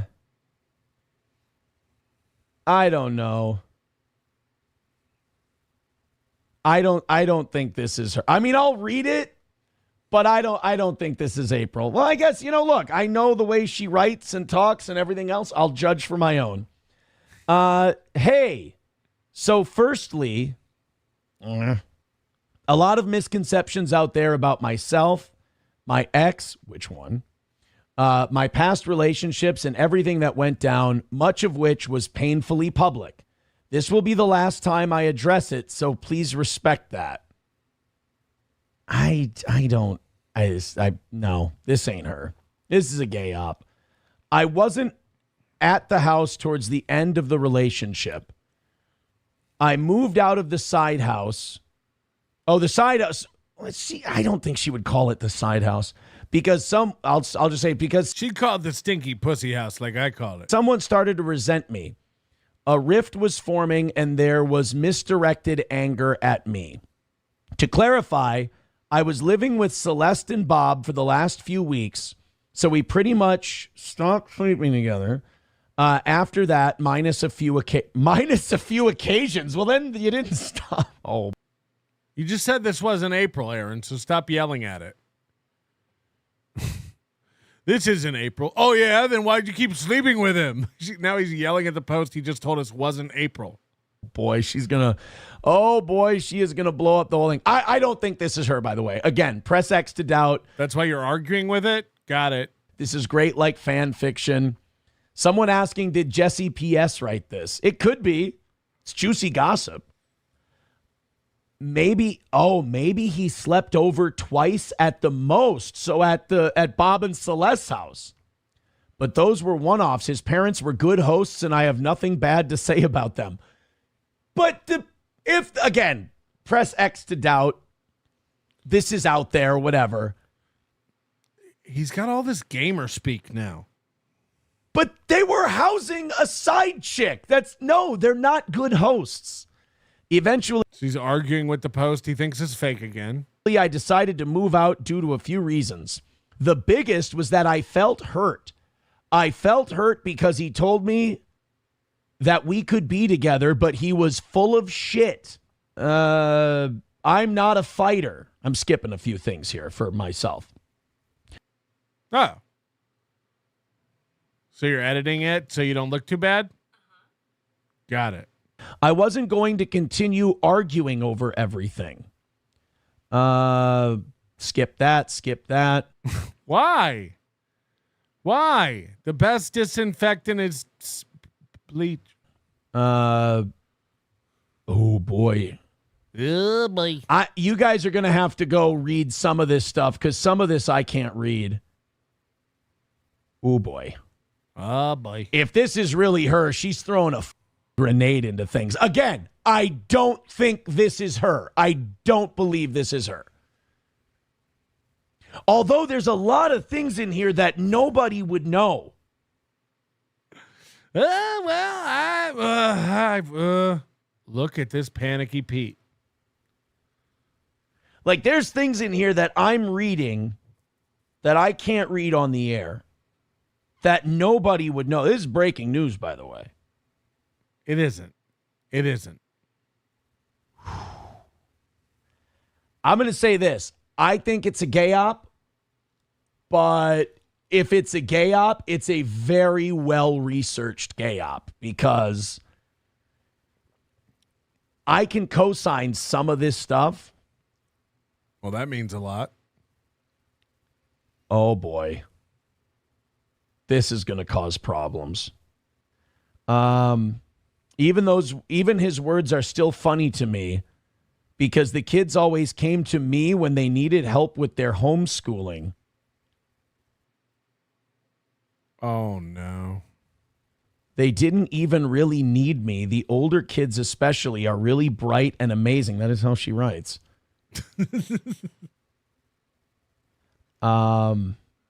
So she's saying this, oh boy. I'm so much better off now. I'm seeing someone whose attention I don't need to fight for. Even no matter, I'll just say this, no matter what happens, I have no intention of returning. Please stop reaching out to me about. I would have never gotten to a relationship with Nick if I knew I had to share him. Anything related. What? I've moved on. This is the last I will ever speak on it. Now this says peace and love, A.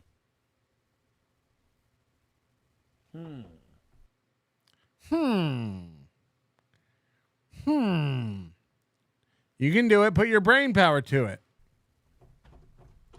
Rational Redhead says, where can we read this? You can read this on Kiwi Farms. If someone wants to put a link to the thread, go ahead and do it. Holy shit. We'll unpin Johnny's fundraiser and pin it to the chat. I'm going to say this. Peace and love sounds like her. Whoever wrote this, and again, I'm going 75% it's not her. But whoever wrote this has studied her well, knows a lot of her like phrasings and everything else. She loves the word amazing, and it's in there quite a bit. Peace and love, that's her thing. Nobody says that. Nobody says amazing like April. She throws a lot of grenades. Like a lot of that I can't read. But she throws a lot of grenades in there. Why are you saying she if it's not her? And a lot of the stuff that this person says in it, it has to be somebody close because they have to know a lot of the dynamics. Yeah, the rest of us are dumb. We don't all know what happened. We're the ones who can't quit harping on it. Oh, boy. Again, I'm going to say 75% bullshit. 75% this is a gay op, but this has thrown off his whole day. You know he's been on that fucking forum all day today. I'll say this. It's a really good gay op. Juicy, too. Numero uno with $1 says the kids coming to Ape for help with homework is the most unbelievable part. Yeah, well, I did make her do all the work like that around this house, so it could maybe. Well, you know what? While she was, I didn't like to be around the kids, so she usually did all that: the cooking, the cleaning, the tucking in, the picking up from school, the helping with the homework, the dropping them off. She was off drugs. Yeah, but she was huffing and shit. If she was off drugs, I could see her helping. I could. But I don't know. Then I'd have to admit she was off drugs, and that doesn't help my narrative at all. So I'm going to go with 78%. Look at him. He's fucking blistered. Yikes. That is some wild shit. We got some wild shit today. Like the goal. Hey, boys. Yeah, people are sending me stuff. I don't know. My thing is this. I ain't going to fall for no banana in a tailpipe. That's all. $1 from numero uno Josh Denny fan says, let the record reflect Aaron also initially thought the April mugshot wasn't really her while on the infamous MLC episode where the arrest news broke. Fair is fair. Fair is fair. But I mean, she's stayed out, like she's been in hiding and living a private life this long. Why come out and involve yourself in this shit? He would hate that. You know? Why would you come out? Whoever did this is getting what they want, though. People are intrigued. People are talking about it. It's gossipy for me. Oh, God, in like 45 minutes before he has to start covering that trial. Oh, he's going to lose his mind if this is for real. I know. Yes, he's going to lose his mind. You said I know she said she's done after that message, but oh yeah, people are saying I've sent you a DM. I know I have had less nice things to say about you, but it's important for you to get verified as who you are. You could be some sweaty Diddleverse incel who escaped Reddit. That, for the record, That is my position. That is my position. But yeah, she's shitting on everybody. Someone said, hi, Nick. I don't know. I don't think Nick could give himself that level of injury. If it is Nick, it's the most psychotic thing he's ever done. Oh, this wrecks Nick. But I think it's probably more a gay op. Honky with $1 says this shit is 110% fake. The info she's giving is well known from Kiwi Farm's theories and reveals. Just read her Instagram posts to know how she speaks and type. This ain't it. Does April even know what Kiwi Farms is? Yes. Yes, she does. I think a lot of people are going to want it to be real because she really throws some bombs, but I don't think it is. I don't think it is. Numero uno, Josh Denny fan, just put the link in the chat if you want to go read it. If you want to go check out the Kiwi Farm stuff, go for it. I'm going to lose a shitload of people this morning. Over 700 of you, about 750 checking out the show right. The minute this happens, the first thing that pops in his mind is, fuck, now people are going to leave the show to go read Kiwi Farms. People are going to leave my show and they won't be watching my show, as if you can't have stuff on in the background or do something on your phone while you watch on your computer or TV. The first thing he's concerned about is this going to hurt my numbers. This is going to make our viewership go down. And then he immediately goes into a brag. Over 700 of you checking out the show today on the over 700 of them checking out that toe. Thank you to Scooter GREP for today and all the high rollers trying to help us get back onto that leaderboard. It didn't happen today. We couldn't make a go of it. Updated 5 minutes ago. Perry Caravello still on top. You can't win them all. Karmic X hanging there in fourth. Bubba the Love Sponge in third. Chad Zumock moving up to fifth. I got to go see how much money Chad's made. Just out of, I can't tell you, but I can, out of morbid curiosity. Silence Duguid, of all things to call Moody, he went with sociopath. This dude is lost. Aaron explaining to the world how repellent Nick is to women is one of the best cell phones. What does it say about you, Aaron, if a disgusting man can steal your wife? Do I look like a cool bird today? Ooh. April looks like a really cool bird today. Ooh, yep. Well, yeesh. Okay, all the bad stuff about me, press X to doubt, press X to doubt. All the bad stuff about Nick. You know, I think this might be real. That is exactly how he operates. Bubble Popper 24. Someone asked him, what does press X to doubt mean after all this? And he didn't know. He had to look it up. It's from a video game, LA Noire, by the way. Yeah, I actually owned that. It was on Xbox. Yeah, I actually had that game and played that game. 100%. This ain't gonna go how you think it gonna go, Nickel. Yeah, Nickel. Age of Squirrel. Marketing idea. Chad is the official mascot for Supertip. Pitch. Everybody loves Supertip, but the Zoid tries his hardest to fuck it up for everybody. Hashtag avoid the Zoid. Hashtag happy 20th. Thank you very much, Age of Squirrel. Spider McGee. I don't know Gabe Hoffman, but I do enjoy Gabe Horn. Gabe Horn. I get it. Hit the like button. Hit the like button. I'm going to get out of here. This little piggy tomorrow, where we will go over all of Aaron's goofs from the past week with Carl and Moody. Tukey probably won't be there because he can't even be bothered to get on the leaderboard. He can't even be bothered to get on the leaderboard. Oh, yeah, I got to go see what Chad's made. Hold on. I'm just curious because he hasn't done a stream, and I want to know how many tips he has sitting there waiting for him. Ooh. Chad, you got to do a show. These people want to give you money, and they have. Very, very good. And a lot of fans of this show over there giving him money. And I will say, he has a red bird waiting. He has a red bird waiting. That's what we call 100 in the poker world. A red bird. A red bird. All right, I gotta switch back to mine now, or I'll start playing his tips. I gotta keep it separated. All right, thank you guys so much for watching. I gotta go. Oh wait, this just came in. Buzzer. I have a few concerns regarding the Kiwi forums. When I look at my email thingy, the receipt from Supertip says link. How come it ain't saying Zelda? I like Zelda. Buy me a Switch too.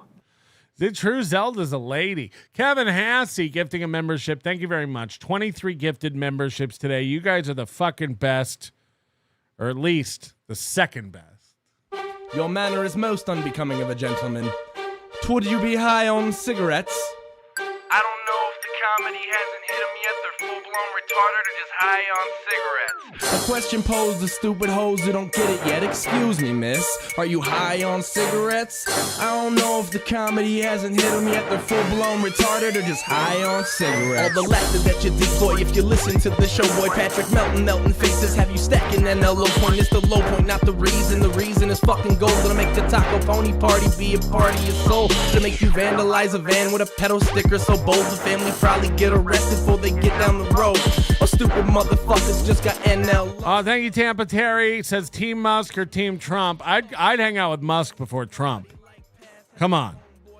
You got the space stuff and them zip cars. Hates him like right before he berates him, and the way that he baits him put him right on blast. Like Patrick is an asshole and his show won't last. And every time I called in, he treated me like trash. He would abuse and berate me for the sake of some laughs.